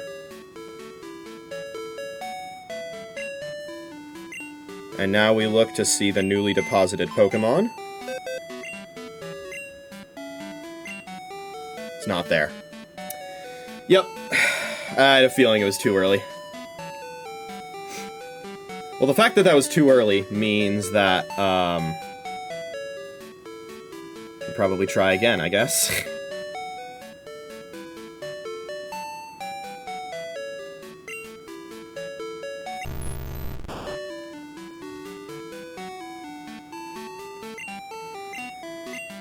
Alright, here we go again.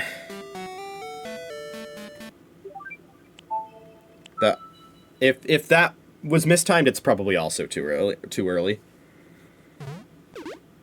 Let's see.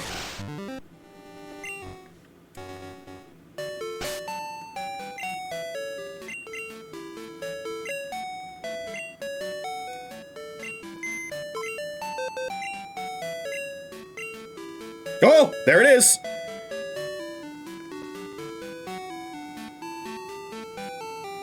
Except I think I timed it too late because it looks completely normal.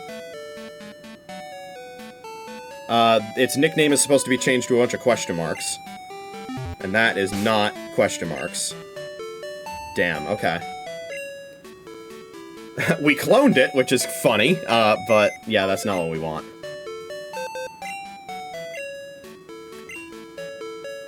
So I'm pretty sure the play here now is to release the clone and try again.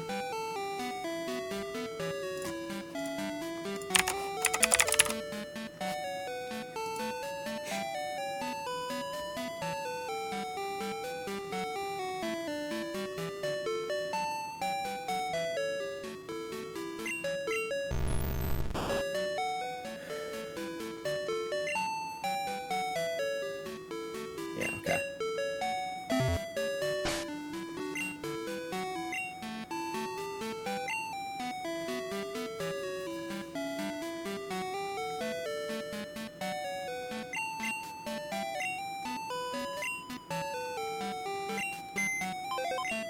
This is gonna take a few tries.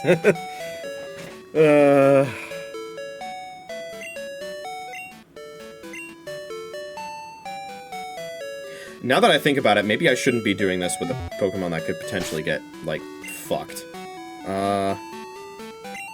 Let's do it with Chansey instead.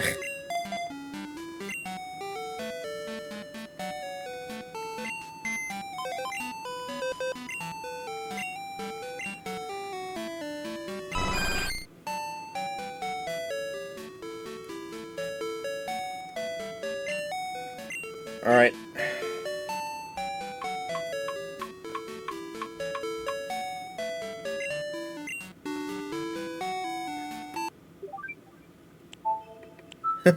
This is so silly. All this because of the unclear instructions for the potential other option.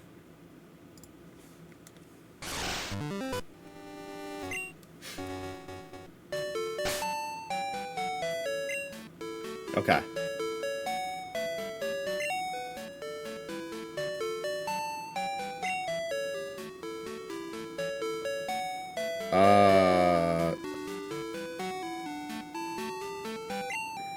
Okay, Spearo's not there. Or, sorry, Chansey's not there. Yeah, okay. I guess, I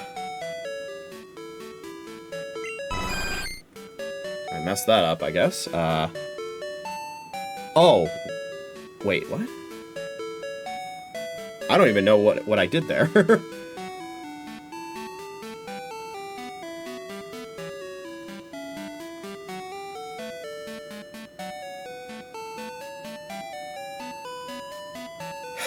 Damn it.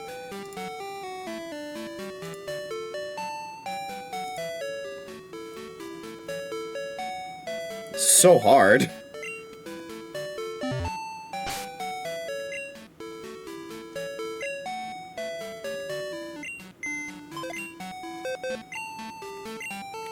But I think we only need to do this once, so that's the motivating factor here.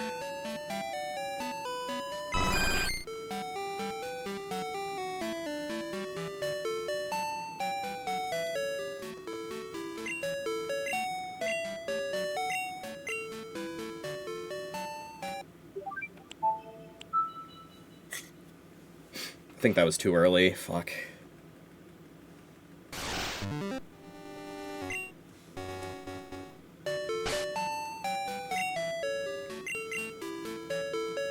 my god, bruh.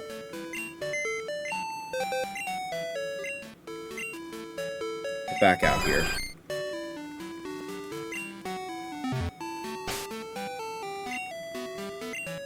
We're gonna save the game normally. And then we're gonna try this again.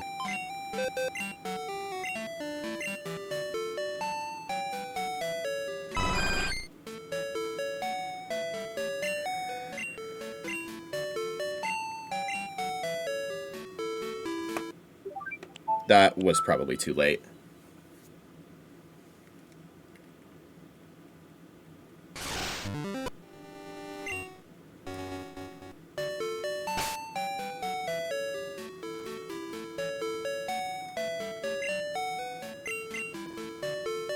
How? Why?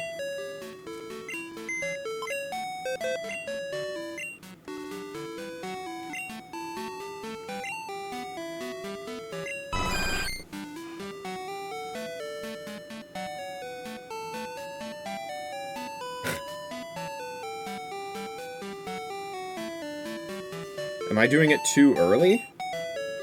Because I thought it would be in my party, not in the PC, if it was too early.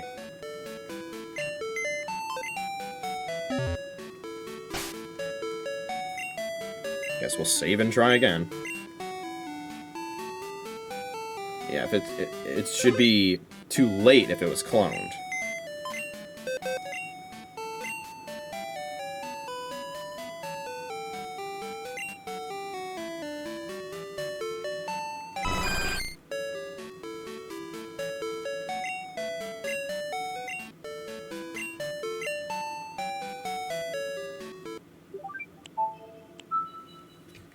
Tried to wait a little longer there.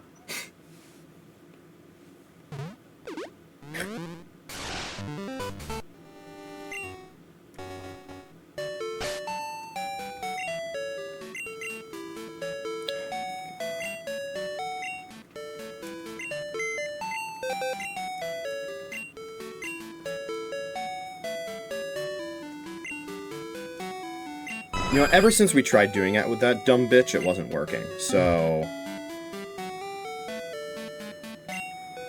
I'm gonna go back to trying to do it with Spyware. At least I was able to actually clone Spyware, even though it wasn't a bad clone.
Oh my god.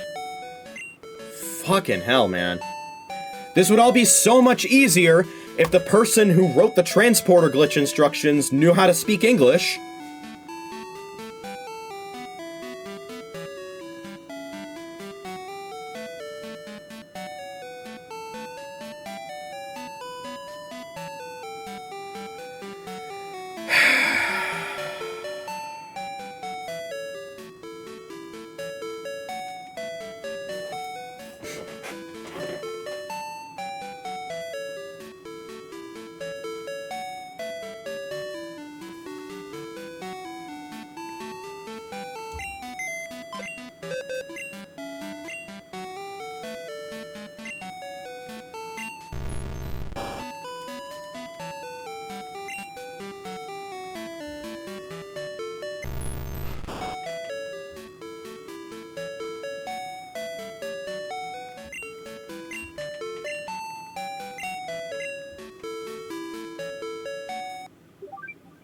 Okay, that time felt very late. So, you know.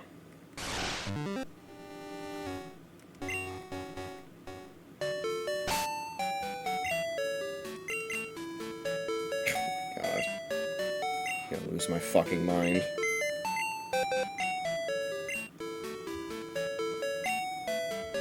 Maybe the whole point of this is that I'm doing it too late. Also, you know what? Let's eliminate variance for a second here real quick. I probably have a regular potion in here, don't I? Yeah, I do. I think this is one that my mom gave me.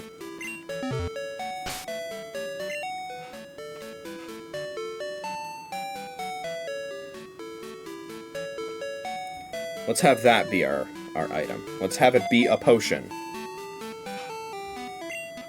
To eliminate any additional confusion on this.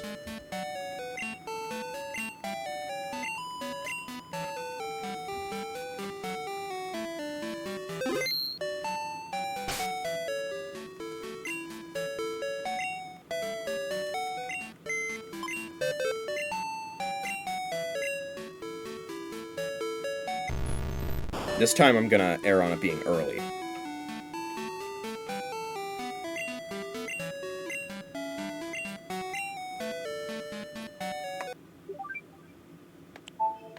That felt early.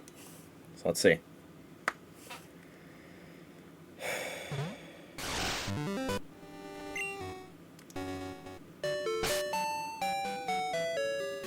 Now we use a potion, specifically. Still a full party.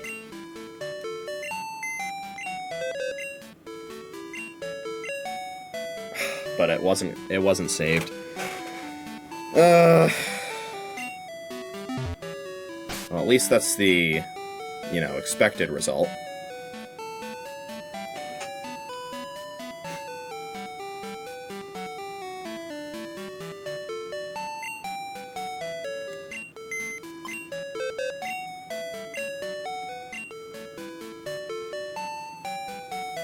Can speedrunners do this kind of thing first try? This seems ridiculous.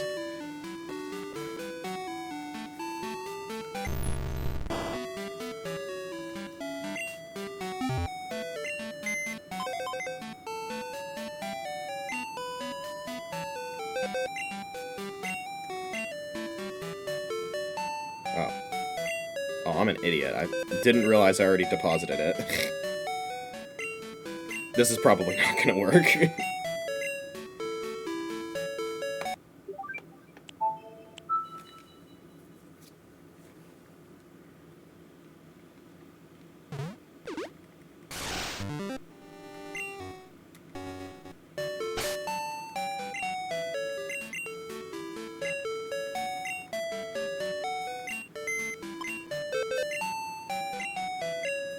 Yeah, okay. Well, we cloned it! Somehow that means it was too late. That was too late? Really?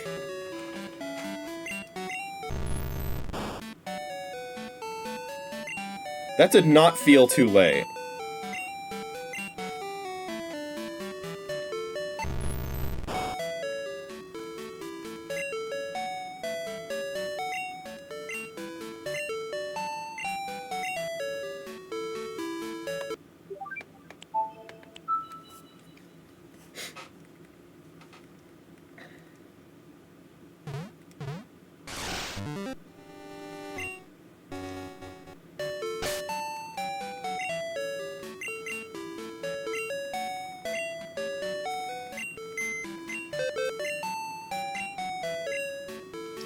Fuck. We keep successfully cloning a Pokemon, which has its practical use cases for sure. But it's not what we want to do.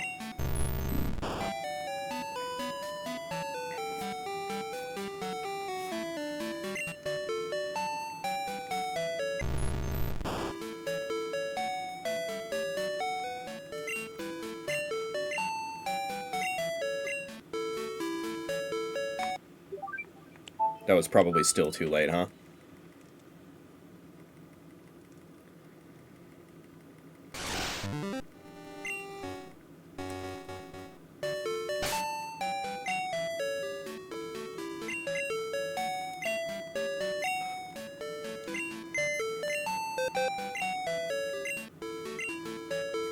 God.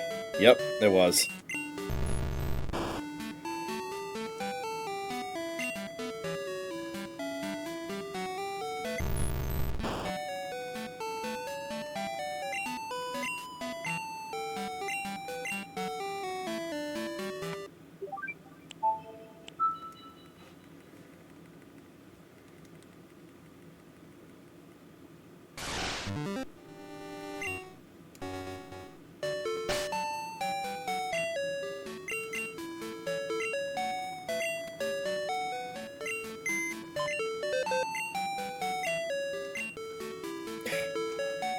That was still too late, apparently.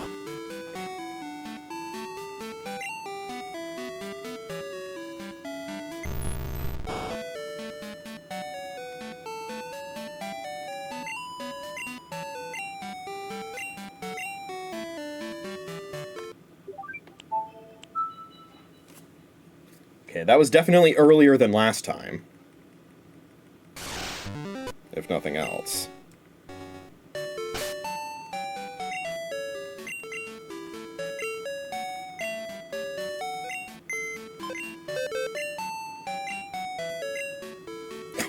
That was still too late?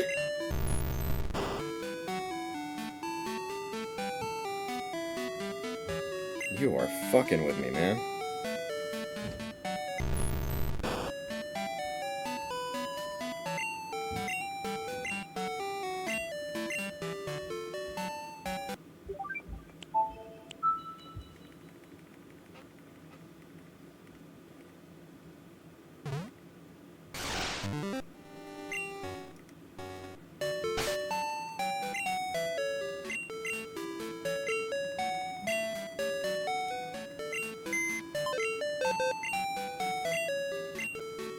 Oh my god, how is that too late?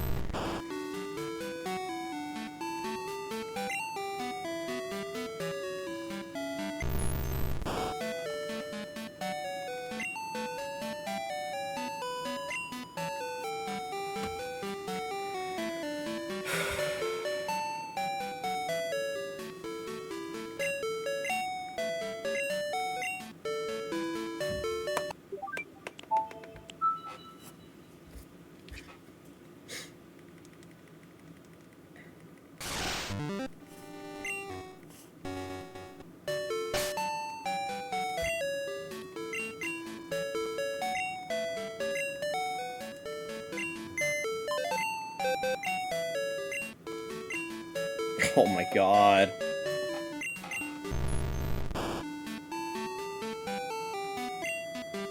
Maybe I should save between attempts, because I'm starting to go insane.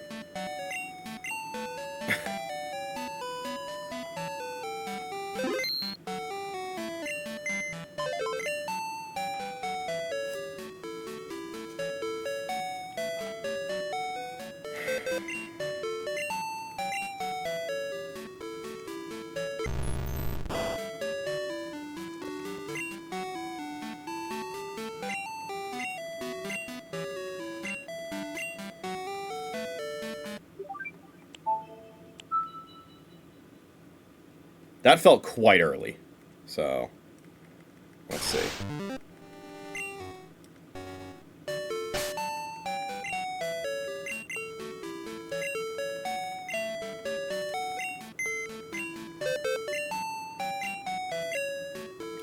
Okay, yeah, that was early.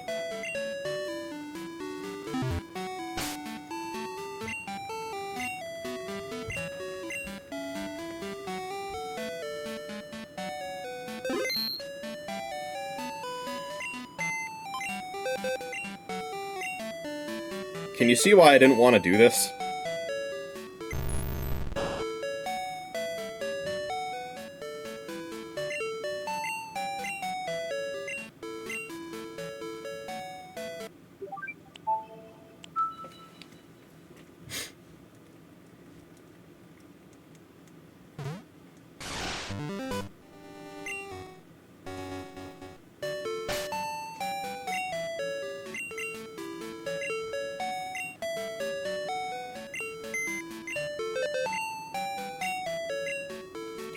God.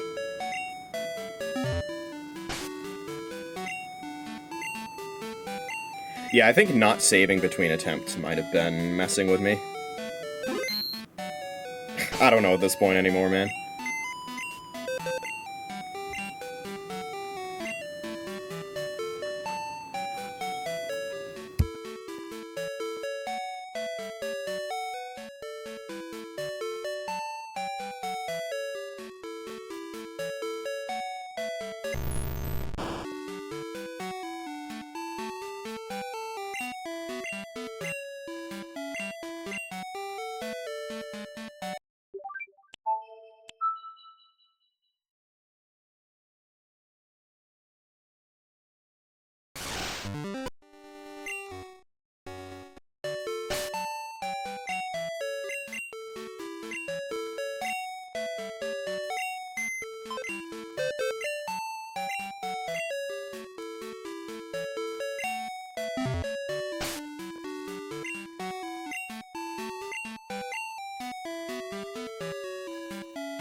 Alright, finally I am back.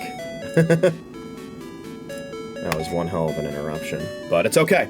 Also, I'm sure that was very, very sus. Basically, right after I got interrupted, I decided to continue attempts while I was waiting to be able to continue the stream uninterrupted. And like 2 or 3 tries afterward, here we are with the bad clone.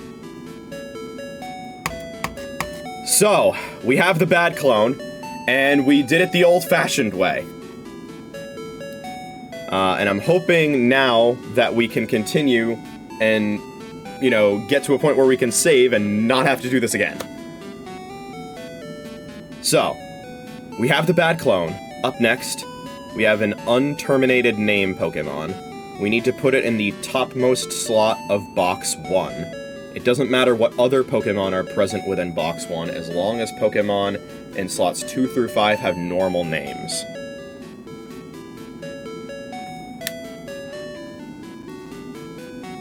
So, first of all, okay, good. There is a slot available in Box 1. Let's save. And if this messes up my save file, we have a backup and checkpoint. Alright, we want to move this to Box 1. Oh, and you can choose the slot. Nice. I've never actually used this option, by the way, move Pokemon without mail, to bring a Pokemon from one box to another. This is probably kind of convenient. There it is, okay. It is in the topmost slot of Box 1. And slots 2 through 5, Kangaskhan, Ghastly, Hypno, Drowsy, all have normal names. We now have everything needed for the setup, we can continue. Okay, awesome. Now, we need to set up a box name code. Basically what that means is we need to change the names of the boxes to be things that are very specific. And they're gonna be garbled messes of strings. So, this first one... Oh, shit, okay. Needs to be dot, lowercase b, dot, space,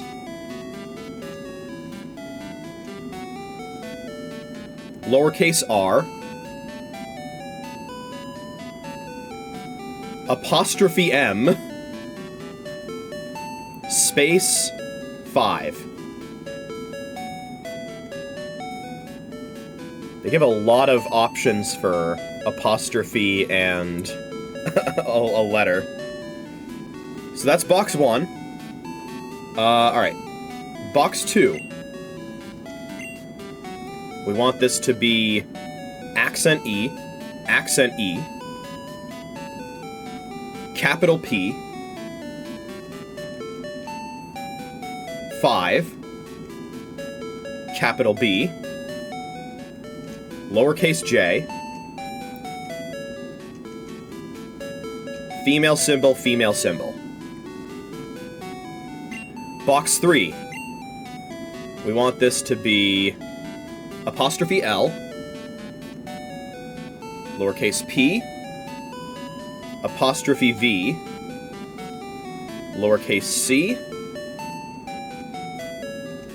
female symbol, PK, question mark, capital E. That's box 3. Box 4.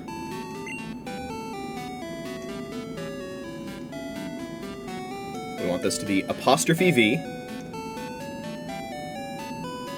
capital D, apostrophe M, capital I, 5, apostrophe V, male symbol. Alright, now for box 5. We don't have to do this for all of them, by the way.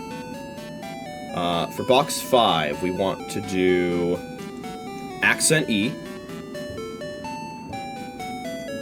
lowercase r, 5, capital I,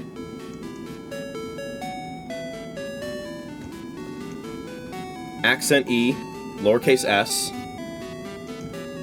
5, 8. Alright, now for box 6.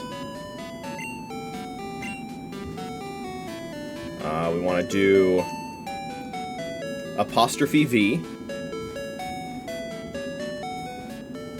ampersand, accent E, lowercase t, 5, accent E, lowercase o, 5.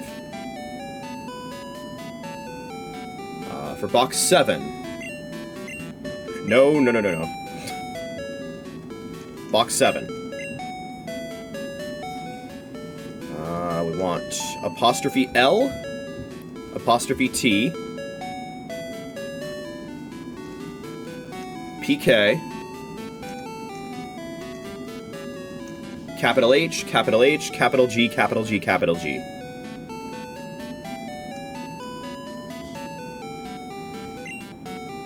Now for box 8. We want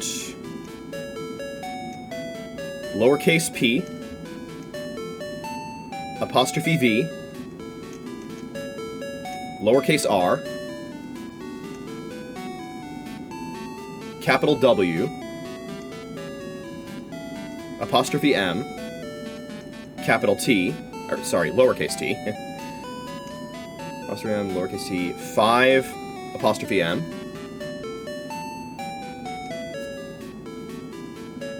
and for the last one that we need to name, it's box 9. This one I'm a little unsure about. So I know it opens with capital I, apostrophe M, lowercase o, 5, lowercase p, 1. What I'm not sure about is that it? Or is the last character a space? I don't know.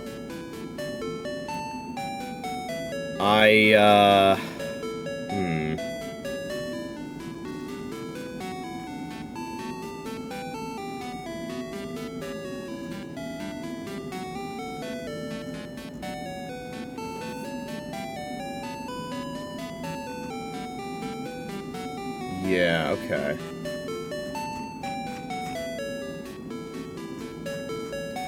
I'm not sure.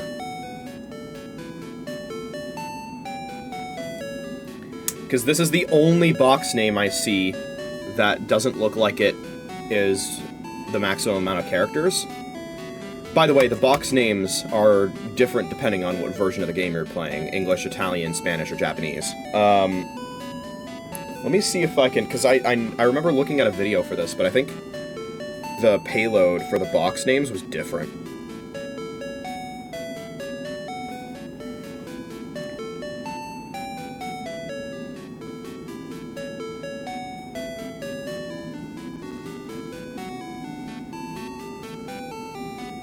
Let me see.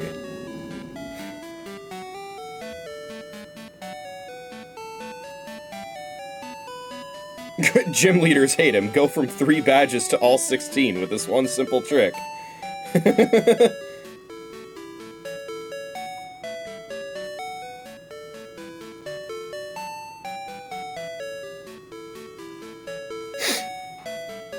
What the hell am I looking at here? This is not what I'm looking for.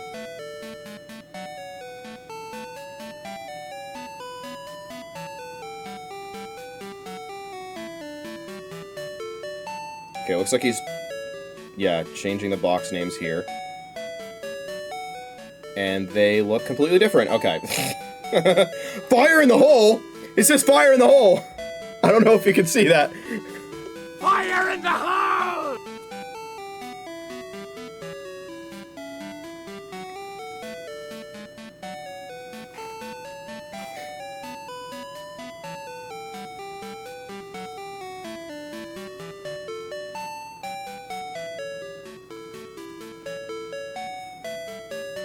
Okay, another guide I looked at also does not work there. What the fuck?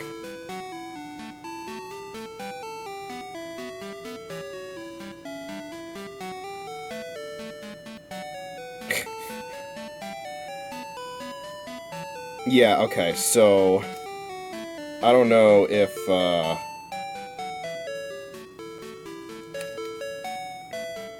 we can get a definitive answer on this.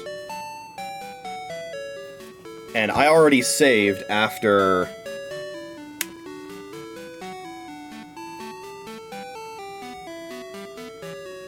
I already saved after I got the bad clone, so I might as well save again.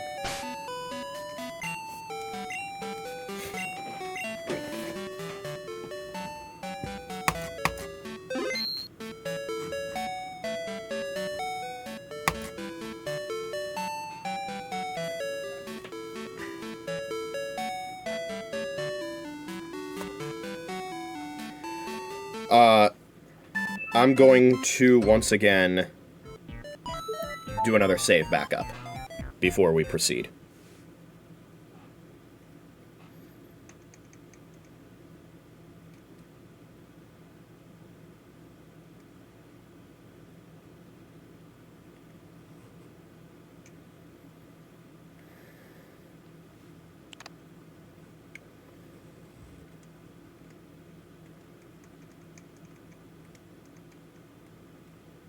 Okay.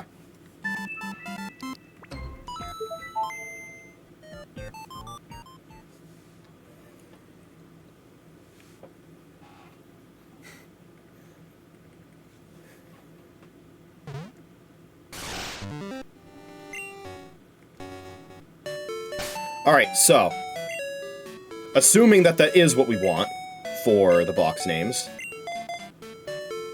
Spearow needs to be in the front of the party. None of the other slots are relevant. Now, whatever item is in the first slot here is going to get overwritten. And the way that the ace setup works is the game kind of freaks out if an item that's not supposed to be in a specific pocket is in that pocket.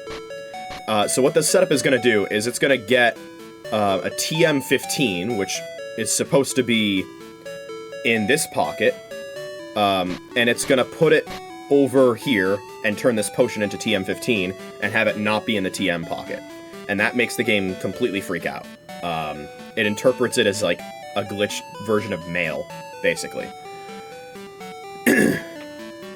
So, yeah, we're gonna say goodbye to this potion. Let's all thank my player character's mother for giving us this potion. It's going to be very useful. Alright, so, moving on. We need box 1 to be the active box. Box 1, also known as .b. space R''M space 5.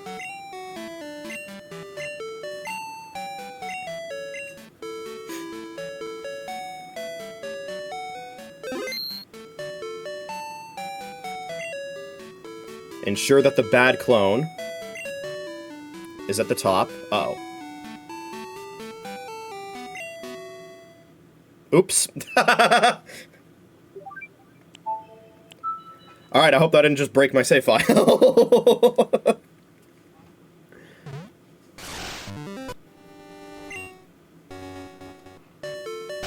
Okay, we should be fine.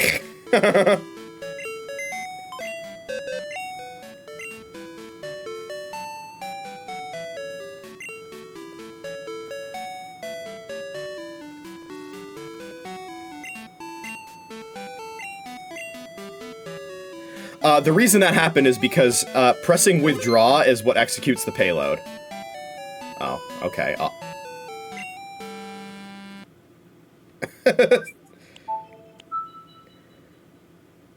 So, that's a little awkward.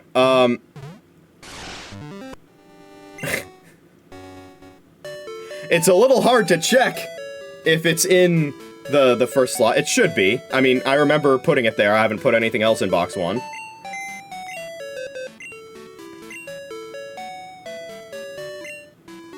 So I think we're fine.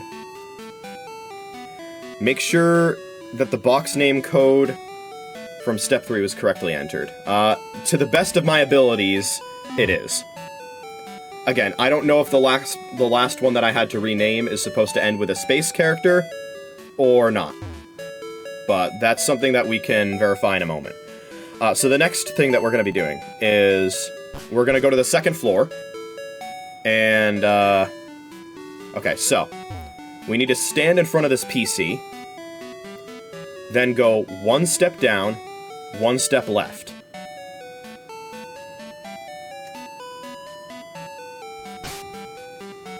We save the game like this.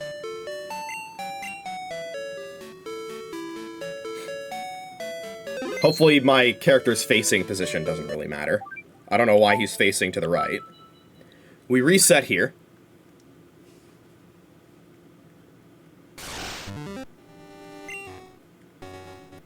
Go right, go up.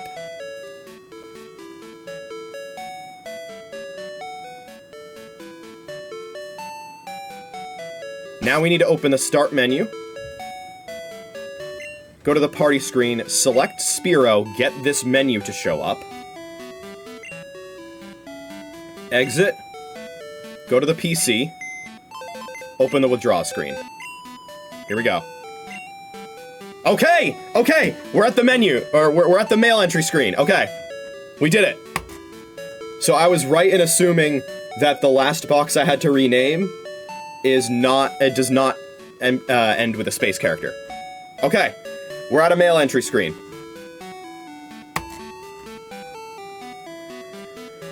Alright, so we can now enter mail to form the mail writer. So let's see, enter the following 4 mails, so we can enter 4 of them, apparently. Do we have to trigger ace each time, or will it... I don't know.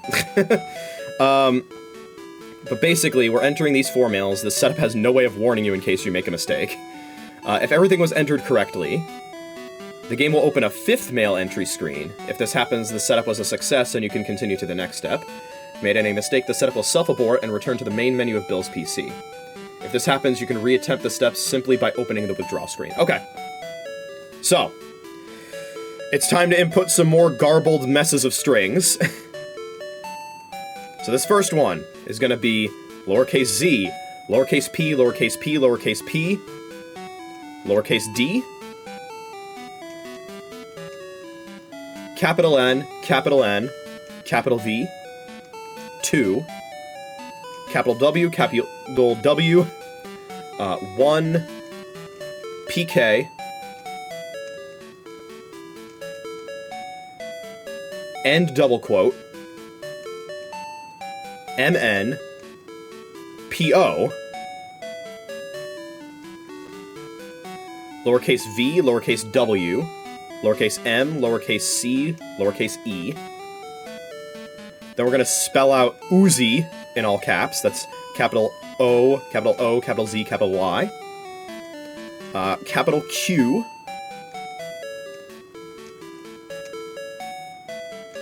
Lowercase q. Lowercase r, dot, lowercase q, lowercase g, and the last letter should be capital G. Let's check before we advance. So Z, P, P, P, D, N, N, V, this should be cap N, cap V, 2, cap W, 1, PK, N double quote, MN, PO, lowercase v, lowercase w, lowercase m, lowercase c, lowercase e, cap O, cap Z, cap Y, cap Q, lowercase R, dot, lowercase q, lowercase g, capital G. Alright. That should be the correct first mail. On to the next one. Phase 2.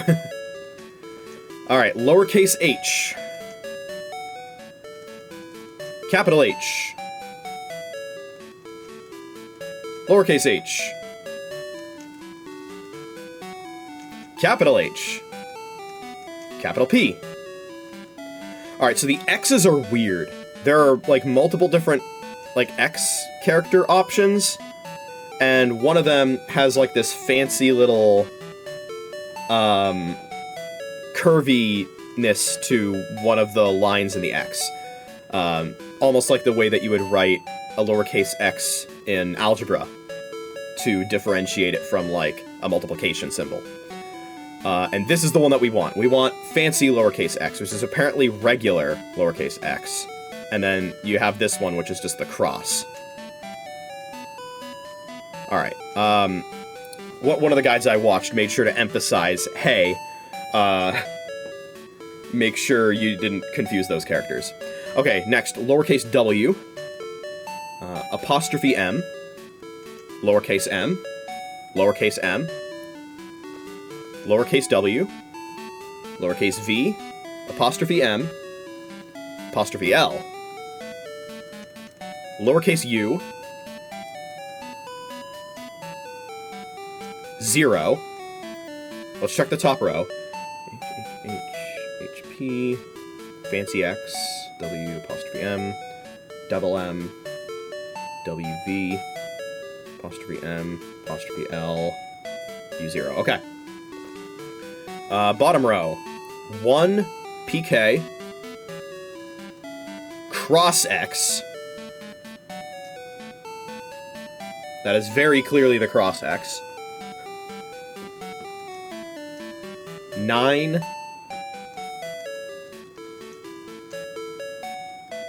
close parenthesis, open parenthesis, 0, 0,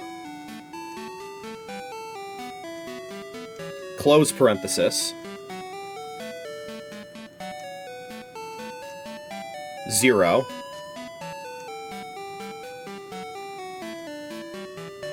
open parenthesis, lowercase r, lowercase q, lowercase r, and then the last one will be lowercase r. So 1 pk cross x, which we can see is distinct from the regular x, the fancy one. 9 close parenthesis, open parenthesis, 0, 0, close parenthesis, 0, open parenthesis, r, q, r, r. Alright. That should be good. On to number 3. Capital S. 9. Comma. Capital Z. Male symbol.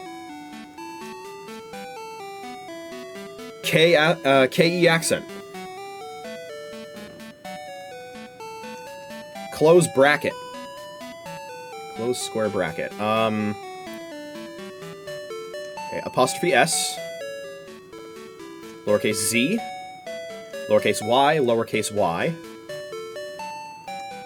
Capital O. Lowercase y. Apostrophe. There's no option for open single quote, by the way. So it's just an apostrophe. Close bracket. Close square bracket, that is. Although I don't think vertical bracket is here. 4. And that's the top row. S9, comma, Z, male symbol, K accent, close bracket, apostrophe S, Z, Y, Y, O, Y, the O being capital, apostrophe, close bracket, 4. Okay. Up next, capital V, apostrophe L, lowercase v, lowercase w, lowercase n, capital X, lowercase w, lowercase v. Now we get to the most fun part. It's capital X, capital X, capital X. Awesome. Apostrophe L. I'm pretty sure that is a lowercase L. Let me make sure there are no other characters that are just, you know, nothing but a vertical line. I'm pretty sure that's just lowercase L. For those that didn't know, while 1, the mill tank, you can't put numbers in a Pokemon's nickname in this game. So I used a lowercase L instead. I'm pretty confident that should be a lowercase L, lowercase k, and then the last character is capital A. So the bottom row is V, capital D that is, apostrophe L, VWN, capital X, VWN, yeah, VWN, okay, capital X, WVV, capital X, capital X, capital X, apostrophe L, L, K, capital A. Alright, male 4.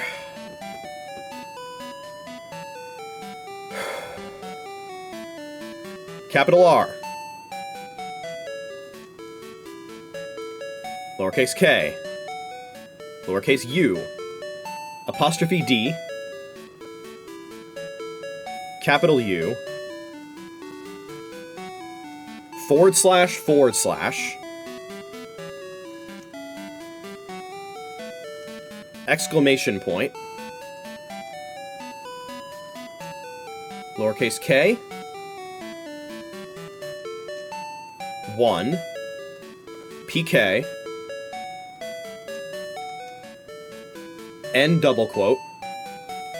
Lowercase k, lowercase k, lowercase l, lowercase o. Check the top row. We have capital R, KU, apostrophe D, capital U, forward slash, exclamation point, K1, PK, N double quote, KKLO. Alright. Bottom row, E.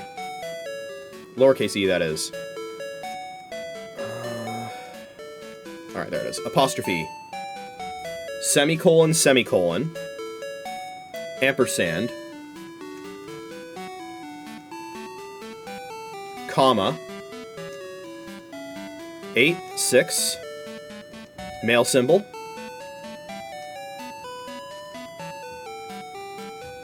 Accent E.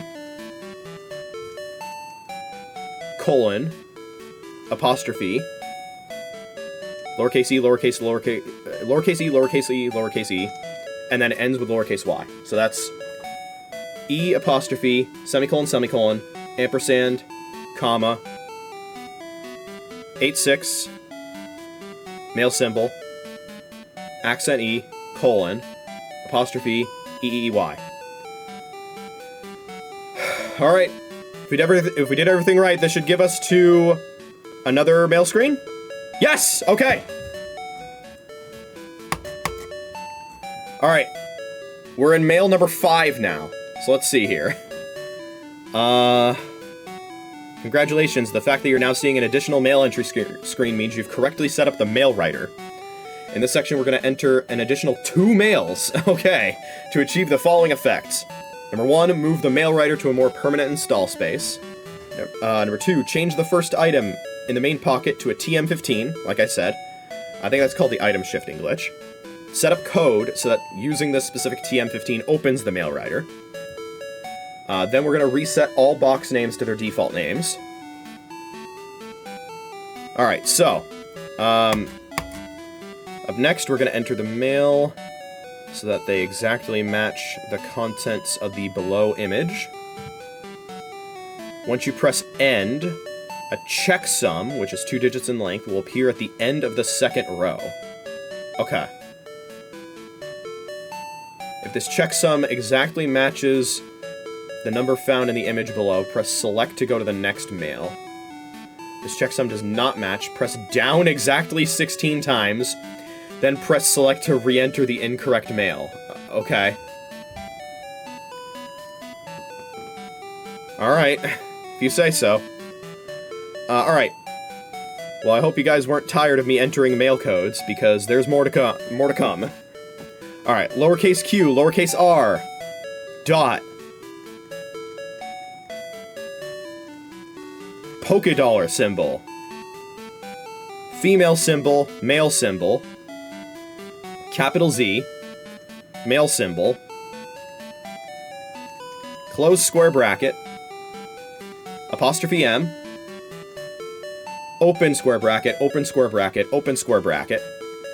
4. Capital, or lowercase w, lowercase m. Again, I wish I could give better commentary, but I really have to focus here. Alright, so to review, top column is QR dot polka dollar symbol, female symbol, male symbol, cap Z, male symbol, close bracket, apostrophe M, open bracket, open bracket, open bracket. Speaking of open bracket, how's CTWC going right now? I think they're doing the round 0 matches of bracket right now. 4WM, okay. Bottom row, W, or lowercase w, lowercase x, and this is the fancy one, so it's this one. Apostrophe S. Capital O. Capital P. Capital Q. Lowercase z, lowercase p, lowercase p, lowercase p.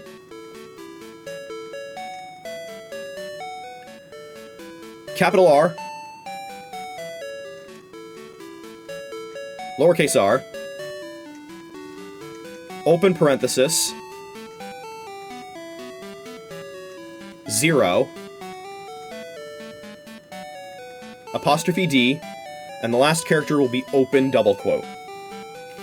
So it's W, fancy lowercase x, apostrophe S, capital O, capital P, capital Q, Z, P, P, P, capital R, lowercase r, open parenthesis, 0, apostrophe D, and then open double quote. Once you press end, a checksum will appear. We want 47. We got it. Okay. Nice. Alright. This checksum matches the number found in the image below. We press select to go to the next mail. Alright.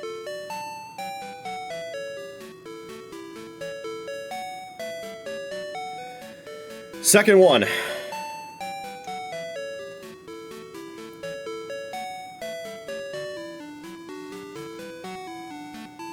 Lowercase r, lowercase r. Capital Q. Capital H, capital R. 8, 8, 8, 9, 2. Lowercase w. Capital V, 1. MN, MN. P, let's check the top row again first. So RR, cap Q, cap H, cap R, 88892. Lowercase, so we got W, and then cap V, 1, MN, MN. Okay. Bottom row is PK. Open parenthesis, close parenthesis. Apostrophe M. Open parenthesis, open parenthesis, open parenthesis. Lowercase s.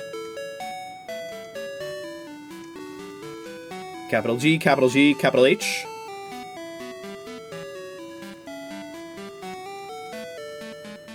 Lowercase I, lowercase I, and the last character will be capital J.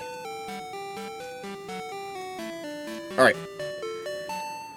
Bottom row, PK, open parenthesis, close parenthesis, apostrophe M, open parenthesis, open parenthesis, S, cap G, cap H, I, capital J.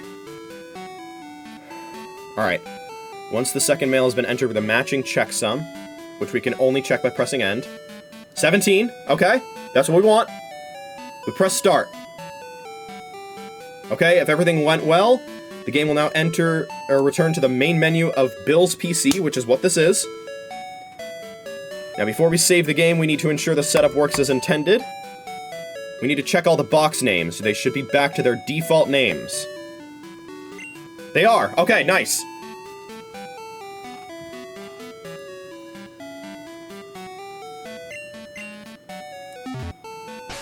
Now we go to the main item pocket, and TM15 is there! Nice! Alright. First turn attack, second turn rest. Is this Hyper Beam, by the way? Is that what TM15 is supposed to be? I think that's Hyper Beam, right? I don't think there are any other moves in Gen 2, actually, that have a recharge turn. I don't know if they started adding more moves with recharge turns until Gen 4. Let's see.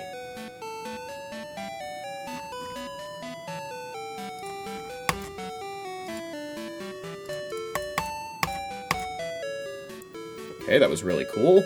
Bulbapedia decided that I clicked on the link for recharge and took me to the bottom of the Hyper Beam article for some reason.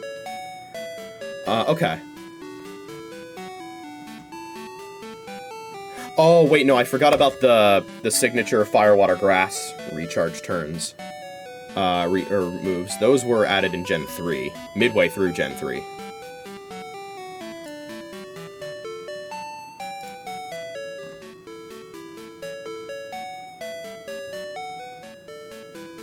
Hydro Cannon, Frenzy Plant, Blast Burn. But yeah, then there's some others. Giga Impact wasn't added until Gen 4 because they needed, you know, physical special split. And then a lot of the other ones are... Basically the rest of them, as far as I can tell, are Rock Wrecker and a bunch of signature moves. A couple of them have 100 accuracy, the rest of them have 90. So yeah, I think in this game, Hyper Beam is the only move that has a recharge turn. And yes, it is TM15 in this game. In fact, it is TM15 from Gen 1 all the way through Ultra Sun and Ultra Moon. The canonical 7, as I often call them. Okay, so we confirm that.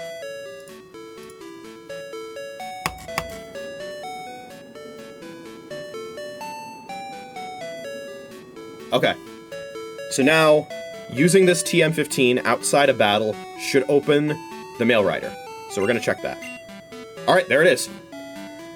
So we enter a code, and then press start. If everything goes well, this will just close the Mail Rider without additional effects. The code in every language except for Japanese is just... wait for it. Capital R. Lowercase h. And that's it.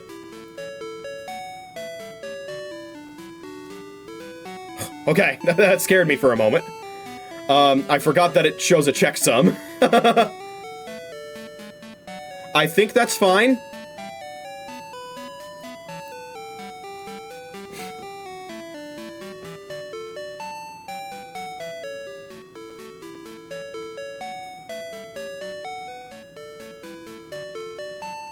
Now, for the unterminated name Pokémon, it is still like that. But, that could run into... Basically, that has some potential issues, so let's see here. All you need to do is use a potion up to where the game brings up the party screen. The potion doesn't actually have to be used. This will make the unterminated name Pokémon safe to handle until you next reset the game. So, in any case... we can save the game now.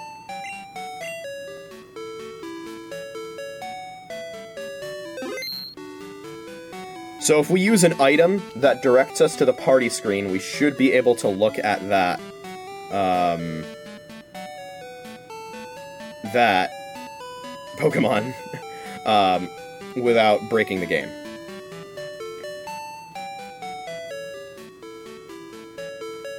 So now that we have the game saved, I'm curious if this works with a max potion, because it always just says potion, but I would be surprised if it was specific to that one item, you know? So we just looked at a max potion, we saved in case this breaks anything.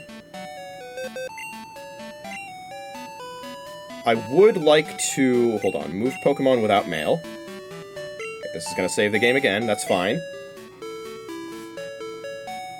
Please don't freeze. Nice! Alright.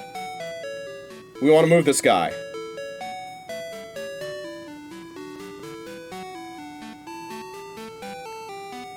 We're going to move him to box 12. And then we're going to change box 12's name to Bad Clone.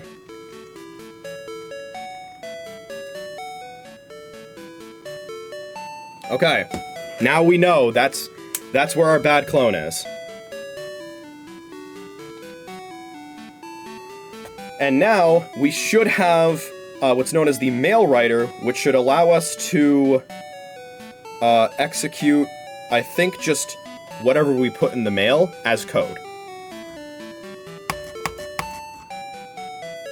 It looks like we may also need to... Oh, wait. In the appendix of this article, it gives the setup box names from before as plain text, because that's what I was trying to see. Like I said before, I wasn't sure if it ended with an empty space character.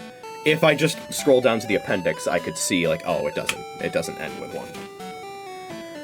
Okay.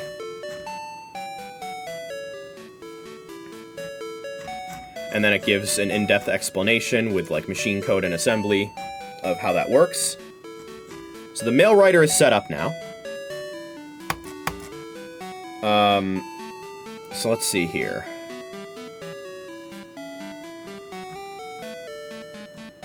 So to use the mail writer opens a mail screen in which the user can enter text. Once the mail has been confirmed by pressing the mail screen's end button, the mail writer converts the contents of the newly entered mail to code. The mail writer shows a checksum value on screen, which can be used to quickly check whether you've made any mistakes or not. The mail writer then waits for user input. Select opens a new mail to continue writing data. Start immediately jumps to and starts executing the newly written program. Only use this when you've finished every single mail. Press any other button to go back one byte at a time to correct errors. If the printed checksum does not match the expected checksum, press down 16 times to retry the last mail. This will also overwrite the printed checksum with the value at the currently selected address, giving you a method to check how far back you're going. Due to lack of space, it's not possible to exit the mail writer without running code. If you ever accidentally open the mail writer, you can exit safely by using the following blank code, which is capital R, lowercase h, which I can imagine just translates to a exit menu instruction, probably? I don't know. Maybe a do-nothing instruction? A NOP, if you will? I don't know. But in any case, so... I'm curious, because I would assume once you have this set up, there's some sort of link... Yeah, mail codes, there we go. What to do with the mail writer.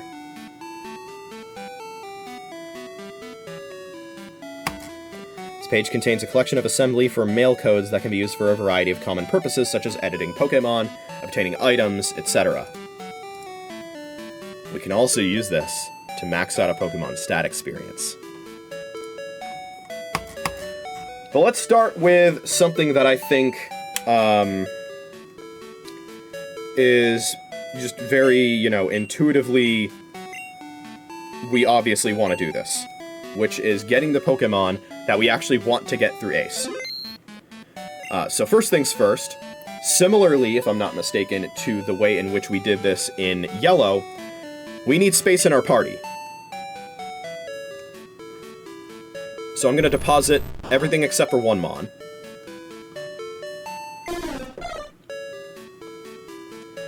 We'll keep Captcha in the party. She'll be our anchor. He'll be our anchor. Good thing I'm not Canadian. So now we have one guy in our party. And now... here's how we do this. So there's some simple codes that we can do. Oh, Jesus. Okay. That's right, because there's a mail converter. Basically, we put in machine code into the mail converter, and it outputs the string that we need to put into the mail. So what we're trying to do is obtain a Pokemon via a gift. That's what we're trying to do.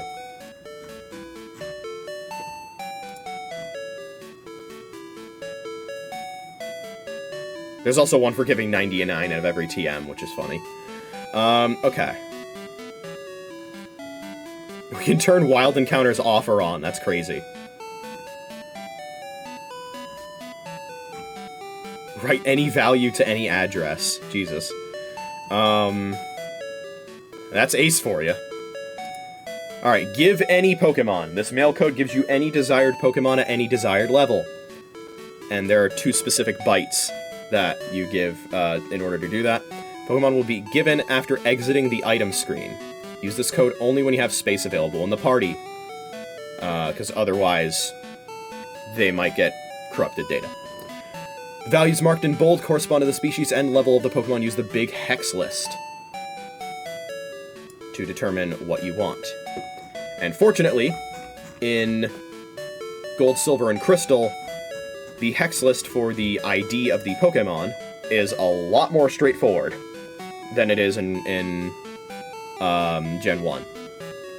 In fact, the IDs for each Pokemon exactly match their dex numbers. Not even their dex numbers -1, like you might expect Bulbasaur to be 0, Ivysaur to be 1, etc. No, it perfectly matches. Okay, so let's see here. So the machine code that we want, this is Crystal, this is English, so we use this. Now, the machine code, okay, is 2186D2C3 1F2647 2D, and then 2 variable bytes that represent the Pokemon and the level, 00004991.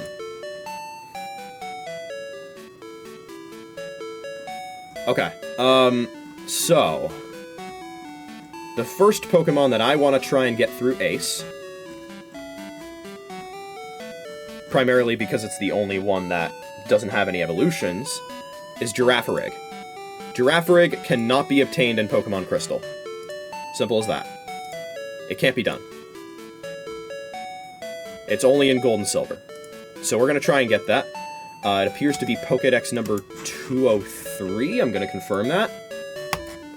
203 is Girafarig.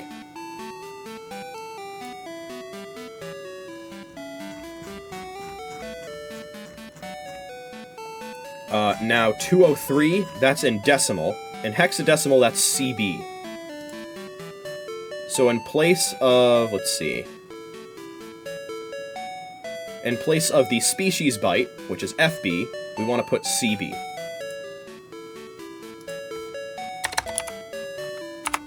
Oh, shitballs. Why did it put my cursor at the end? That's annoying as fuck. Okay. I clicked to put my cursor in the middle, and it still auto-puts my cursor at the end. This UI sucks. Anyway. Maybe it's because it's designed to get rid of spaces, because that's how I'm copying it. There are spaces. So CB is what we want in the species byte. The level byte doesn't really matter, because we're not really going to be doing anything here. 1E, is that 30 in decimal? Yeah, that's 30. Okay. That's perfectly fine. We'll keep it as 1E. So the machine code we'll be copying will be 2186 D2C3 1F2647 CB1E 00004991. Okay. Make sure this is in Crystal, English. We run. Gives us a mail code. It also gives us the number of button presses required. Why? Anyway, let me save. It also gives us a checksum, which should be a weird tile that's like mostly black, but the right and bottom are gray, and then 8. Here we go! TM15, let's use it. We got the mail writer up. Here's what it needs to be. Once again, it's a mail code. R90, open parenthesis, 0, Question mark, question mark. 1. Lowercase u. Fancy lowercase x, fancy lowercase x. Y. Lowercase y, that is. Lowercase z. Apostrophe t. Capital Z. 5. So once again, that's cap R 90, open parenthesis 0, question mark, 1, U, fancy X, Y, Z, apostrophe T, cap Z, 5. Bottom row is capital Z, lowercase y, lowercase o, lowercase e, lowercase y, so we got U-E, apostrophe V, semicolon, capital G, capital F, it's Game Freak, and then 4 lowercase q's to end. So cap C, Y, O, E, Y, apostrophe V, semicolon, cap G, cap F, Q. That's the checksum.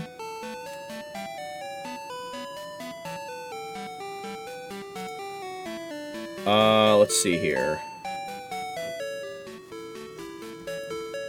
Let me just make sure I'm gonna press the right button at the end. We press start. Back out. And we got a giraffe rig! There it is! Wow, okay. I assume that does register it to the Dex, right? I didn't check. I hope so. Because I didn't see the Dex entry pop up. Yes, okay, we're good. We're good. We're good. Yeah, okay. So we got Giraffe Rig now. Now, theoretically, I could immediately use this to just spend the rest of my time completing the Dex by inputting mail codes. I don't want to do that. That's boring. So, we're only going to do that for Pokemon that we can't obtain any other way.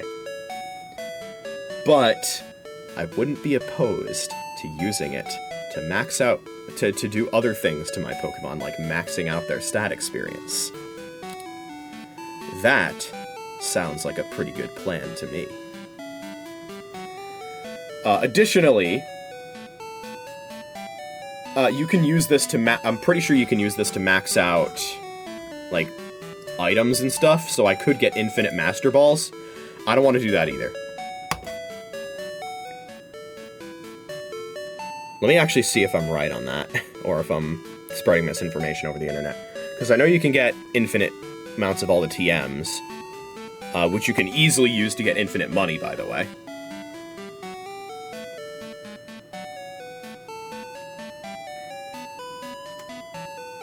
There's an option, there's a code that instantly completes the Pokédex and the Unknown Dex? That's crazy. Wait, how complex is that instruction?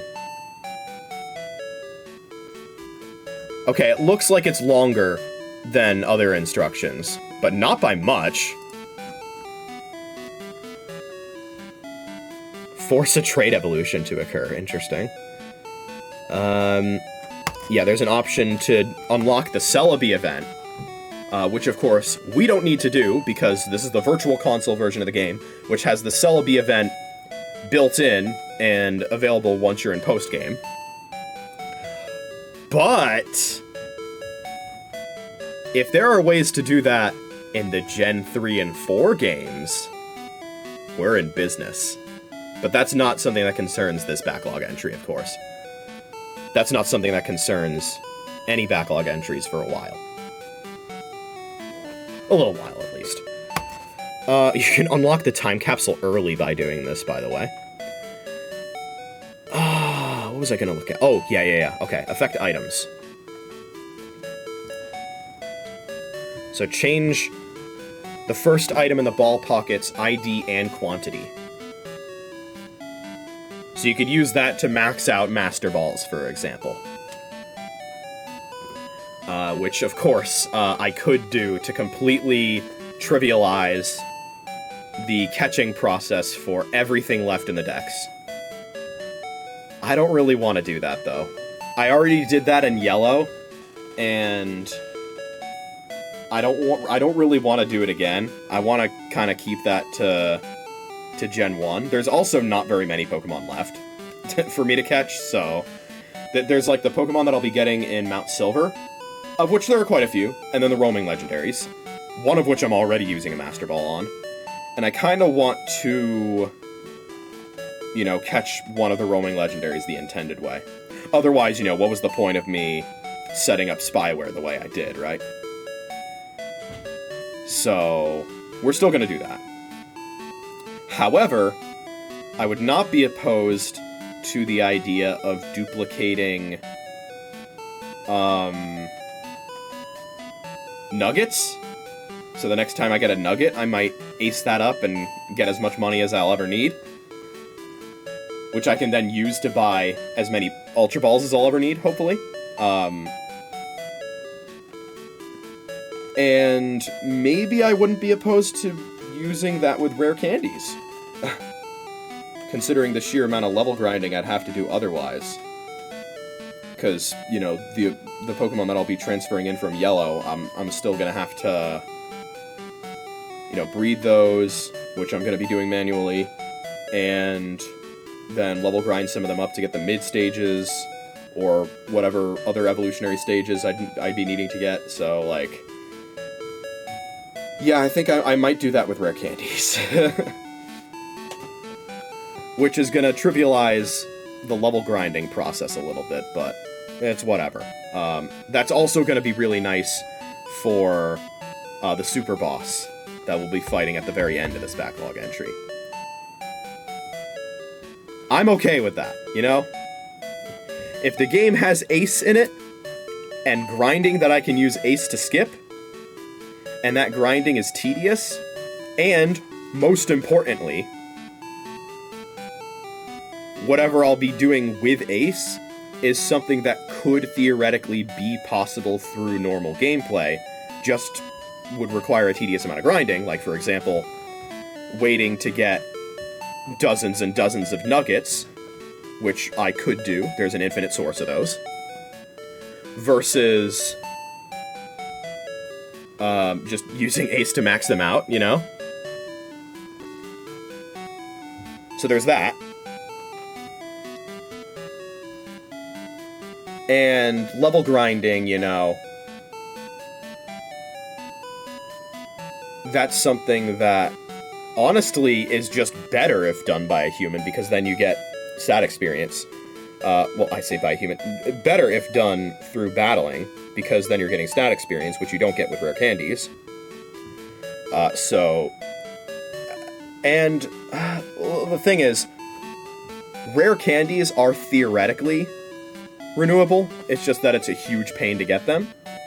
But also, a rare candy does something that you can also do a different way, which is just battling and leveling up, which is just a tedious process on its own that can easily be done by a human, so that would be the rationale of doing that just fine. I think that's okay.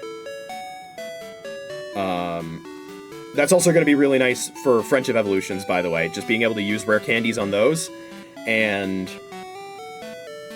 just immediately be able to evolve them. And plus, it was on me to make sure that I never ran out of rare candies in the first place, that way I could clone one. So, good on me for doing that, I guess. Planning ahead. And you could also theoretically say, oh, well, you know, Master Balls, you can easily catch any Pokemon. But then, you know, RNG gets involved, and it's a little hazy, and strats become completely different. There aren't really strats to waiting for nuggets. There aren't really strats for basic level grinding. And when it comes to stat experience grinding, I showed off earlier in this very stream a trick you can do to grind stat experience without leveling up, and then place your Pokemon in the daycare, take your Pokemon out of the daycare. Well, actually first, hold on. Grind stat experience without leveling up, place it in the PC so that the box trick applies, and the stat experience immediately affects the stats, take it out of the PC, put the Pokemon in the daycare, take it out of the daycare, then its EXP bar is reset. Hello, Pepper. And you can just continue grinding stat experience ad infinitum without ever leveling up. So, maxing out the stat experience of a Pokemon, regardless of level, is totally possible. I think the only situation where it might not be possible is if it's like level 1 or level 2 or something, whereby like there probably isn't a single Pokemon that you could encounter in the wild in game that wouldn't level you up from fighting. Although theoretically, I suppose you could just have it hold an EXP share, which then halves the EXP. Or maybe even spread it even thinner by switching across your whole party. So like, again, stat experience, I feel like using Ace for that is fine by my own personal self-imposed rules.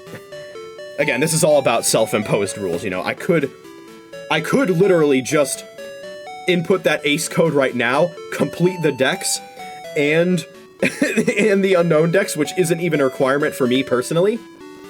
And then almost everything left to do in the game is done right then and there. I don't want to do that. So we're not going to do that. I'm going to be using Ace, absolutely. And almost certainly for things outside of dex completion. But I'm still going to be using it mostly sparingly. I could go completely insane and break this game with Ace. I don't really want to do that. I've said I don't really want to do that many times at this point. But yeah, of course, you can do literally anything you want with Ace. There are codes listed on this article for doing pretty much anything you could ever think of.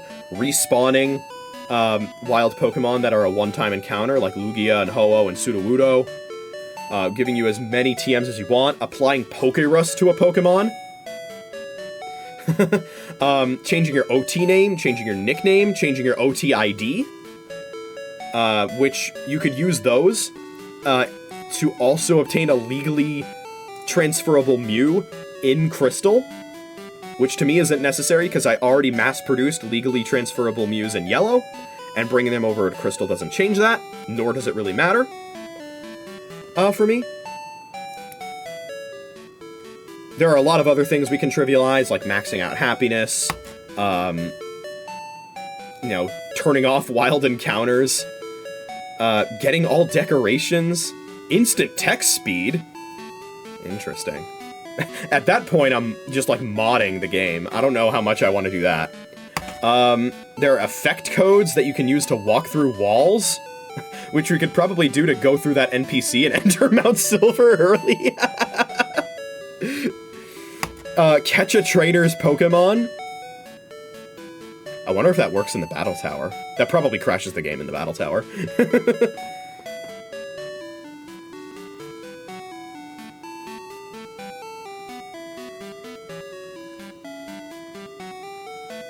Yeah, there's a lot. What the hell is Gen 3 Giver?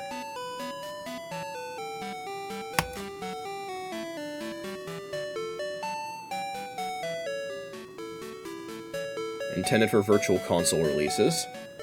And obtaining transferable shiny Pokemon that when transferred through Transporter will be converted to Trico, Grovyle, Sceptile, Torchic, etc.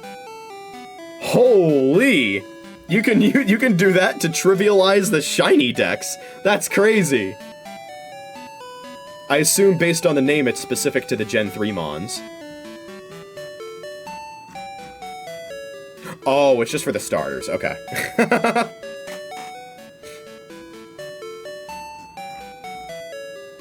The Mew Giver script probably does exactly what it sounds like. Comp Giver. Oh, competitive Pokemon builds. That's funny. I'm probably just going to do a multi-step process where I, like... Actually, you can give Pokemon moves using Ace, right? Theoretically, in Minecraft? Probably not. Maybe, I don't know. You can do anything with Ace, but I prefer to use the items I actually have. I'd probably just use Ace to get Pokemon and max out their stat experience. And that first one, the getting the Pokemon, I'd probably be using pretty sparingly when it comes to things like the Battle Tower, for example. So, this is going to speed up the remaining, you know, tedious grinding that we'd have to do, the mindless grinding, by quite a lot, which is very nice. But again, I'm going to be using it sparingly because, say it with me, I don't want to completely trivialize the whole process. But that's awesome! We have confirmed Ace works, and indeed, the hardest part of this whole setup was getting the bad clone. I don't know if it's actually frame perfect to get that save reset, but if it is, I'm just him. But yeah, okay, so.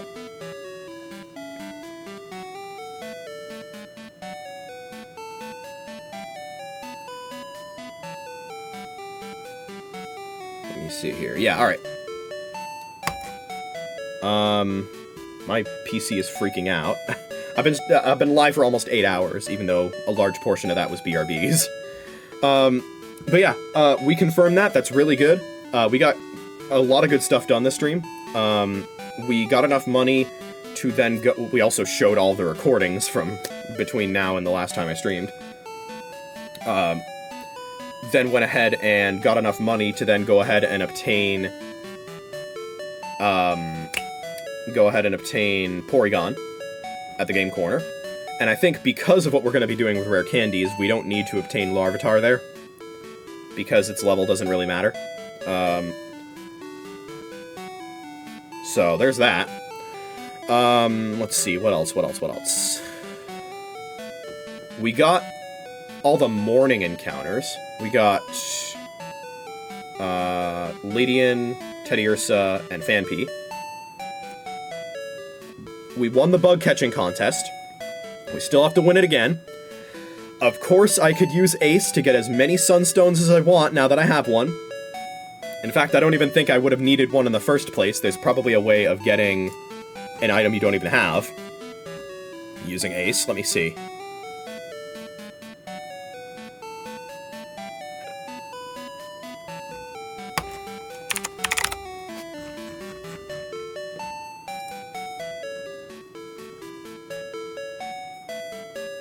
Yeah, you just change the ID of another item. Kind of similar to what we did, by the way, with, what was it, the Helix fossil in Pokemon Yellow?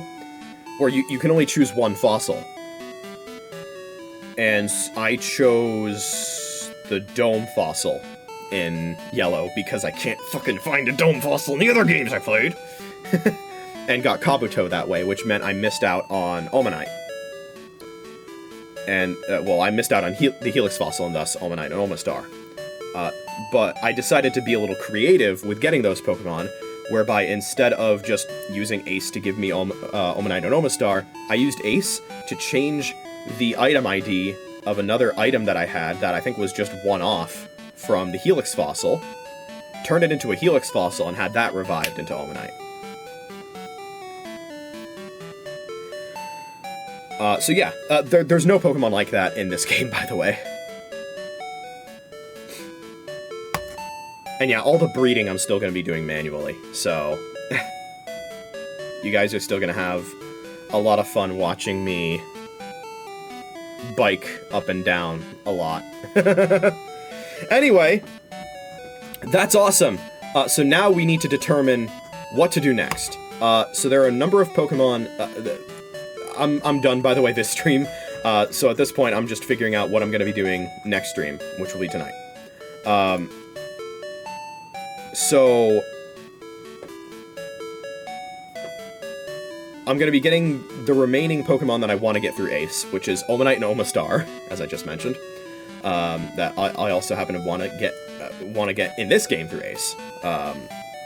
Then the Johto starters that I did not select at the start of the game, I'll be getting those with Ace.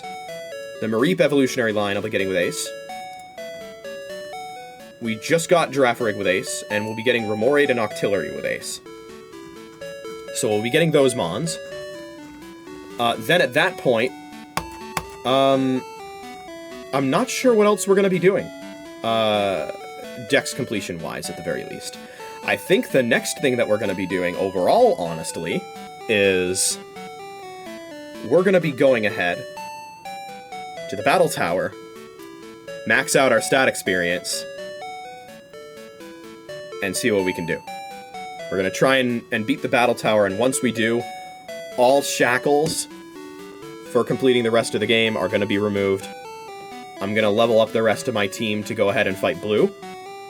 Then we'll have access to Mount Silver, which will be a bunch more Pokedex completion. Then I'm going to get Pokemon Yellow involved. We're going to do some trades, some transfers, some more breeding. Of course, once we get access to Mount Silver, there is a Pokemon right away that we can breed for, which is Magby, because Magmar is in Mount Silver. Pokemon Yellow is going to get involved. Once that is all taken care of... Oh, and also, once we max out rare candies, we can bring Spyware up to level 40. And then once Pokemon Yellow gets involved, we can trade it, make it a Gengar, and then we're ready to catch Roamers. Once we catch the Roamers, we can then, of course, go ahead and get Ho-Oh. And Ho-Oh might be the last Pokemon that we get across the entire Dex, considering everything that we'll be doing. So there's that.